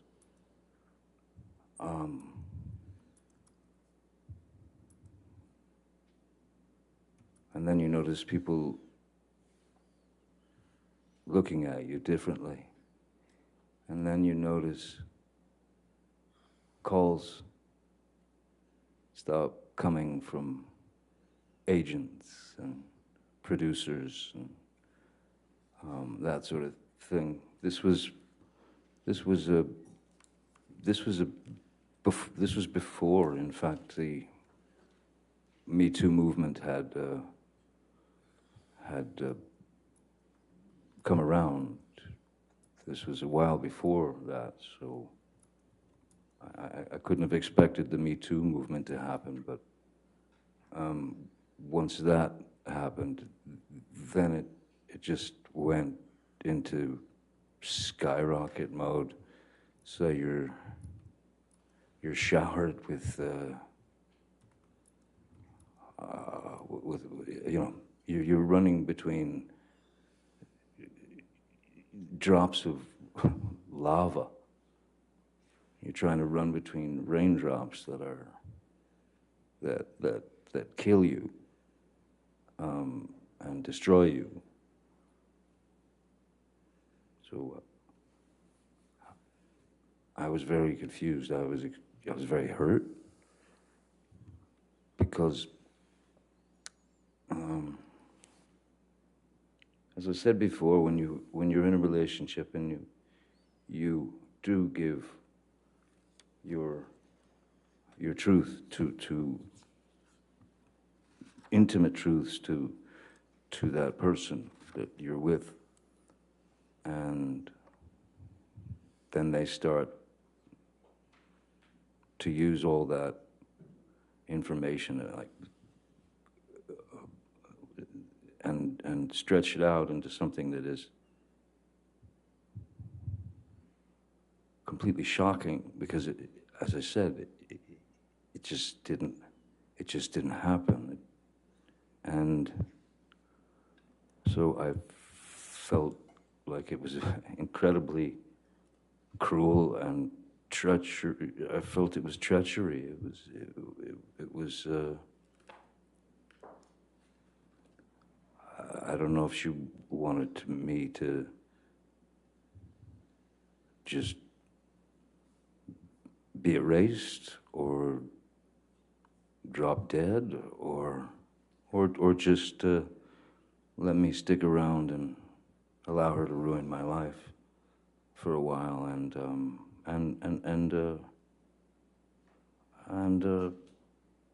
go out of her way to shame me and hurt my kids and hurt people who I've known for many, many years.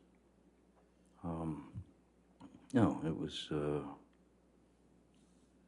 mean, to say that it was unfair is about the largest understatement that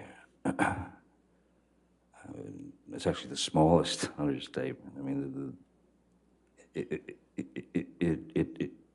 it controlled my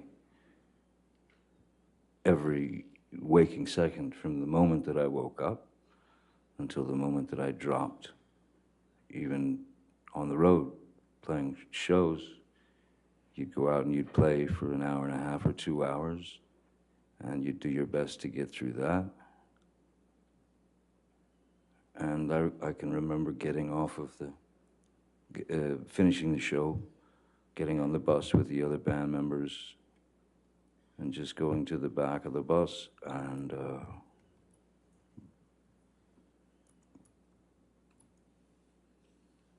just you know, you had to get it out. So I just sat back and in the back of the bus and cried and hid it from people. Mr. Depp, did you ever discuss Ms. Hurd's domestic abuse allegations with any producers or directors in the movie industry?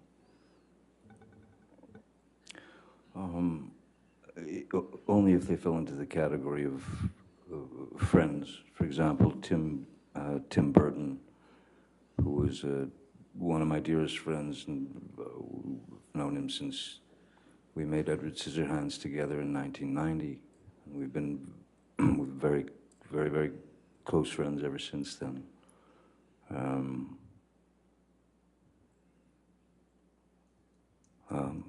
Yeah, just friends, you know.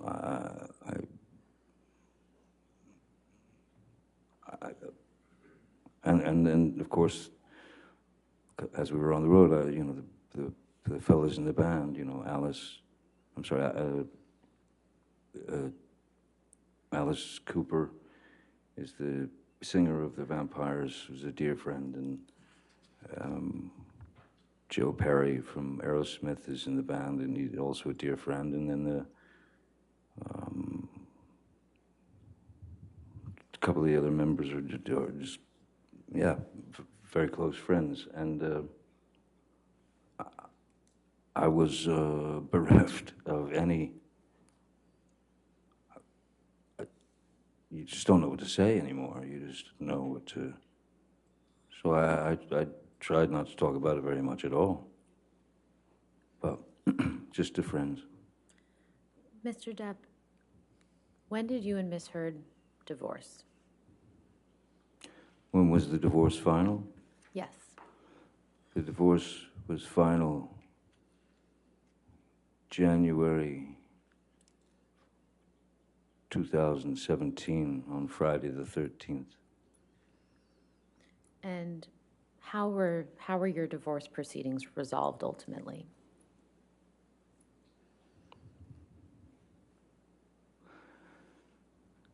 My team of lawyers, which included two of my entertainment lawyers, a divorce attorney,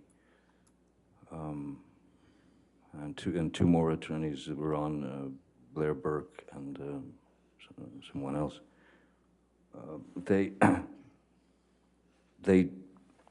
I wanted to, for lack of a better word, I wanted to fight it. I wanted to fight it because it was there, because there wasn't an ounce, not a grain, not a molecule of truth to it. So I wanted to fight it. They. False All right. He was speaking about what he wanted to do in the context of the divorce. I understand. I think the next one was going to be they said, I don't know, something like that was fine, so. Okay. You can do your next question. Sure, certainly. Did you pay Ms. Hurd any money in connection with your divorce? Yes. And how much was that?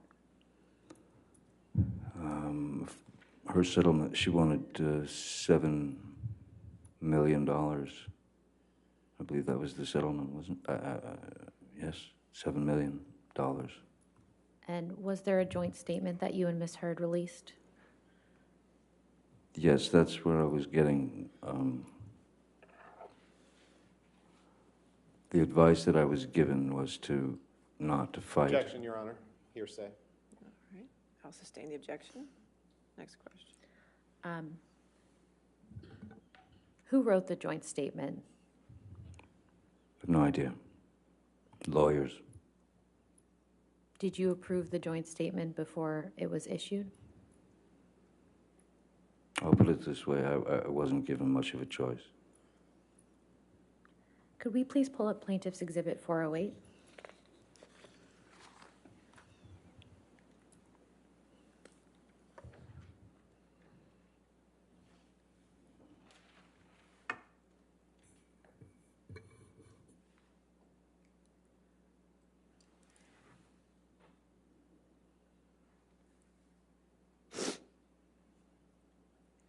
And Mr. Depp, do you see the second paragraph from the bottom of this page? Is that the joint statement that you and Ms. Hurd released together? That's the joint statement that was released, yes.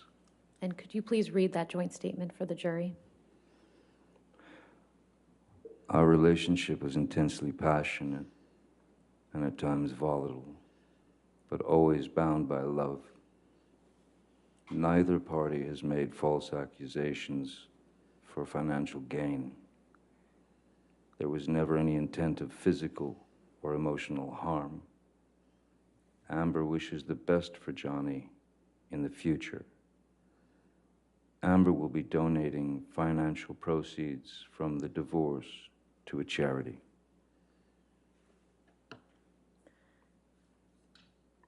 What happened after this joint statement was issued, Mr. Depp?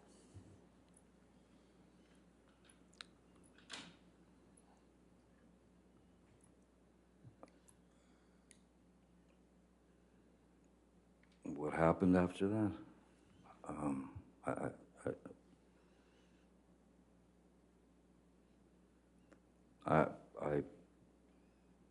I suppose, you know, the next move was to start making payments to Ms. Hurd. There were scheduled payments, and then at a certain point, Ms. Hurd had made statements to the press saying that the $7 million was going to be, the $7 million was the settlement, and that $7 million was going to be split up between two charities. One was the ACLU, and the other was the Children's Hospital of Los Angeles, which, in fact, was a breach of the agreement. Neither one of us were supposed to speak about details, money, anything of that nature. So when Ms. Hurd breached that agreement, that was when I asked Ed White, my business manager, to send the first payments directly to the charities in Ms. Hurd's name.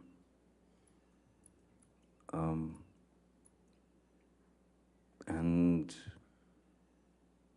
after I did that, Ms. Hurd was very, very angry that I had made those first payments, and she went into kind of a tirade about how I should be charged double the 7. I should be charged 14 million, so that because she thought that I was looking for a tax break. Mr. Depp, between the time that the joint statement was released and the time that the op-ed came out, how many movies did you work on in that time period, if you can recall?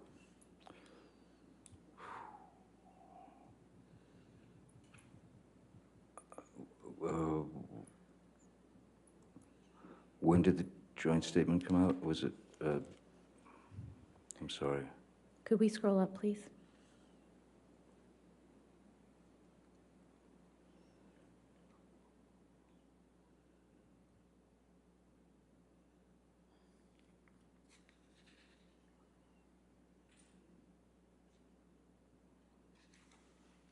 I'll withdraw the question for the moment. In the time leading from the divorce through the, in the time period between when your divorce was finalized and the release of the op-ed in December 2018, do you have an estimate as to how many television or movie projects you worked on? I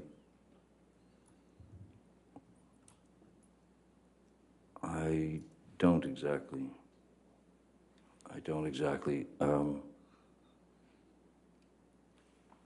believe there was another, maybe a smaller tour with the vampires, and I can't. I don't remember. It's hard to remember. I've done too many movies. That's okay. Sorry. Your Honor, I apologize. Can we please move into evidence exhibit 408? All right, any objection to 408? Yes, Your Honor, I think we don't have any objection to the joint statement that was read, but the rest of the article contains hearsay statements that we need to be redacted. We can redact that and put it in So you owe me a tomorrow. redacted 408 with just the statement then? Is that what you're talking about? Just that second to last Okay. paragraph. All right. That statement will be in evidence once we get it redacted. Okay. All right, thank you. Mhm. If we could please pull up Plaintiff's Exhibit 1.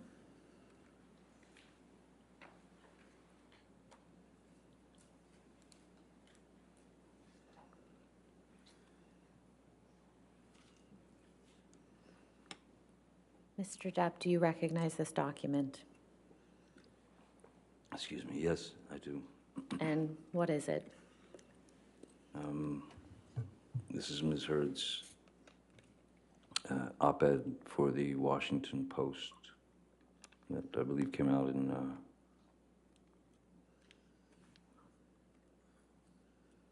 December of 18. I recognize, yes, I certainly remember this. And have you actually read this op-ed? Yes, I have. And what do you think of it, its contents?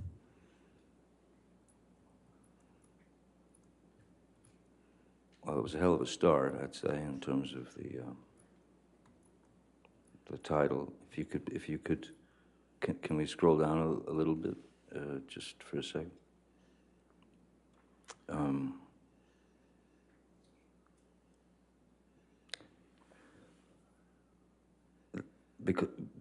Because I'd like to make a point.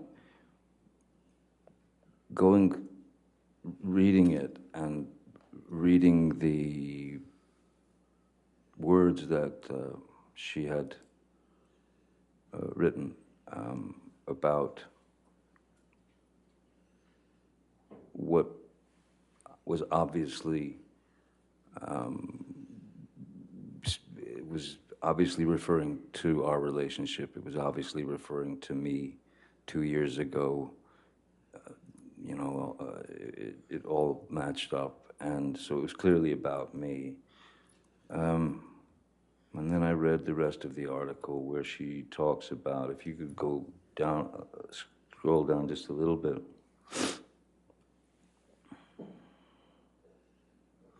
After the imagine a powerful man as a ship thing. Because she goes into she talks about, in this section of the piece, she talks about the plight of women, not just in Hollywood, but in general in the world. And there were many things that I did not disagree with in terms of this part of the article. I understand anyone's passion to right the wrongs that have been done for countless years against any being who's suffered at the hands of domestic violence, be it women, men, children. That's something, of course, coming from my background, that I am very, very against any bullying of any human being, any forced violence, any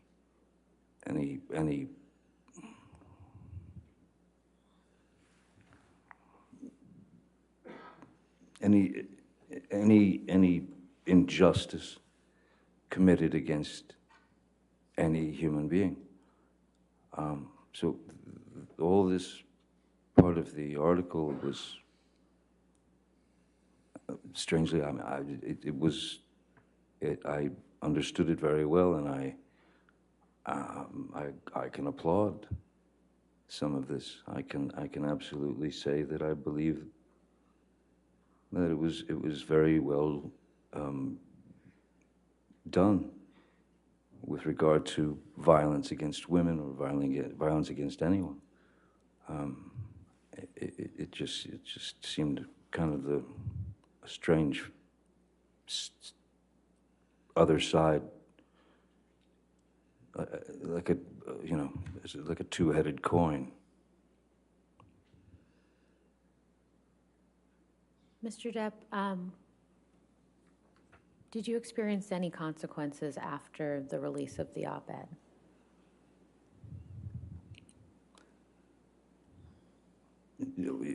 Absolutely.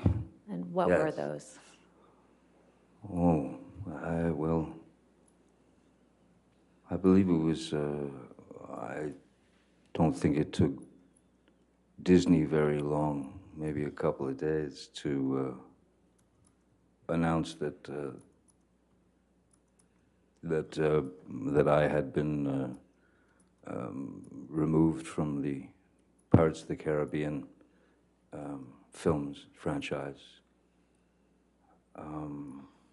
which I learned about reading in reading one of these type of, some magazine, or the article where Sean Bailey was quoted, which was very odd to me, as I have had many creative conversations with the Disney people, even to the point of where they were asking me to come back and write Pirates. No. Sorry. What Disney executives told him is hearsay. We can move on. If you want to just restart. So, I see. But, so I can read it out of someone's article, but not from the man's mouth. Is that what happens? Next question. Mr. Depp, what to your understanding is the status of Pirates 6? At this point? Yes. I believe it's in dangle mode. Mr. Depp, have you ever physically assaulted Miss Hurd? Never. Have you ever sexually assaulted Miss Hurd? Never. Certainly not. What have you lost as a result of Miss Hurd making these allegations against you?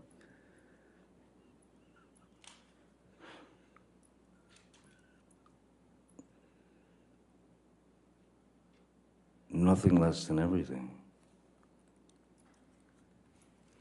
Nothing less than everything. Because when the allegations were made, when the allegations were rapidly circling the globe, telling people that I was a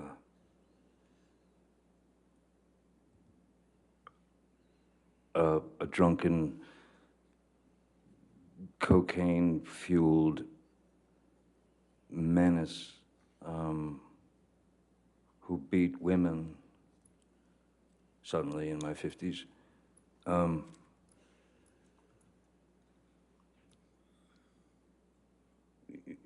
It's over.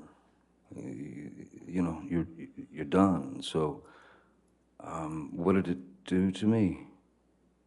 What effect did it have on me?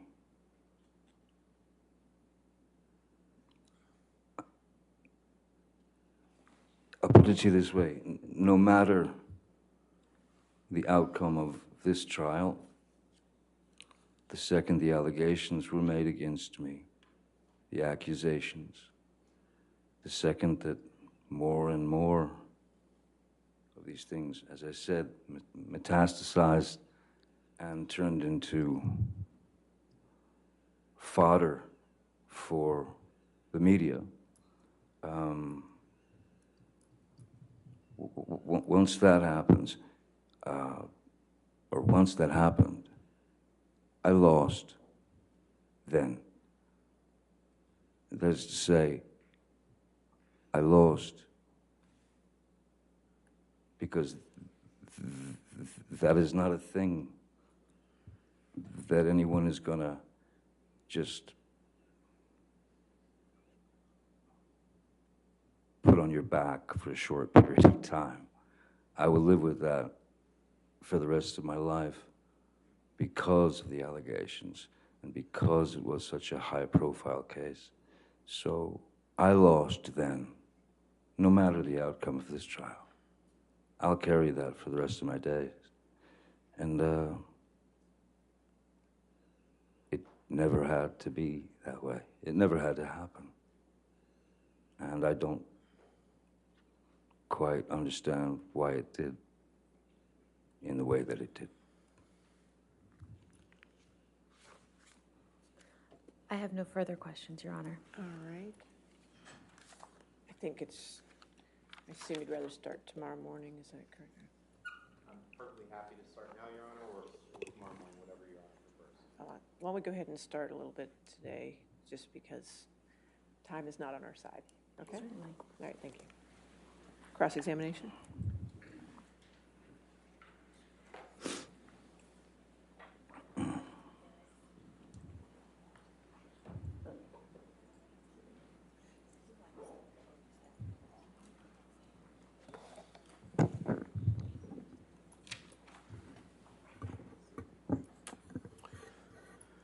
Good afternoon, Mr. Depp. Good afternoon, Mr. Roddenborn. I'm happy that in the last little bit we've gotten to the reason why we're here, and I'd like to start with that. If you could please pull up Plaintiff's Exhibit 2, Michelle.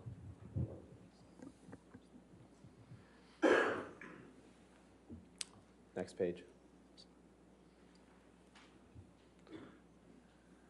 Your Honor, I believe this is either in evidence or has been stipulated as part of the opening. I assume no objection to two. No objection, Your Honor. Okay. Permission to publish? Yes, sir.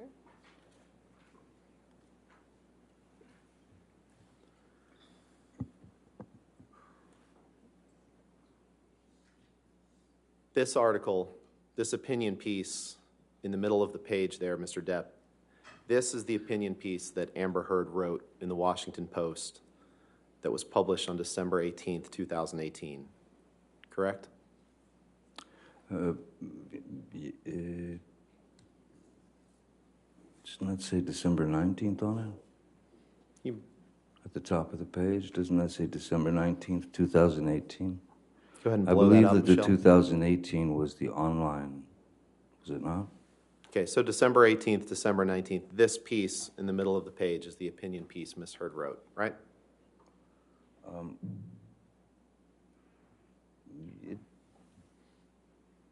Could you make it a little bigger? My eyes Sure. are getting smaller. And this is what you're suing her over, correct?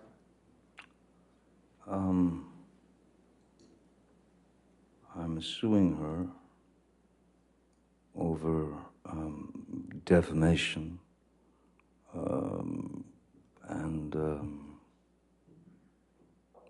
the various falsities that she used to bring my life to an end. And you understand, Mr. Many Depp, things. you understand, Mr. Depp, that you cannot, you are not suing her for any damage, alleged damage, or any accusations she made prior to writing this article. You're aware of that. You'd agree with that, right?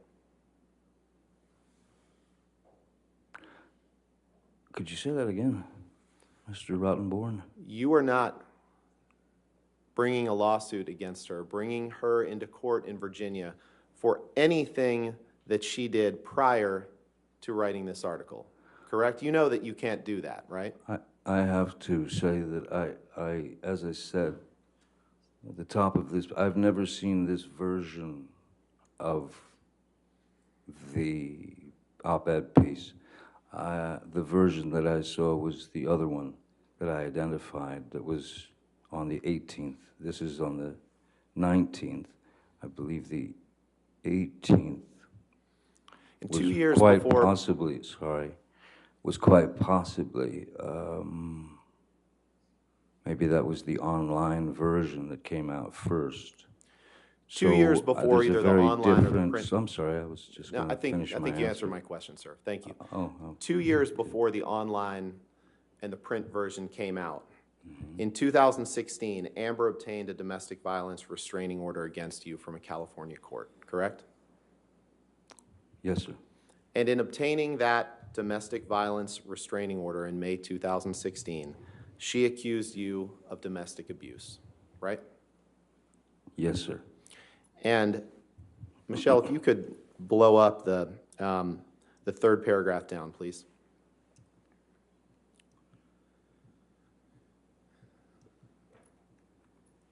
And in the opinion piece that's before you, published in the Washington Post, she wrote, "Then 2 years ago, I became a public figure representing domestic abuse." Correct? I can't say correct. She wrote it. And the Or piece somebody did. doesn't contain your name, correct? No, it does not, no. And other than mentioning the fact of abuse accusations that were made 2 years prior to the publication of this article, the opinion piece doesn't contain any details of your time together, correct? Oh, I think that her, I think it's very easy to write a piece and put the finger on someone without saying their name. There are sneaky ways of writing things.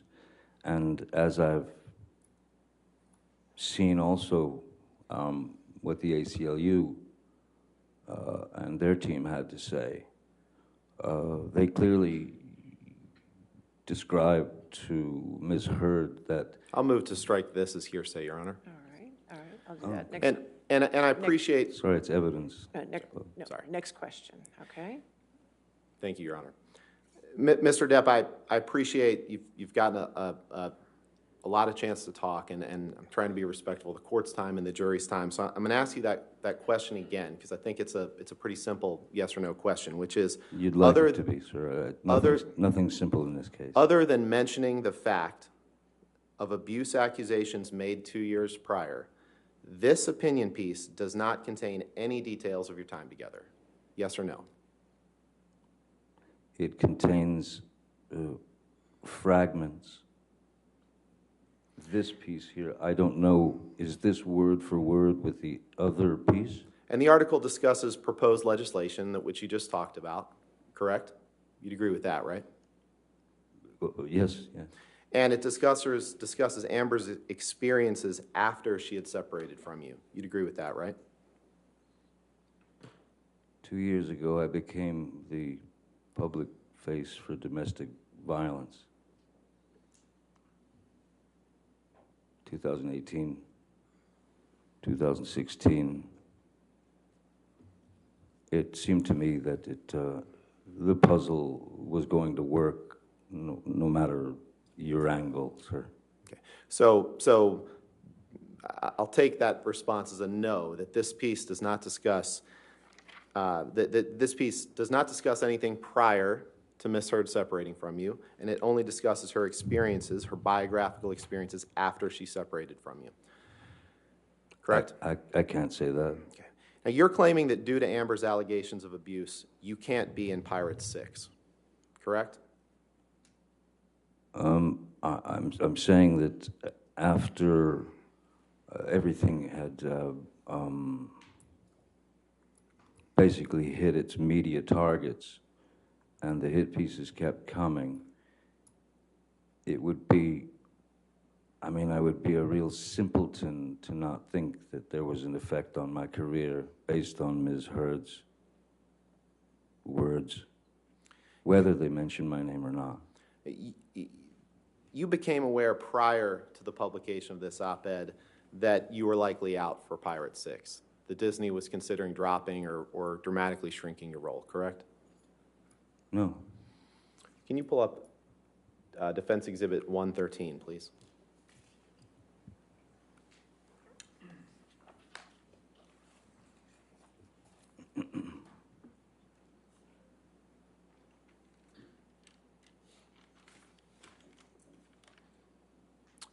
Let's go to, let's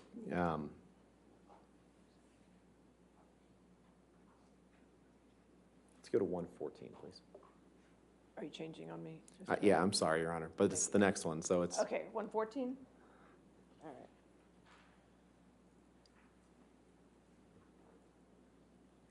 right. Sorry, one more. Let's 115, please.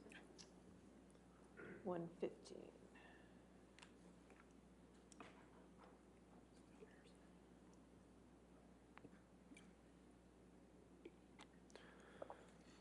Oh, it's 25th October 2018. Higher than a row.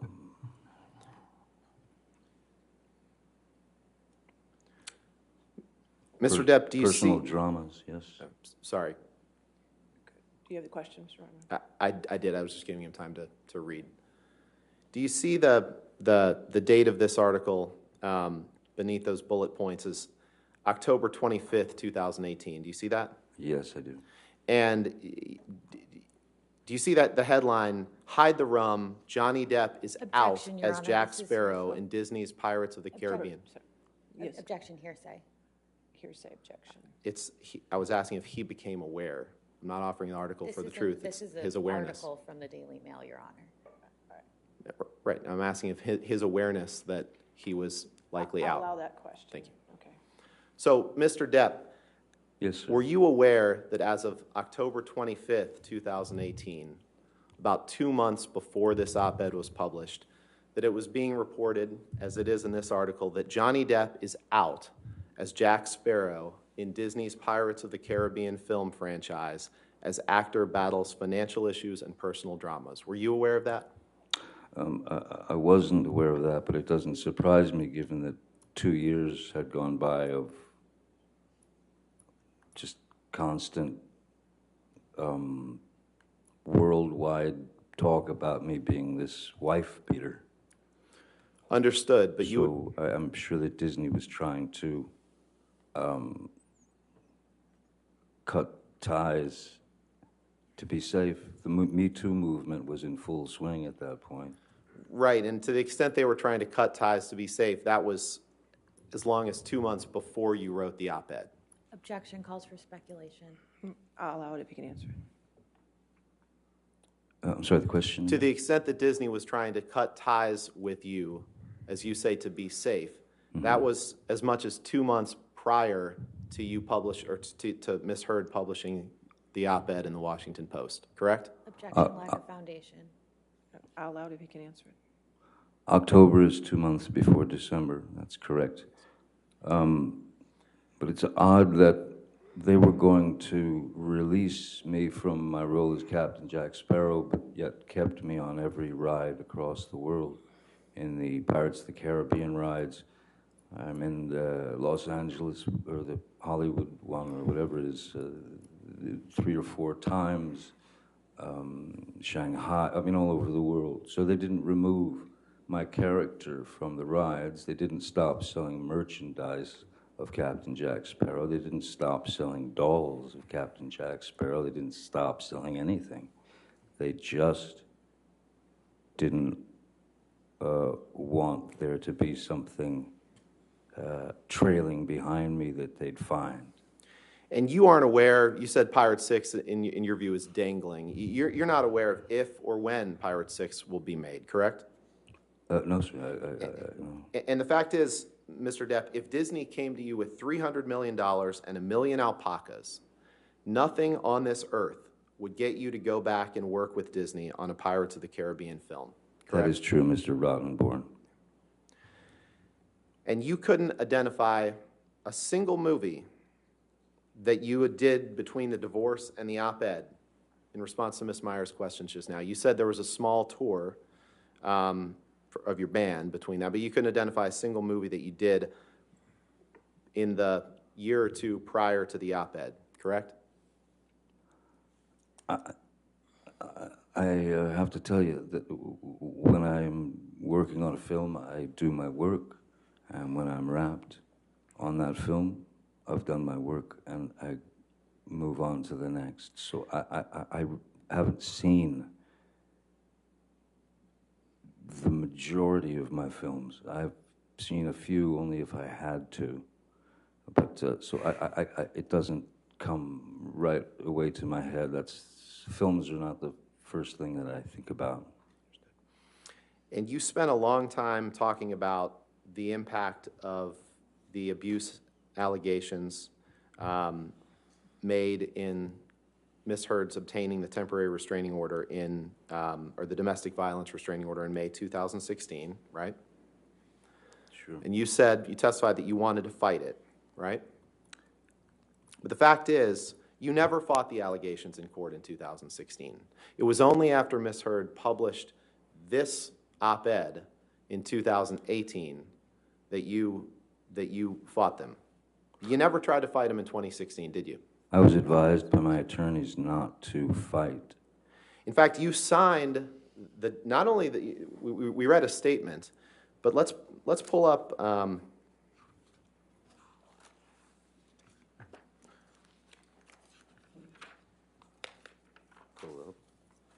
Let's pull up.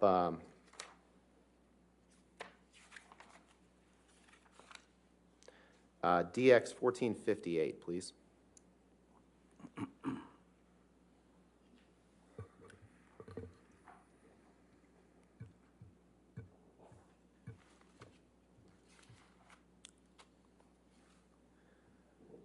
And Mr. Depp, you see that this says marriage of Depp, correct? I see that. It's a legal document. Can you scroll to the signature page, Michelle, please? This was a document that you signed as part of your divorce proceedings, correct? That's my signature indeed, yes. Okay. Your Honor, move for admission of this document. Any objection to that document? No objection, Your Honor. All right, 1458 in evidence. May we publish, please? Yes, sir. Mr. Depp, that is your signature on the right, correct? Yes, it is. Dated August 15th, 2016, right? That's what it says, yes. And this is this is a document you signed, right? For the third time, that is my signature, yes. Can you go to paragraph 27, please?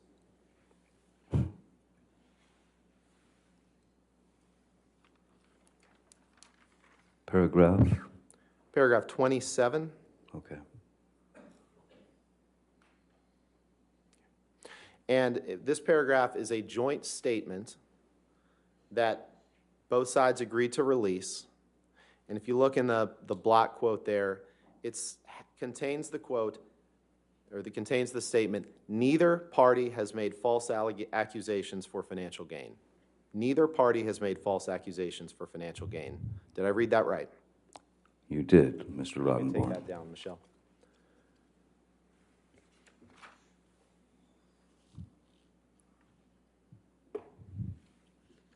And that was a document you signed in August of 2016, correct? Is that the same one that I signed 3 times before? Yes, Yeah. that's the fourth. Well, I wanted to make clear that you You've signed made it that in clear. the summer of 2016, 2 years before Ms. Hurd published her op-ed. I don't have anything else for the day, Your Honor. Okay, you want to, okay, all right, we'll go ahead and take our evening. If that's okay. That works for me. I was going to stop you at 5 o'clock anyway, so that's fine. All right, ladies and gentlemen, that'll conclude our day-to-day. Again, don't do any outside research, do not talk to anybody, we'll see you in the morning, okay? All right, have a good evening.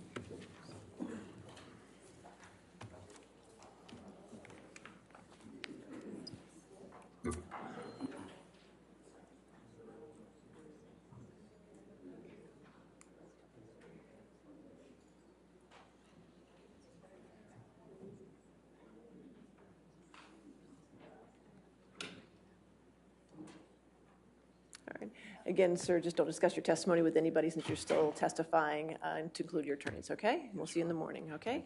10 o'clock? Good? Yeah. Thank you. Thank you, Your Honor. Thank you, Your Honor. All right.